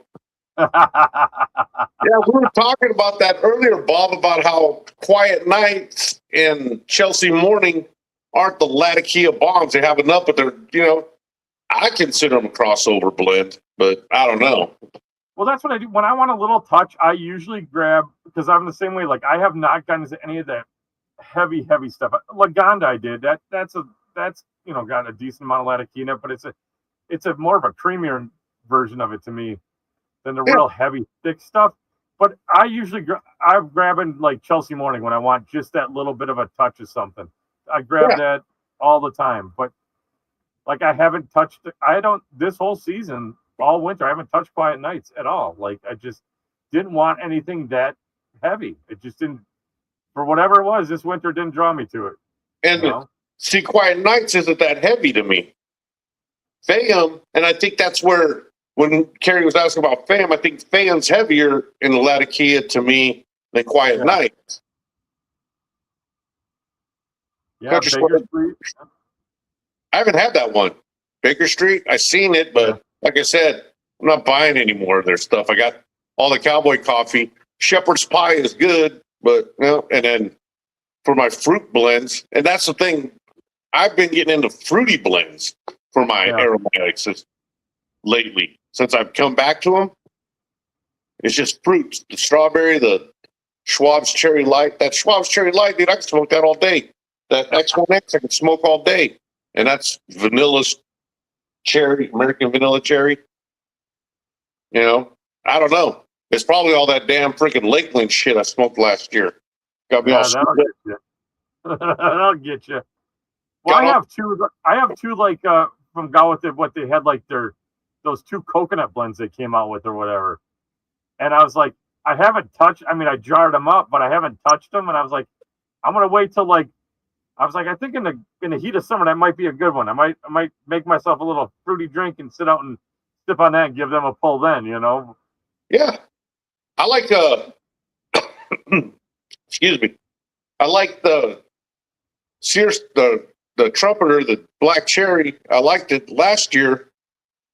For some reason, with the vanilla shake, it was just it. Yeah. I don't know if it was the milk offset or what. Something about it was just good.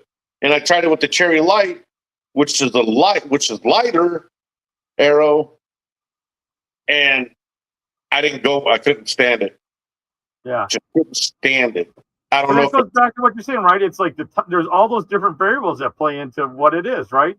Yeah. You might end up like try that again with like God knows what, your next drink, or you're sipping on like a bourbon. Well, you don't drink bourbon, but you're drinking a Dr. Pepper, and all of a sudden that Cherry Light might just really hit with that Dr. Pepper you're sipping on that one night or something. It's like all those variables play in. It's so weird, but it does make a difference, Yeah, it does, and it's crazy. Like this summer, there's a summer here when it starts getting super hot. I'm just straight Virginias. Yeah, that's it. That's all I'll end up doing most, when it's super hot, because then I don't want the fruity essence. Like 80s and 90s is my wheelhouse for arrows, for my fruity arrows. When it gets above 100, I want citrusy, friggin' red Virginias, friggin'. Yeah. You know? I don't understand. There's some old timers at club, and we'll be sitting on the deck in the middle of summer, it'll be like 80 degrees, and we're roasting, and they're smoking like Horizons and stuff. And I'm like, dude, how can you do that? Like, no way, man. I don't know how you can do that, man. I'm grabbing my 507 and just putting, that's just it, man. Yeah. Give me some Virginias, Vapors. That's it. That's at the 614s. Strictly Virginias. That's all I smoke out of these pipes is my Virginias. And so if I don't do Vapors, nope, straight Virginia. Yeah, not even Vapors, huh? No, I have my Dr. Grabo. I have a Savoy. I got that Medico Cavalier, which is a bigger bowl and taller and everything. I smoke my Vapors out of that stuff. Yeah. But that tells you how much I smoke if I've got 3 pipes breaking committed just to Virginias, and I have a purely Capstan Gold. That's the only blend's ever been smoked in it. I got a pipe committed to that, and I have 2 pipes for Capstan Blue. Capstan Blue is good. Yeah. Or like Golden Spices, that OGS is a great one for hot days in the summer too. That's a good one. Yeah, I'll smoke it in maybe one of these. But no, I think I got I have a pipe over there that I smoke Orlick in. I have to look for it. Same thing. Like when it gets hot again, I'll dig out a tin of Escudo for summer. I'm trying not to go too heavy on that because I'm trying to age up all my tins of Escudo, but I like that in the summertime. Don't get Johnny going on the Capstan Gold. Don't get him going. I miss Capstan Gold, Bob. I miss it. I got 8 tins left of it.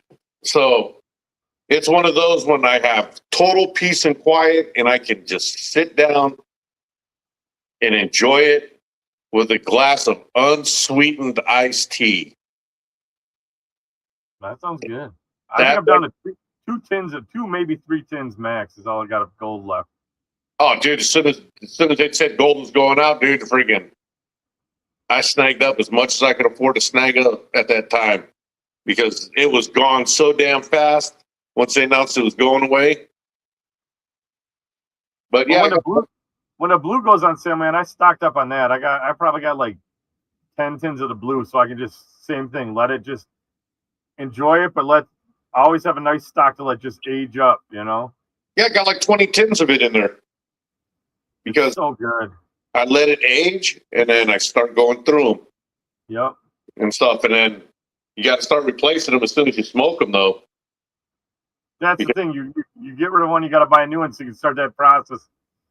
Yeah, I'll panic if I hit 17 tins. I go into panic. I start sweating because I'm afraid it's going to go away like gold did. Gold. I just would go buy a tin of it, and smoke it, call it good, and that was that. That's the thing. Like I got that. Like you hate that Wessex Burley Slice, but I really liked it. But that was the same thing. Like that doesn't come around that often. So when it was out, I went around and just snatched it up everywhere because I don't know when the next drop's coming at. And then if they decide they're going to stop, then I'm even, it's not like the stuff like it's always out. Like any blend could disappear at any time. But some blends are like you can go anywhere and it's always sitting on the shelf, right?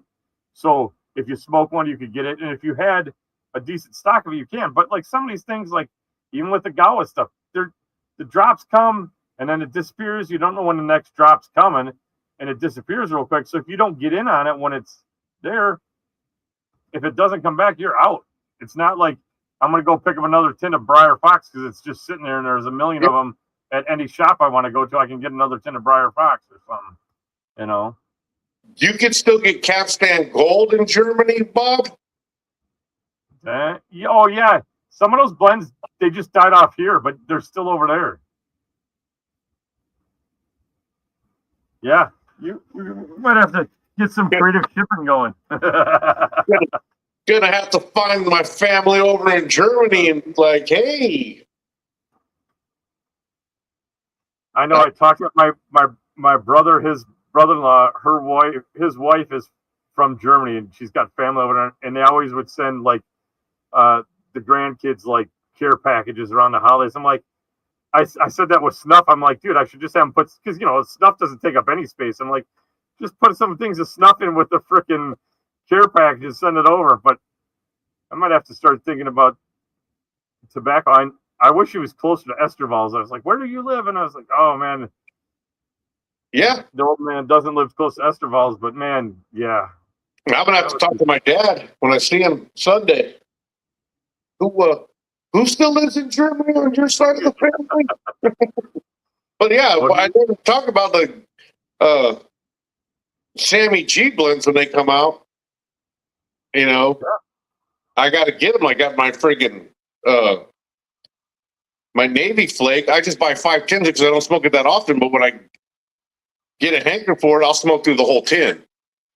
Yeah, it's the same thing like cabbies and all that stuff. They come out and they disappear right away, and then it takes forever for them to come back. The next drop doesn't come on some of those things. Bothy Flake and cabbies, they don't come out all the time. They're not in with every drop that comes from Sammy G's. Oh, my Best Brown Flake. I whatever the max is on Best Brown when it drops, they say 10 tins. Boom, 10 tins in my cart. Check out.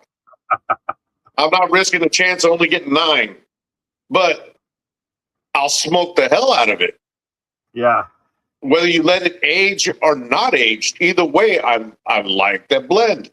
So that's the problem. I got so much goddamn tobacco. It's not even funny, and I haven't smoked through and tried like half of this. I don't even think I've tried a quarter of what I have that I've bought.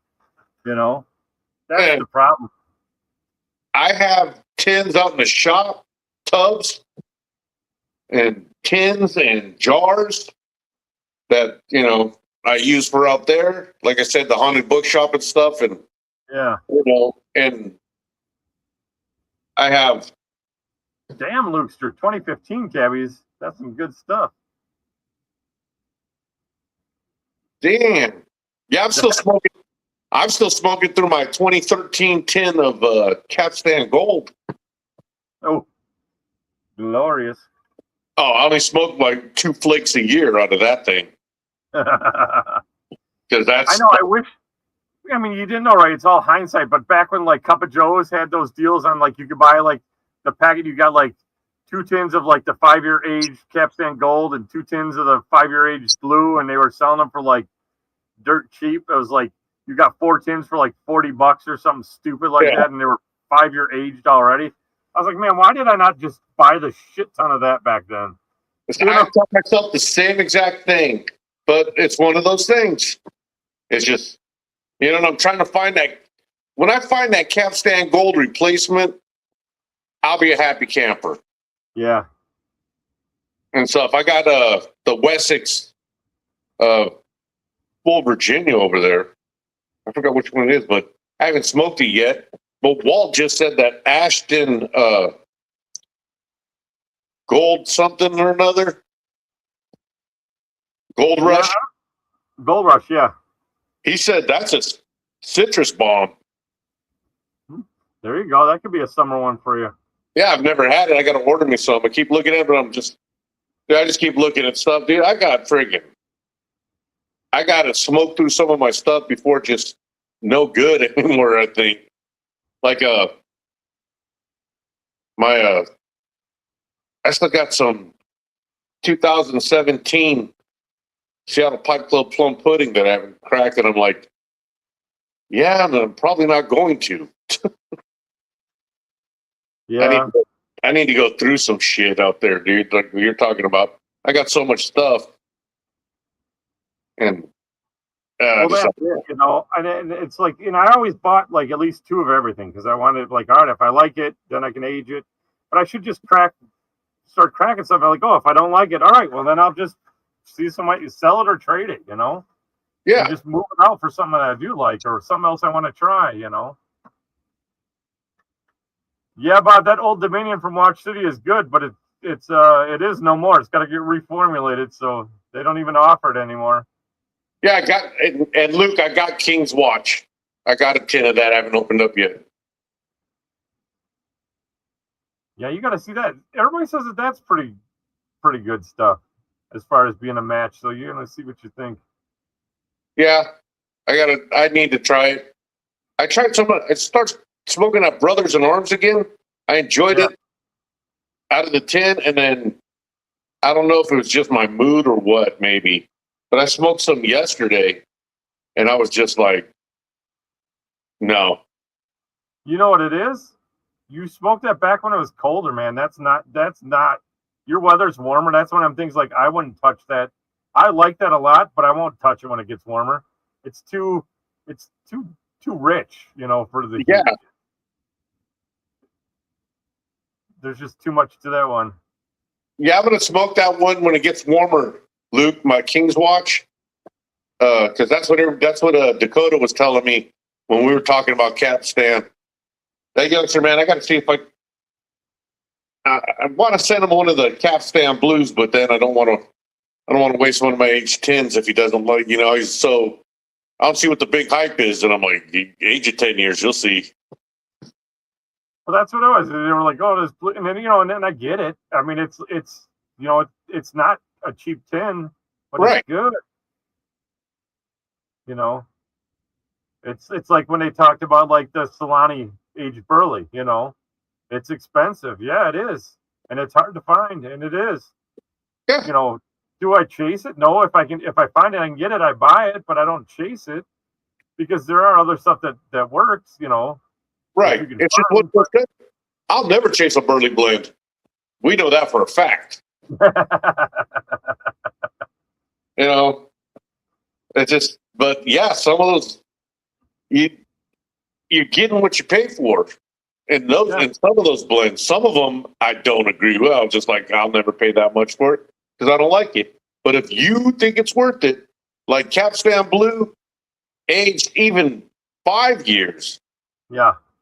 To me, that made it completely worth it. Yeah. It's like some of my cigars in there. People are like, dude, in my Coolador, I have my Coolador. That is specifically for aging. I can leave those cigars in there 20, 30 years. And they're going to be fine. Because I keep the humidity lower and I keep the temperature a lot colder in them. Yeah. But to grab one of those good cigars, a Padron that's been sitting in there for friggin' 7-8 years. You get why you do it. Well, and that's it. See, all of my cigars are in Tupperdoors, but they're in my basement here in Wisconsin. So that's sitting there at like 60 degrees. I think even in the heat of summer, that basement it doesn't get above 65 degrees, 67 degrees, even in the hottest days of summer. Yeah. In this room, it's the first one that gets hit by the air conditioner, so it's always colder in here. Yeah. I have my ceiling fan, and the ones that I keep in my Tupperdoor, I don't give a shit if they friggin' fry out. They're mostly yard cigars and stuff like that. And so if I go in there and there's an infestation of cigar beetles, I'm not out that much. I buy a lot of quorums and stuff like that I throw in there. And then some lower nothing to worry about there. Yeah. Yeah, lower end stuff, friggin'. But the Coolador, I do that to age them, and friggin', they're all great. My friggin' Arturo Fuente friggin' Hemingway series. Love those things after they got about 5 years on them. Yep. But cigars, the bad thing about cigars is if you're not aging it, if you don't age it 5 years, you're not making a difference on it, really. Yeah. You might lose some harshness, but they don't marry. But then some cigars, like Perdomo, Nick Perdomo tells you, don't age my shit. Smoke it now. I've already aged it. Yeah. And that's like some of these pipe tobaccos. Best Brown Flake, I buy that. I'll smoke it aged, unaged, whatever. And, it's not that big of a deal. But then there's other shit My St. Bruno. I love St. Bruno friggin' fresh. Yeah. And to me, it's worth it. I got friggin' so much damn St. Bruno, it's ridiculous. I do, man. If they put 10% off on St. Bruno, I don't care if I need it, want it, whatever. He's like, in. You're coming with me. Yeah. I'm trying to reel myself in on that kind of stuff too, though, because I'm like, all right, man, there's so much down there. You gotta stop. You gotta stop. Well, that's what I said too, dude. I got so many fucking one-offs down there in bulk and stuff like that, and then I buy stuff like I bought those plugs. Truck and Piper Bob, Bruno's my codger blend. Yeah, I did that poll, Bob, and asked everybody here, and everybody in the state says St. Bruno's not a codger blend. I'm like, yeah, it's a codger blend, bud. Yeah. It's a damn fine codger blend at that. But people are saying no, because it's not the same formula. Well, yeah, neither is Half and Half, Prince Albert, Carter Hall. Right. You know, are none of them Granger? They said that was super chocolatey back in the day, and it's not anymore. That's it. All right, hold on the fort. I gotta go use the restroom quick. Right. Yeah, Bob, that's what I was saying. But even it was, I remember back in the 70s, guys here smoking that, and and it was always available right next to Captain Black or Half and Half pouches and stuff here. Back when it was a shag cut. So I still call it a codger blend. It's just a damn fine codger blend. Yeah, it was OTC here for a long time. Friggin' back in the 70s and stuff. And I'm trying to remember the name of the Virginia Slim. No, not Virginia Slim. What was it? Benson and Hedges. That was a big cigarette blend here, but I guess they were readily available across the pond. Gold block. I forgot where I saw a pouch of gold block here. I think it might have been on Tin Bids. And dude, that thing was burning up the friggin' bidding, man. It was like it was made out of gold. It was ridiculous. I've never had gold block, but I was looking.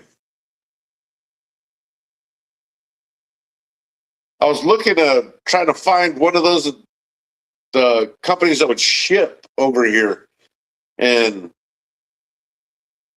3 of them that I looked at, they don't ship tobacco across.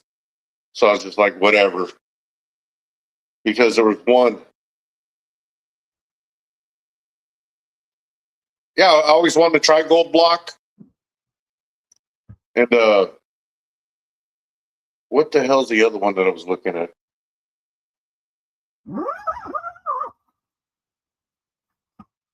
Oh, Condor blends. I wanted to try those Condor blends, Bob. Condor, yeah. Wessex Gold Block's good stuff. Gold block? Yeah, from Wessex? Is that what you're talking about? No.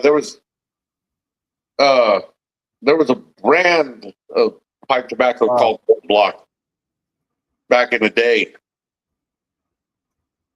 It was it was the OTC across the pond and stuff. That's what you got to get. You got to get some Condor stateside, though. Got to find a way to get that stateside. Yeah, I was trying to order some, and I couldn't find a company that would ship it that had it. Everybody that had it won't ship to the U.S. Smugglers. We need some smugglers. Yeah. That used to be big for Cuban cigars here. Got to find a mule. Not me. Back in my younger days, you might have got me to do it. That's the thing. Like all those HU blends, like Haymaker and Dock Worker, it'd be nice to be able to get a hold of those too, I want to try to get a hold of some old St. Bruno when it was still a shag cut from the 70s. Maybe still in the 80s. I don't know if it still was in the 80s. I want to try that, though. You got to talk to, well, now he's at, well,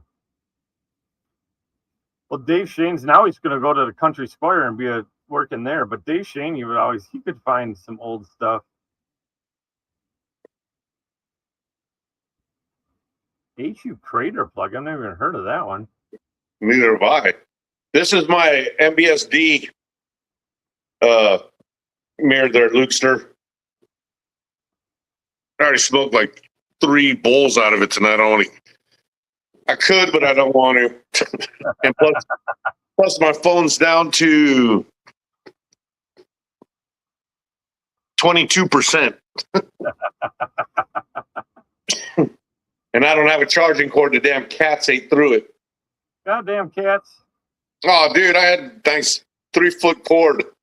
I went to plug it in the other day. I plugged it in. Was talking to my wife, and then I was like, okay. And it sat there for an hour.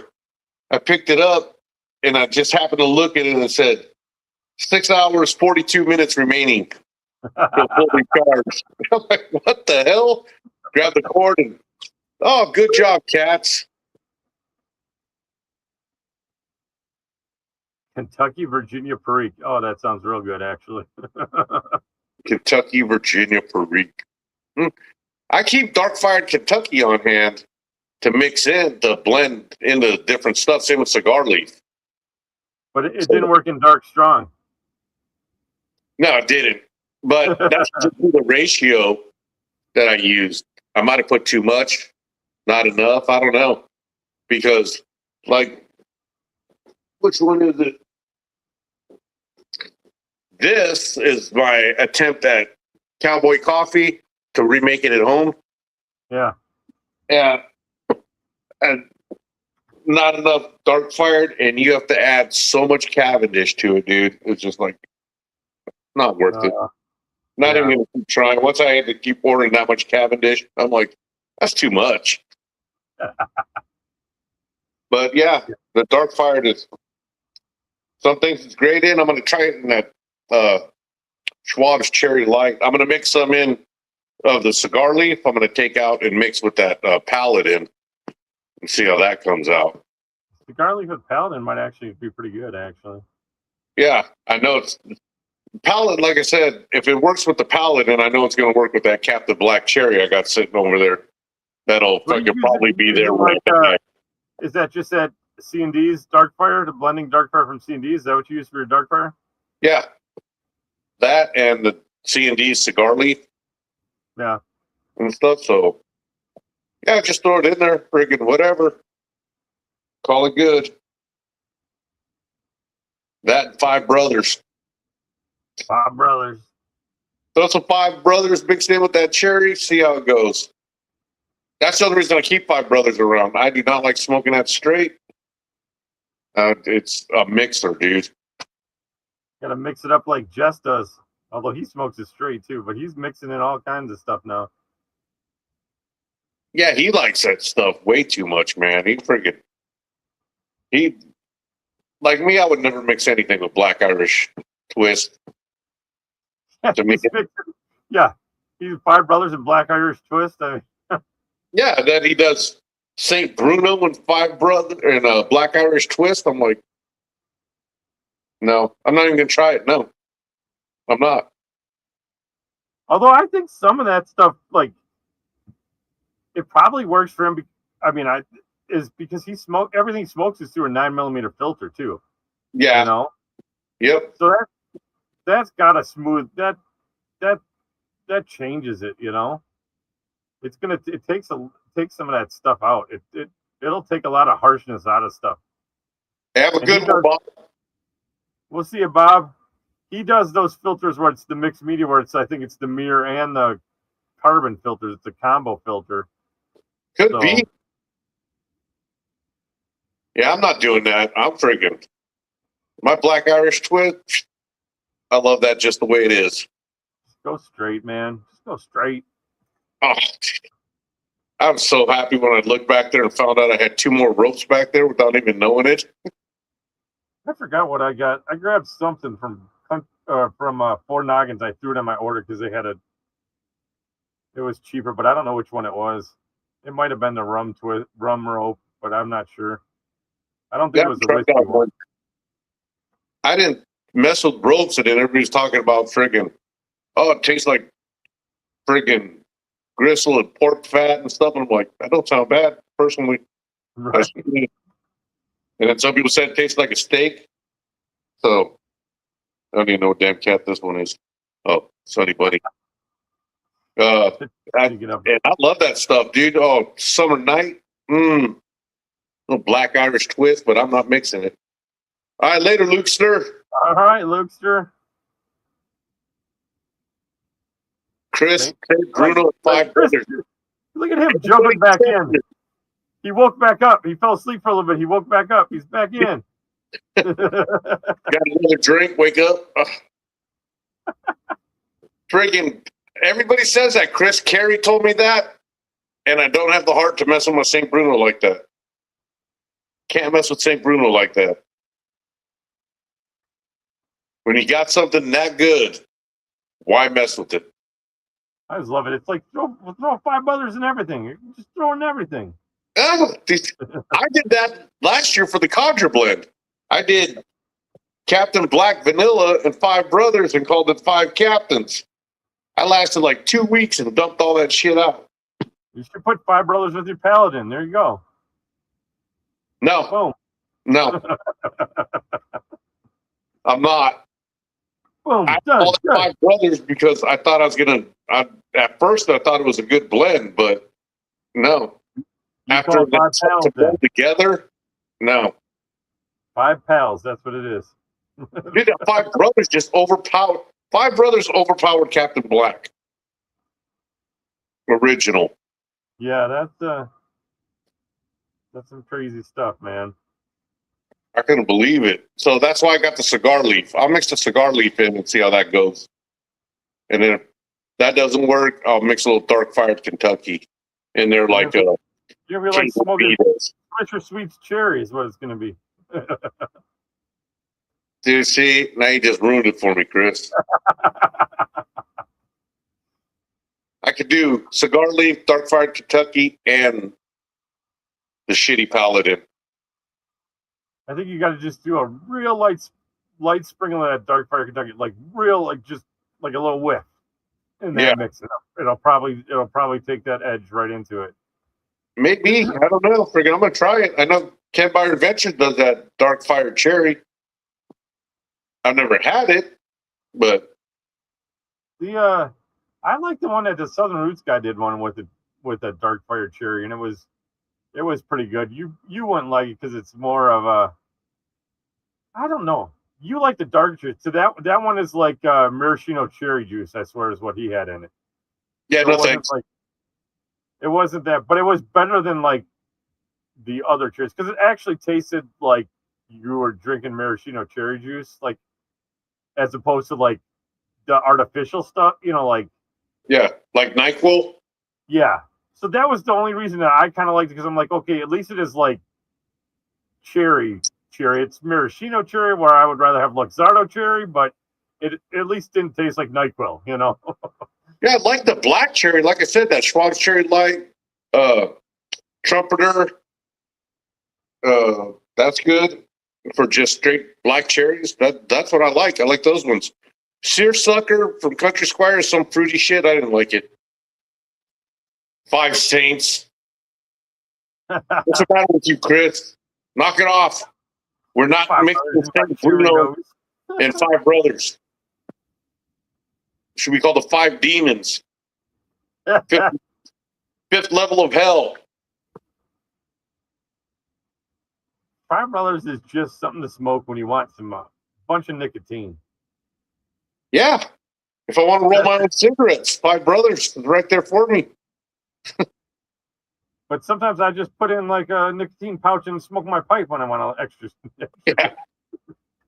Yeah. I don't know. I might try mixing it with some of the other stuff that I don't like just to see if it works. But man, I just don't trust it anymore after that friggin' Five Captains fiasco.